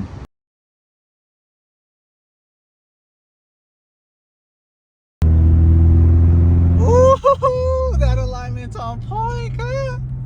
Let's go, straight as fuck, my nigga. Let's go. Hell yeah. Now we just gotta go get this windshield fixed. I swear, I thought it was gonna shatter in my face earlier. It was cracking so bad. That's why I'm just taking the side streets home. But yeah, man. Yes, sir. The alignment's clean. I did ask. They were able to get it to, I wanted -2 degrees of camber front and rear. So we got that. And she's Gucci, man. She drives so good. I'm so happy. All right, guys, this is the last major thing we need to do. We need to go get this windshield replaced. Look how bad that is. And then it just carries all the way down. I thought, like I was saying, I thought it was gonna shatter on me yesterday when I was going to the alignment, but we Gucci. We got this appointment at 10. It's like 9:45. Luckily, it's only like, well, it's like less than 10 minutes away. Little cold start for you. Sounding good.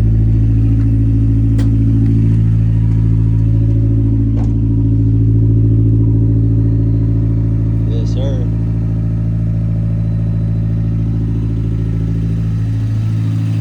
Let's check under here real quick. Make sure we ain't got no leaks from overnight. Oh. I just want to check that because yesterday the first test drive was actually driving to the alignment shop. Everything looks good under here. Look at that. Beautiful. Yes, sir. And then today, well, after we get back from the windshield, I need to put that timing light onto it and see where our timing's at. It's pretty close, I think, because it drives really good. I just want to make sure, you know what I'm saying? Oh my God, look at this thing, man. It looks so good. This is the first, I just gave it its first wash in 5 years. The plate it had was from 2020. So yeah, she didn't have any fluids at all, and just a shell 2 months ago, bro. That shit is crazy. I feel like we're barely getting started with this thing, man. It's crazy to think that it's gonna look even better than this. Just give it the full walk around. I just put those bumper lights in too yesterday, looking crispy. And then, oh, this part gets me every time right here though. This rear end, bro. Look how clean that is. Oh my God. Oh, she looks so good. I just did all the glass too. That's clean. I'm about to put, I was debating it, but I'll throw some tire shine on there. Fuck it. And then interior's almost ready. I just got to vacuum it one more time and then just wipe the dust off of all the plastic and stuff. But man, she's something. It is time to start cleaning up and modifying the 1990 D16 Z6 swapped EF hatch. What we're gonna do is we're gonna be taking off the trims, the bumper, and the mirrors and stuff like that, because I want to paint them in SEM trim black. I think that's gonna really give this thing a nice, cleaner look and keep moving forward towards where we want it to be, you know what I'm saying? So we're gonna take them off, paint them. We're gonna do the mirrors. I think I want to do this trim here as well, and then this one down here, since it's supposed to be black but it's like peeling off. And then we'll go ahead and take care of this piece too on the door. I think I want to do the wipers because they're chrome. Yeah, I think I'll do them just because I like how that looks. Paint this piece here and this trim back here that's also supposed to be black. And actually, you know what too, I'm gonna go ahead and do these, might as well, and plus they'll look clean because I kind of like how it looks with the like little mud flaps on there. Yeah, I'll paint all that, man. So we're gonna make this thing look clean. And we also got some upgrades that I want to do, so check it out. I got an eBay wing for it. Now this isn't the super expensive one, like the bolt on bolt off type, because I mean that's like $400. But if this was my SI, I would do it. But this one's just a daily / track car and more of a fun, little bit more budget build. So yeah, we're gonna do that. Now the only thing with this one is we have to mount it with rivets, which kind of sucks because we have to mount it to the existing wing. So that means we're gonna have to drill into that, which, I mean, it sucks, but I'd rather have the wing than not, so whatever. And then I also got an eBay front lip for it. Should look good. And we also got a front bumper. That one's brand new. I was gonna put it onto the SI, but since that's gonna be just a way longer term project, like a full-on restoration, I'm just gonna go ahead and use it on the track build, you know what I'm saying? So it's gonna get a new bumper because it has quite a bit of damage to it, like big gouges right there, another big one right there, and you know, just stuff all around. So if we're gonna clean up everything else, might as well just put on that bumper that I have laying around. So luckily though, this rear one is actually in really good condition. It literally just needs to be sprayed. But yeah, man, by the end of this video, the hatch is gonna be looking clean, bro. Let's go. Call me Bucky, niggas lucky that I'm innocent. If I didn't have no morals, I'd be menacing. How a nigga rapping conscious but he ignorant? How he from the hood but still gon' go legitimate? How he fuck a bunch of bitches but they still respect the women? He still rolling this another, he just got the winner. I got the bumper off. That was nice and easy, man. But now I'll just have to take all this off. I'll probably just leave it on the bumper. That way we don't have a bunch of stuff laying around. But I'll have to transfer over the bar and all that stuff onto the new one. I just need a couple minutes. Tryna low by me, my cojones to the big ass. Bitch, I get high. All right, but now I want to move on to the moldings on the fender. Since I have to take off the mud flaps to paint them as well, I'll just be able to move the inner fender off a little bit to the side. That way we can get to the clips on the inside, because we have to pinch them to be able to remove that. But then after that, we'll move to the rear bumper and then leave these moldings for last, because we're gonna have to tear into the interior a little bit.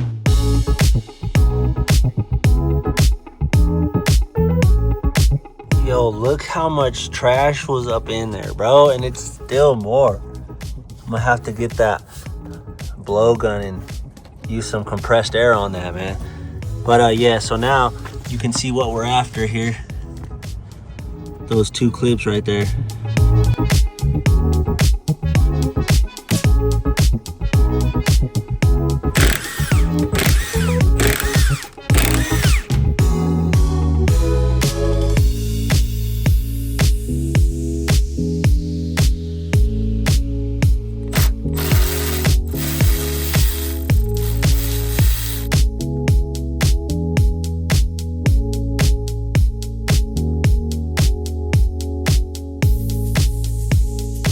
All right, guys, check it out.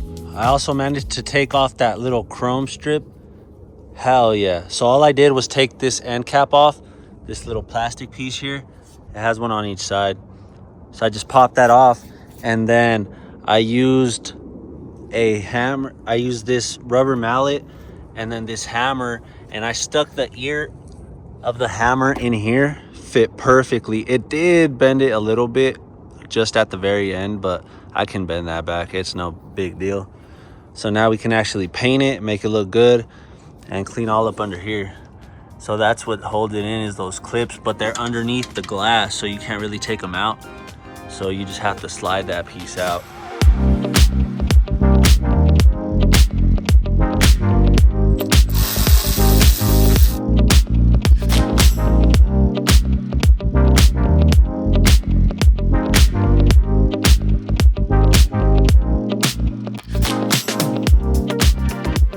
All right, cool. I got all the moldings off. This one, the door one, was pretty easy. All it was this 10 mil that I had to unscrew right there. And then you pretty much just grab it from underneath, pop it off from underneath, and then pull it off from the top, pop it off underneath, pull it off. And then this rear one, this one, I did have to like take apart the interior a little bit. It wasn't hard. It's just the seats, and then 3 screws, one there, and then a couple back there. This thing moves back a little bit, and then I just reached in there, popped these 2 off first, and then you seen me hit it from the back, and then this clip I just took it out afterwards with these right here. So now from here, all we pretty much have left is the mirror. I don't think I'll be able to remove that. I'll probably just have to mask it. I think I could take this off though, and then I'll take these wipers off, and you know what, we might as well just do the cowl as well. All right, guys, I got pretty much, I mean, every piece of trim off that I wanted to. We got all this stuff off back here. Looking kind of weird, honestly, but we're going to go ahead and power wash all that underneath too, by the way. I did leave the wing just because I still need to mock up the other wing on top of it.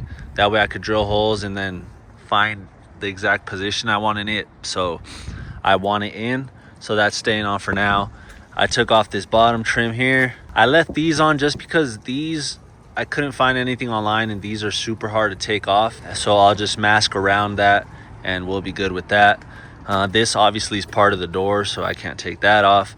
But we got all the moldings off, the bumpers, the mirrors. We got this piece here, this little back piece that covers like the glass here. So now that I have all that stuff off, I think I'm just gonna spend the night cleaning everything, sanding it, and getting it ready for tomorrow, because tomorrow is the day that I want to spray. It should be the nicest day of the week. It's gonna be like 60, 62 degrees, so that's gonna be perfect, man.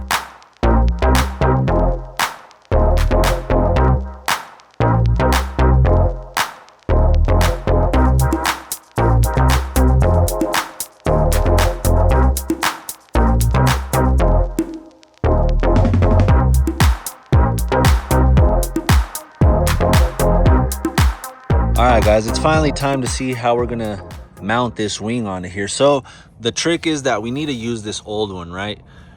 But the only thing that sucks is that we're gonna lose this third brake light, which I actually really like. But I mean, I'd rather have the wing than not, so oh well. We're gonna have to take off this black piece here underneath. That way the new one can sit properly on there, because you can see it doesn't come all the way out, or it doesn't sit all the way flush. So first things first, we're gonna have to take this one off and then start taking it apart from the inside.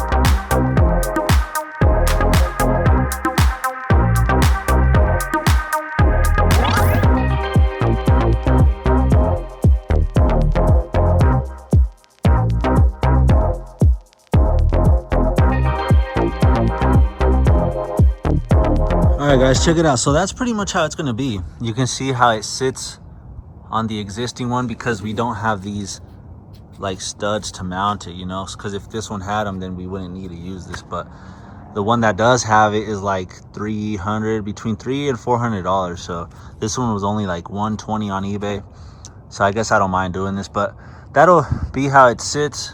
We got it flush up here, and then when we go to drill the hole, I'll just press down so it like fits way better. But yeah, same thing over here on this side, looking good. I'll go ahead and sand this and paint it before I rivet it to this wing. That way, I think I should probably paint this as well, like the sides right here where you can see it. That way it looks just nice and uniform. But I think we're good to go ahead and start drilling these holes out.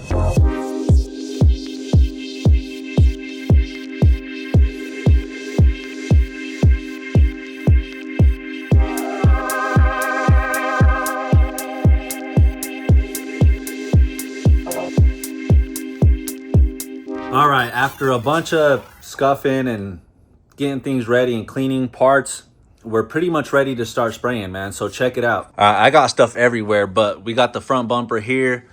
That's for the Accord. We got the front lip up there. We got the wing over there. I'm kind of, you know, trying to figure out how to lay stuff out once I paint it to bring it in here and just kind of organize, you know, because there's a lot of parts and I need to have space to lay them so they can dry. So I got that over there. We got the bumper here, a bunch of trim pieces up here, and then we got the mirrors right here. And my plan, because I have a canopy here, my plan was to put that in the front and then put like plastic, because I have some plastic sheeting here that I can put like on the side to create walls. But then I'm like, I have a shed, so I cleaned it out and I'm gonna be using that. So check this out. All right, so we got the compressor, and then I cleaned out the shed right here. It's not too big of a space. I could have made it bigger if I took all this stuff out, but I mean, that's good enough. We have space to walk around the part, and then I'll just lay some plastic down over here and we should be good. It's definitely better than being out here, even though it's nice. Like the wind kind of comes and goes, so I think it's gonna be a lot better in here, man.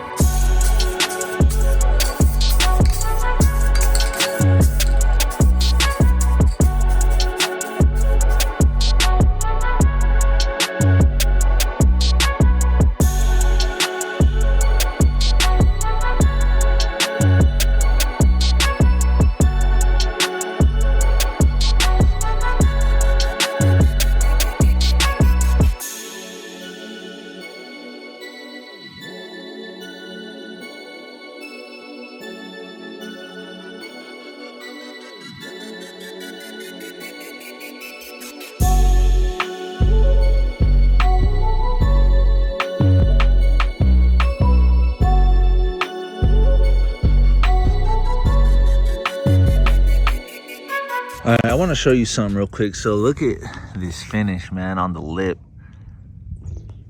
Pretty sure that's what they call like fish eyes, but yeah, so that happened because I think it has like some stuff they put in the molding to be able to take it out.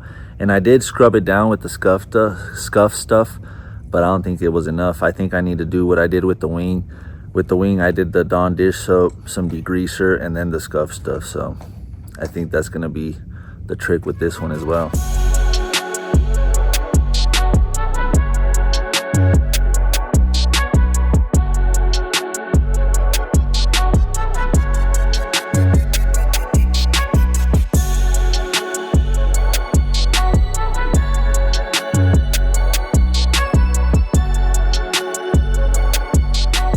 All right, I want to kind of explain what I got going on here. So this is an eBay wing that I'm mounting to the stock wing. So I had to rivet this thing on. See that? Looks good though. I spaced them out accordingly, so they look pretty good. I'm gonna paint them black. I painted the wing SEM trim black as well. So I'll just go ahead and paint those once it's done and mounted. But I'm working, so with this wing, you can't use the original third brake light because this won't fit over it. So you have to remove that. But I love the third brake light on the hatch, man. It looks so sick. So I'm trying to like add my own. So this is an LED strip that I'm gonna like tape to the back of here. It's gonna look sick. And then I still don't know how I'm gonna paint the white part black, just so it's not like standing out all crazy.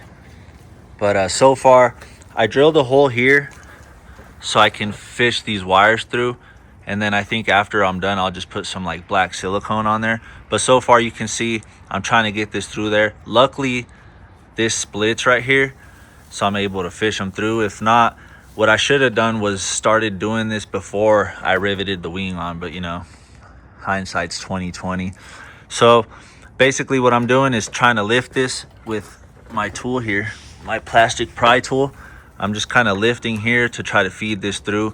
It's a little tight since I already got the other one in there, but then you can see over here what I'm doing.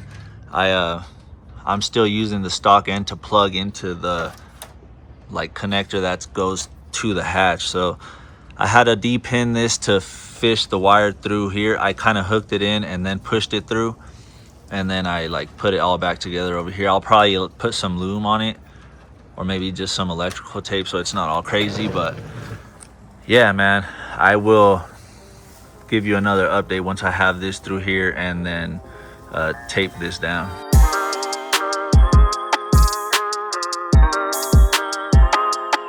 All right, guys, I got an idea. Maybe one of these will work.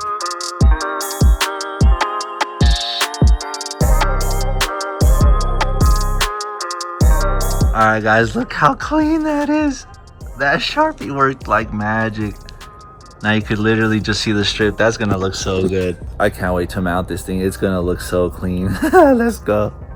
All right, this thing is done, and I'm looking at it right now. It just looks so good. I didn't want to like film.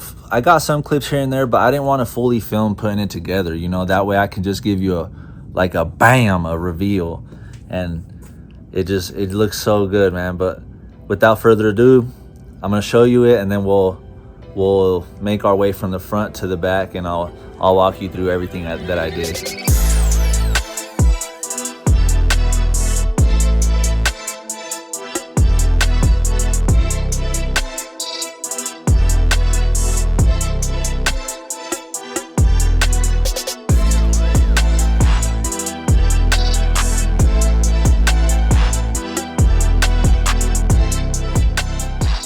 Well, there she is. She's looking incredible, man. So starting off with the front, the most obvious thing, I added a hood bra. I've always kind of liked how they look, and plus since they have like the black bumpers, you know, it kind of just goes along with it. So it turned out really good.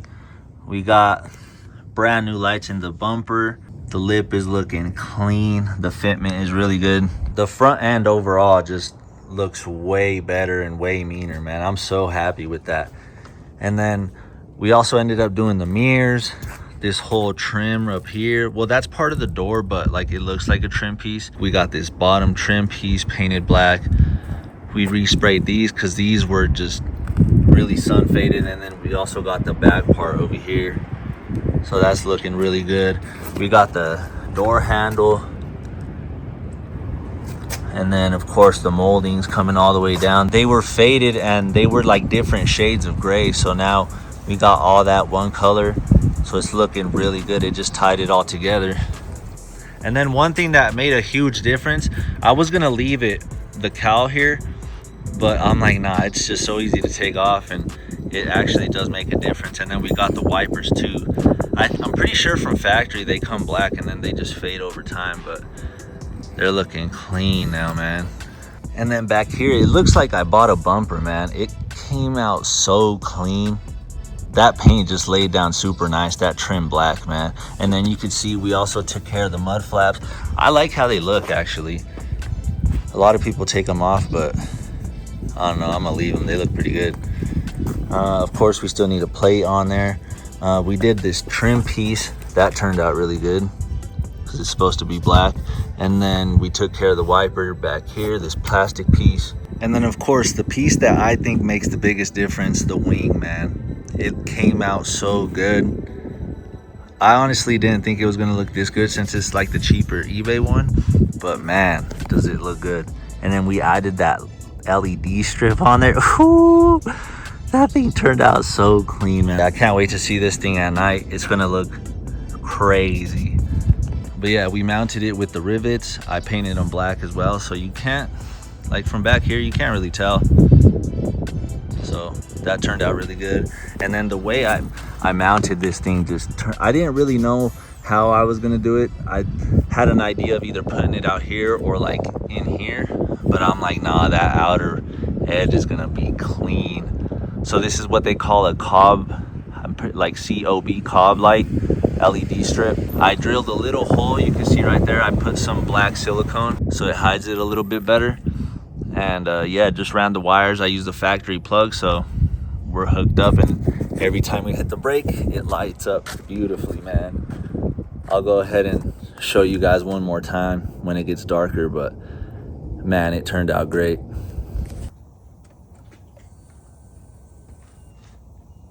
Oh my God. What about the hazards? Oh, that shit looks crazy, cuz. Oh my God. Oh my God, that looks so good, guys. That looks so good. It looks even better in real life. I don't know how to explain it. It just looks so crispy. That strip looks so sick. It looks like, in real life, it looks like Ultra HD, if that explains it. Oh my God. I want to do some upgrades that aren't going to cost me any money, but they're going to make a big difference. So as you guys know, the hatch, it's a DX, right? So that means that we don't have a tachometer, so, otherwise known as an RPM gauge. You know what I'm saying? Now, usually I wouldn't want to mess with things that are working perfectly, because this is the original cluster from the car. But this is, although it is a daily, it's also a track car. And for that, I need to be knowing how far we're revving out, you know, because I don't want to rev it too far and then float a valve or something and just have catastrophic failure. So we need to keep an eye on that, because the Z6, I think the red line is 7,200, and then the rev limiter is 7,500. But obviously I don't want to be banging off limiter, because yeah, anyway. Now I know some of you guys are going to be upset about what I'm going to do, but I'm gonna do it because it's always reversible anyway. So if we need to, we could just change it back and everything will be fine. But I'm gonna be stealing the cluster off of my SI here. Actually, you know what I just thought about too? I could use my SI wheel too. It's not in as nice of a shape. You can see it kind of peeling off the original coating. Maybe, I guess I could use like a steering wheel cover, but I don't really like steering wheel covers. But anyway, we could always take it off, mock it up. I think that'll look pretty sick, because this wheel is a little bit cooler. Let me walk over here and show you the difference. See the difference on the wheel? So yeah, that wheel would look sick. So yeah, we're gonna have 2 modifications, baby. All right, but first things first, we got to take this cover off. And to do that, it's pretty easy. you just pop these things off right here, those two cover pieces, and then there's a Phillips screw under there on each one of those. And then we got this one here, and then we got this one here.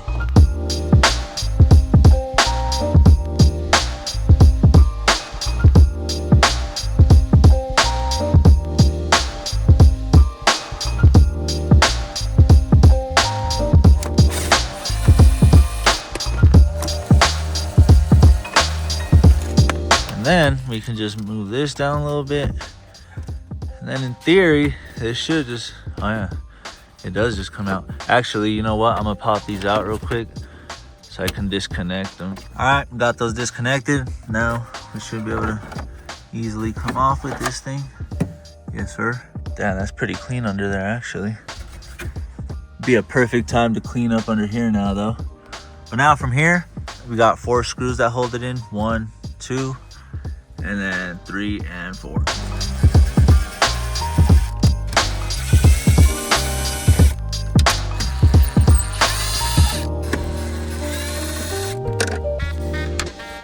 Now, actually, you know what? I might have to, it might be easier to disconnect all this stuff back here first. See, all the connectors. All right, I got everything unhooked. So now we should be able to just, out the way, baby. Let's go. Man, this one's so clean. I'm definitely keeping this. But now it's time to do the same thing to the red hatch. That way we could swap that one into here. But before I do it, still the craziest thing to me is that the one with the tack will work on the one that doesn't have it, which is insane. And then this one's an automatic and the one with the tacks for the manual. So, I mean, let's go. And also, I think it's worth mentioning, I think this clip is gonna be extra because it's the one that just, so here's the park reverse neutral. So I think that's just the illumination for that right here. All right, here's the one out of the SI, man. That shit looks so clean. I'm so excited about that tack. Hell yeah, I cleaned it up so it's not all dusty no more. And then I'm not gonna change over the odometer just because, I mean, I'm not ever gonna sell this car and I don't really care, you know what I'm saying? But I guess we are gonna be getting a newer odometer, 204 on the old one, and then 185 on the one with the tag. So, I mean, like I said, you guys know the truth anyway, so it don't even matter. Let's go. And then something else I just noticed, it's missing this bulb here. I'm not sure, because it looks like it's directly behind the check engine light. So before I put it back all together, I'm gonna plug it in, turn the key, and then see what all works and what doesn't. We might just have to take one off of this one and put it in there. All right, got it all plugged in. I did leave that one like that. I'm not gonna clip it or nothing. That way it's not shorting out on anything, but we should be good to see what happens. Oh, the tag moved. Let's go. Yes, the fuel's going up because we are a little over, we're like 3/4 here, so it's moving up. It's going. Let's go. We got the brake working, the door, battery. Let's see if it works with the hatch open. Oh, let's go. That's weird that the tack is at like 500 though. I'm not sure why that's happening, but it looks like it's gonna work. And then the check engine light did come on and off, so that's good. All right, let's fire it up.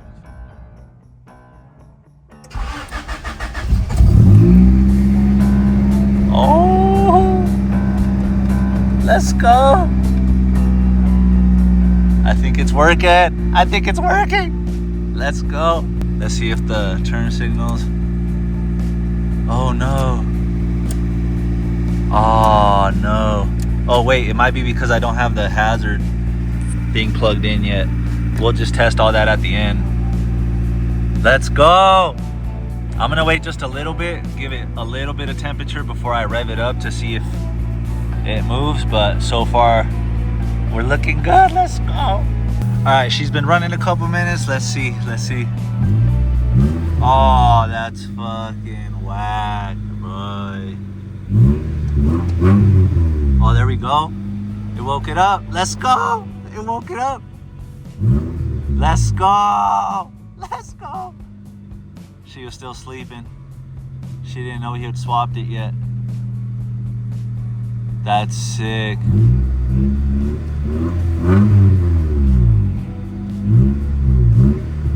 Huh, it's a little lackadaisical.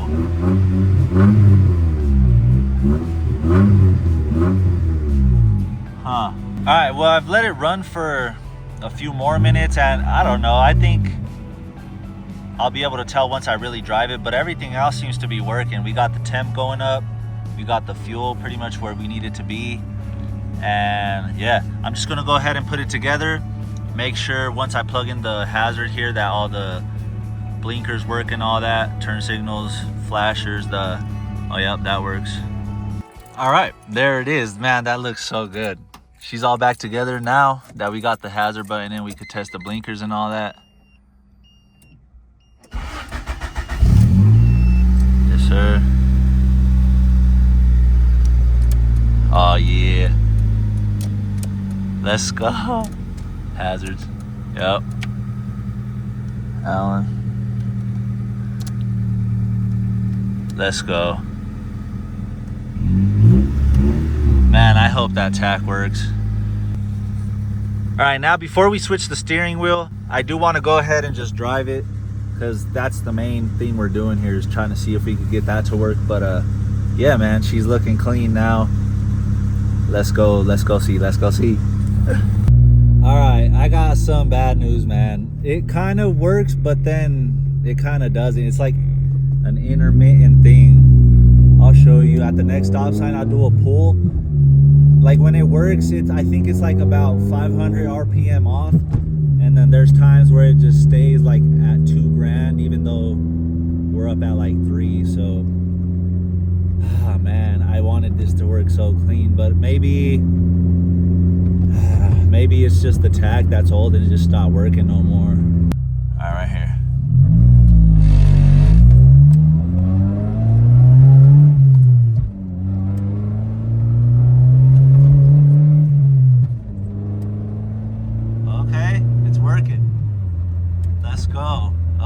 Okay.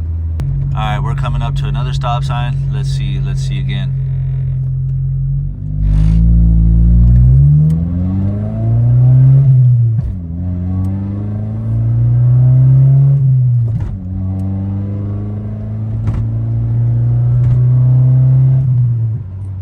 Okay. All right, let's do another one. About to turn right here. We'll straighten her out.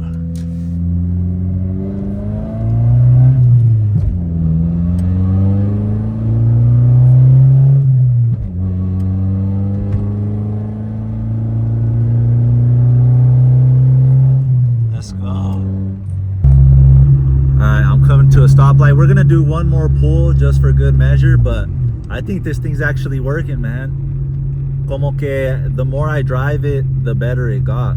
And now I do definitely, like, disclaimer, I do definitely think it's about 500 RPM off, which actually seems to be common, because I looked it up on the forums, and there's a lot of people that say theirs is like 300 off, according, like, compared to their Honda, or some even say 500. So like I said, I think mine is a little off, but she's working. Let's go! That's so sick, man. It just made it that much cooler. And then the setup of the gauges just looks so much doper, man. Hell yeah. So now I think we could head back to the house and then swap out this steering wheel and see how that looks. All right, we're back. Yeah, I think it's a little off, but she'll do, man. Let's go. I love that. Hey, let's go. Shout out Honda, man. All right, so now it's time for the steering wheel. I don't think these have an airbag. Anyway, super easy to take off. We just got to pop this off, and then under here's a 19mm nut. Take that off, pop this right off. I'm gonna go with the plastic pry tool first, just because. Oh shit. Okay, I'm gonna have to hold this thing real quick. All right, there it is. So I ended up using this one right here, just because with that one, it's too thick of a plastic and it wouldn't go in, but I pressed down on the steering wheel first and then in. That way I wouldn't mess up the little finish around here, just because it's super brittle, but we're good. So now there's that 19mm right there. We just gotta take that off and she'll come right off. Should just be a quick, yes sir.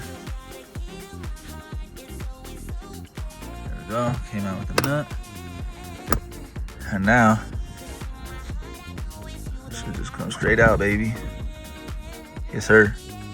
And then one thing that's pretty cool, if you notice this metal piece here, so that touches to the back of the steering wheel, and that's how your horn works instead of having like actual wiring. So that's pretty clever. All right, so now we can try, there we go. Trying to pop that off. And then same thing on 19 right there. And now this one should just, same thing, pop right off. Come on, baby. There we go. Hell yeah, that's sick, let's go. All right, before we put the SI one in there, I want to show you a straight up side by side. You can see that one just looks way cooler. Even though without that, it'd pretty much technically be the same thing. But I also wanted to show you the condition of it, because I mean, you can't really tell here. I guess a little bit in the cracking right there on the SI one compared to this one. The DX one's just in such minty condition, man. It looks so good. But I think this one looks good enough to where it's not too noticeable unless you're actually trying to look for it. And then we'll switch this out so you can see the bottom like little chrome thing it has on it. It's missing. We'll just throw this one on there. Oh, and actually we're gonna gain the horn thing again, because this one, it had it but it fell off and I couldn't find it anymore. But yeah, it's gonna look good.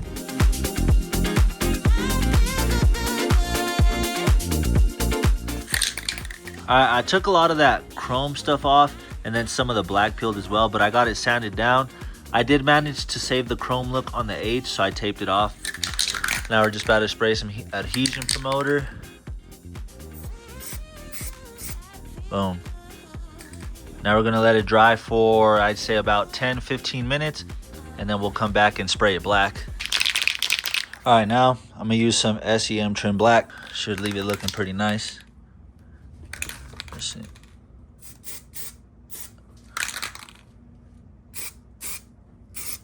First coat. All right, there's the repainted emblem for the center of the steering wheel. And I don't know, I think I almost prefer it than having like the chrome ring around it. But yeah, anyway, it looks super good. We're about to install this thing. All right, guys, well, there it is. It looks so good, actually. It looks a lot better than I thought, especially, well, honestly, the finish isn't that bad. I think it looked worse in the other car, but it looks good. The dash is looking clean with that tack on there now. Oh my, and actually, you know what? The more I'll show you here in a bit, but the more I've been driving it, I think it actually just fixed itself. I don't know if it just needed to catch up to speed, but that shit is working clean now. So yeah, this thing looks sick, man. I think I actually like that better too, where we just have the H in that little like silver color instead of the whole thing. So yeah, man, that looks sick. We got the SI cluster and the steering wheel on here now. So yeah, let's go start ripping this thing and take this thing for a drive. Let's go, let's go.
We're finally gonna be installing a brand new set of wheels and tires on my EF hatch. It's also a milestone for me because it's the first set of brand new wheels or tires that I've ever bought, and they should look pretty fucking sick. So I'm excited for that.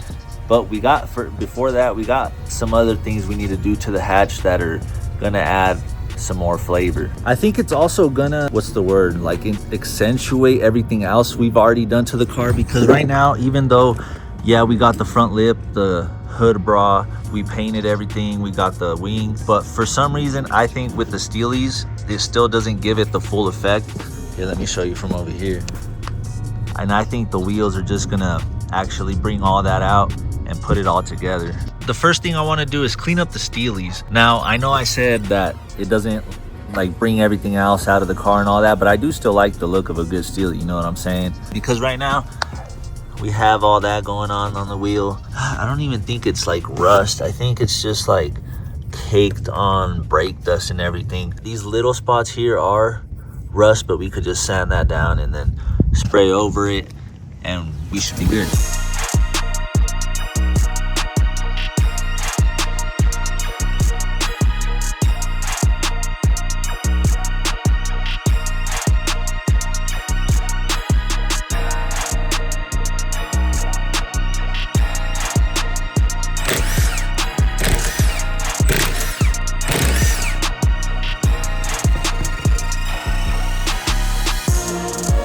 All right, guys, check out the setup. We got the table with the wheel on there, and I already went ahead and marked with the white dot where each of the wheel weights is on every tire. That way I wouldn't forget. So we're gonna go ahead and take those off. That way we can get everything as clean as possible. Now, I'm not aiming for perfection because I can't get that unless I send them out to get refurbished, you know what I'm saying? So I'm just gonna do the best with what I have, and that's what it's gonna be. So check it out. This is the tools that I selected. Just a maroon scuff pad, that's gonna be doing most of the work. I also have the maroon scuff pad on a ball that goes on this drill here. So I guess we'll see if and how we can use that. And then I got some stuff here to agitate. And then I'm just gonna go ahead and clean it with some degreaser, man. And then for the paint, I'm gonna be using literally the same exact stuff that I used to paint the block and the cylinder head.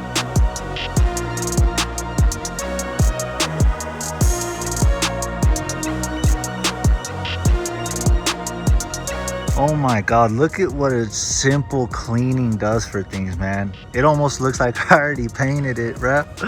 And the good thing about cause all I did was, first I kind of cleaned it with these, and then I went ahead and just used the maroon scuff pad and just did it all by hand. And honestly, that maroon scuff pad was enough to be able to get like all that little surface rust off. And oh my God, that looks so good. Look at this one.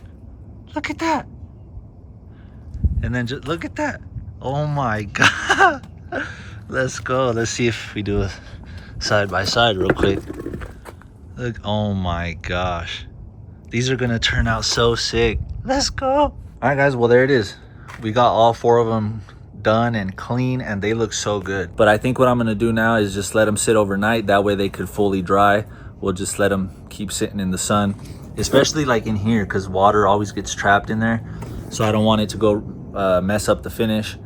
So we'll just let them dry overnight. And then in the meantime, what I'm gonna do is start rolling the fenders on the car, because I already know the wheels and tires we have, we're gonna have to roll them just to be safe. As well, I think we might be able to get, if we put like enough camber in it, but I already like the camber we have. We have -2 degrees front and back, so I don't really want to add too much more. And rolling the fenders is just pretty much like a extra insurance. All right, so these are the weapons of choice. I got the heat gun here, a little 2-pound sledge, and a ball peen hammer.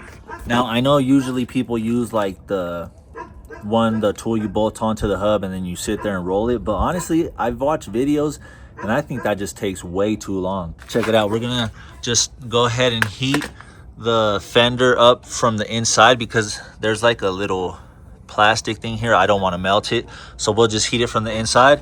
And then honestly, I'm just gonna use the 2-pound sledge and just make quick work of it. And while I'm hitting from the inside out, I'm gonna put my hand here. That way it supports it and it doesn't go dent it or crease it or anything like that.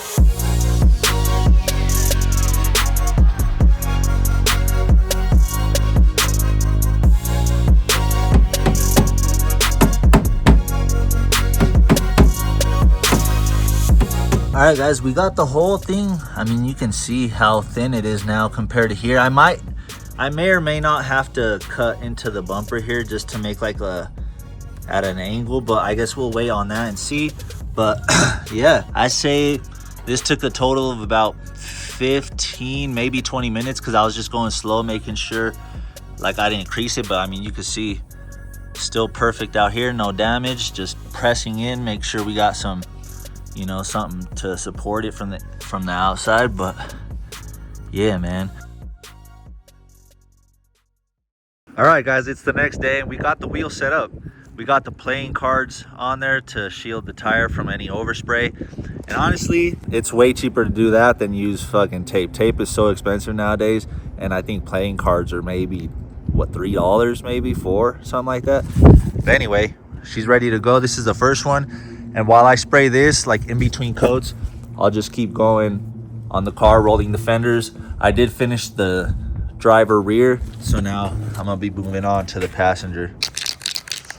I'm gonna be using literally the same exact thing I used on the car. I used it on the block and on the cylinder head, and it turned out great. And plus, like, look how good of a match that is. The color, that is crazy.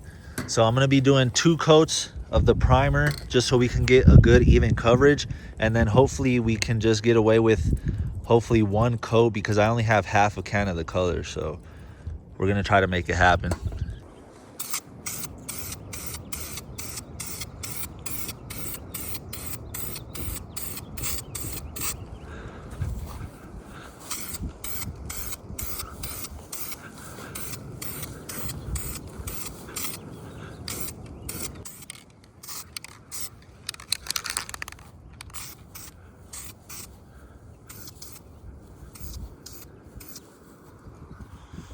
All right, looks pretty good. Need to get this center more. All right, I don't want to give it because it's kind of cold right now, so I don't want to have it run. And yeah, so I'd rather just do a light coat real quick, and then we'll go a little heavier on the second one. I need to use the heat gun a little bit because it's getting so windy. Like, figures, man, the day that we're supposed to be spraying, I guess I could wait, but then for what? You know what I'm saying? We need to keep moving, so I'm gonna just use the heat gun. It's getting cold too. I think we're probably down to like 40 some degrees, man.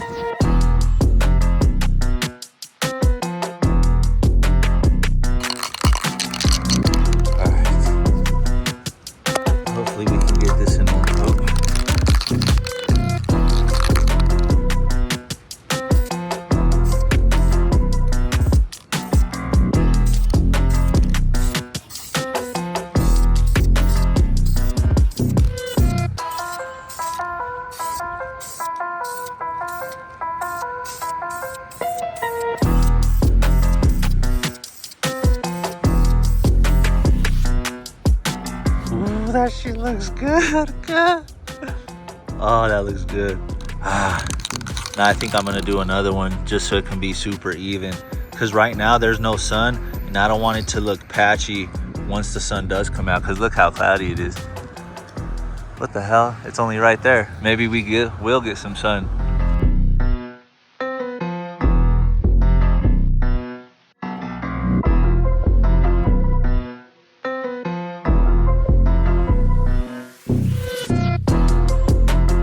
All right, guys, well, I've got to say this thing just turned out amazing.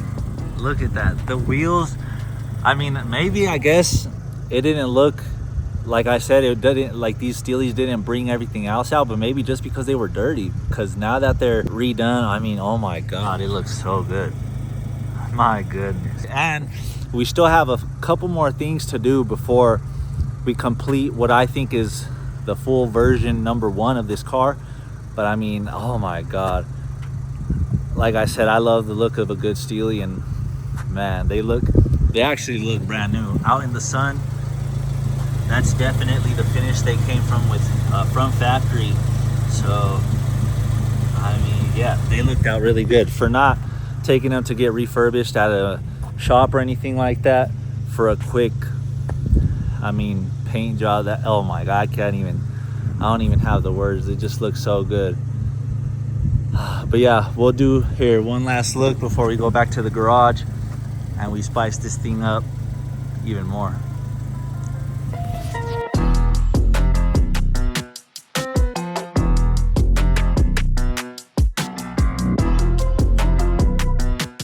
All right, guys, now that we're back at the house, it's time to do all the things that are gonna spice this thing up and give it so much more flavor, man. But before we do those things, something just came in the mail that I've been waiting for 6 weeks actually, and that's the plate.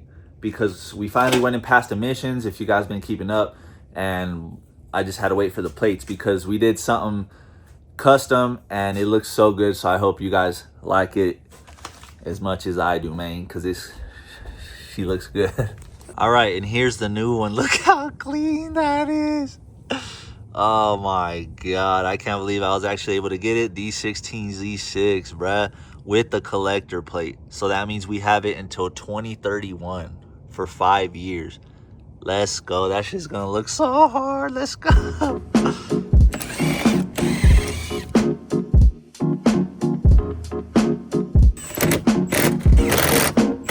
Hell yeah, let's see from back here. Let's go. That shit is clean.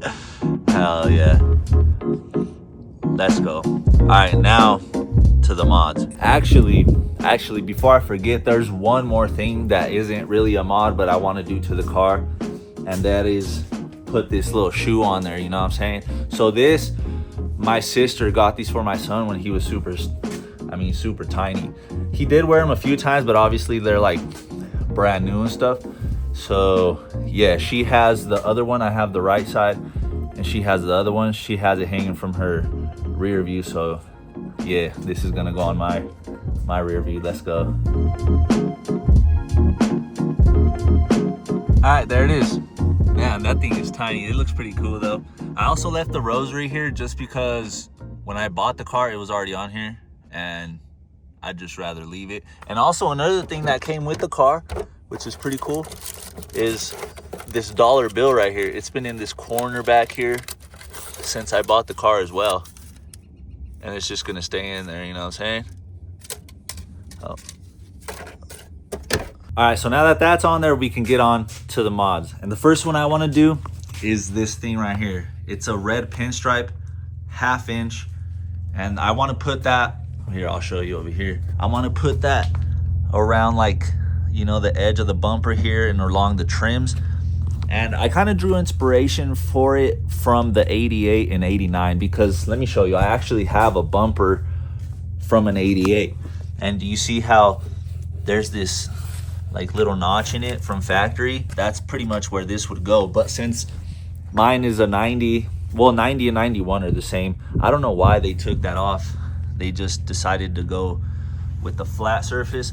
But anyway, I think it'll look good. Just right here, I'll probably run it along this line right here, all the way down. And I think it's gonna give it some flavor, man. Let's go.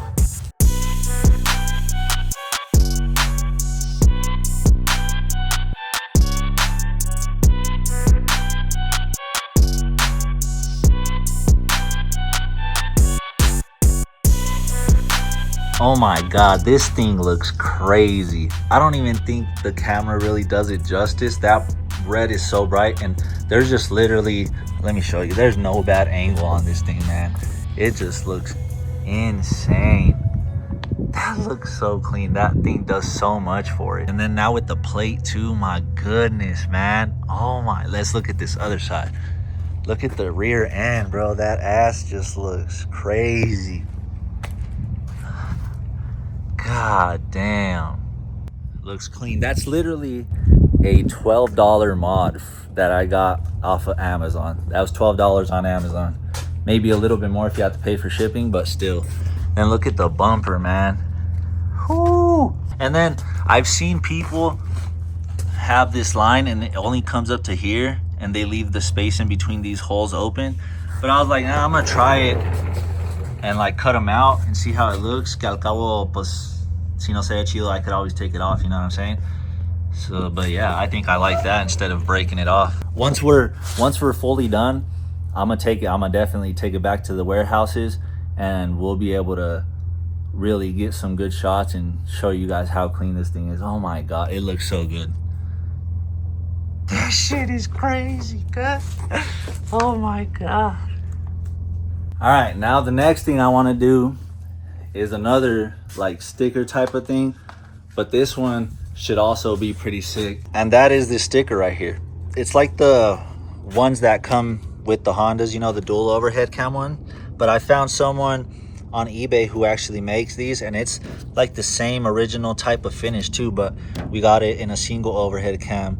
And we're about to put this thing right here, man. It's gonna look so good. Look at right there. Oh my goodness, that shit is gonna look sick. Let's go.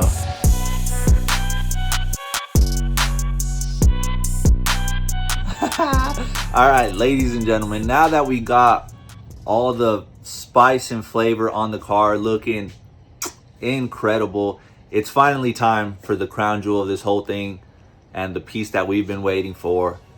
So without further ado, here are the wheels for the EF hatch, man.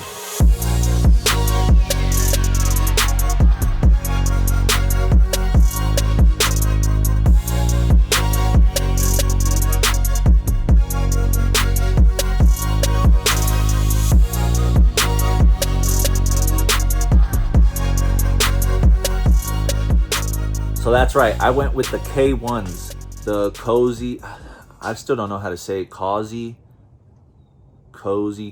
I'm not sure how to say that, but it's the K1s. They're looking clean. So we have a 15x7 with a plus 38 offset.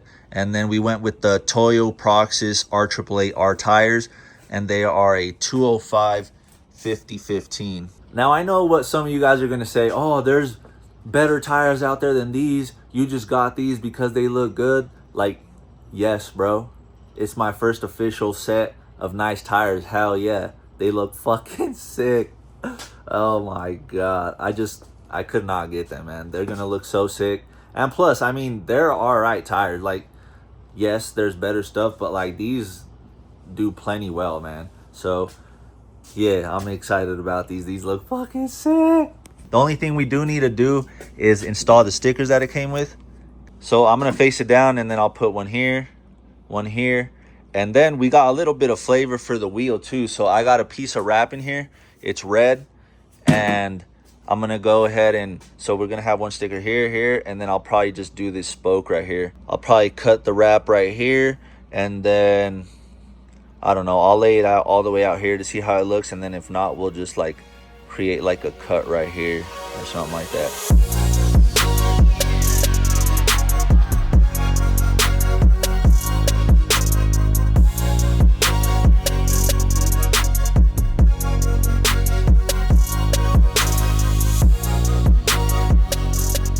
All right, guys, check it out. She's ready.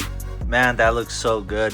It looks even better in person. That red is so bright. I flared it out a little bit. I kind of followed this little edge. See how it flares out a little bit? I just kind of continued on with that.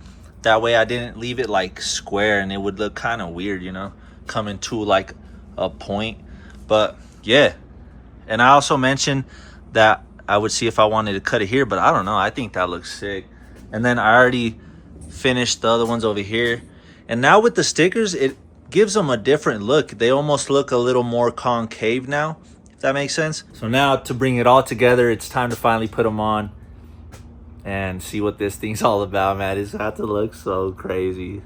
Oh my God.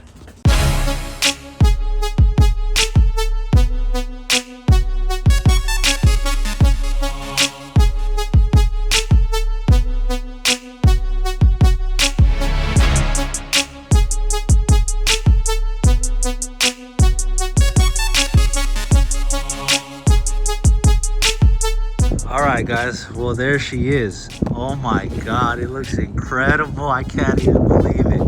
It's like the shit you see on social media, and I know you're watching this on YouTube and stuff, but like you got it here in real life.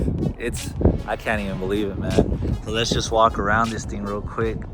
I mean, that red just does so much for it. It looks like a completely different car. And then that spoke on the wheel, the red, is clean, bro. Oh my God. And then the slight touch of the sticker right there, the VTEC sticker, it looks so good. It's not all in your face and stuff. Man, this thing looks incredible. Every angle is just nice. Look at that. Woo-hoo, that red does so much for it. We got the Z6 plate on there. Man, this thing is just incredible. So now at this point, for sure, this is where I consider for this to be the end or the finale of version V1, you know what I'm saying? There's still obviously more things I want to do, but I feel comfortable and proud to say that this is V1 of the EF hatch. I'm gonna post some before and after, of course, from when we first got it, because we got this thing without an engine or transmission, literally a shell. It was automatic. We manual swapped the chassis, did the manual swap, manual steering rack, took the AC out, and just built something incredible, man. I think even the ride height is perfect too. Look at that. I don't think I'm gonna have to do anything. Maybe on this side I might have to go down a little bit. No. It's still good. And then we got the beautiful, look at that. We got the beautiful Toyo peeking through. My goodness. Hell yeah, like I said, for being my first set of great tires, I had to go with it. Flex a little bit, you know what I'm saying? Yes, sir. That shit looks sick. Now, all we have to do is start driving it. And then, I mean, as is, I think it's ready to take to the track. So I think we're gonna start. I'm gonna get my sister and my brother because they want to go too.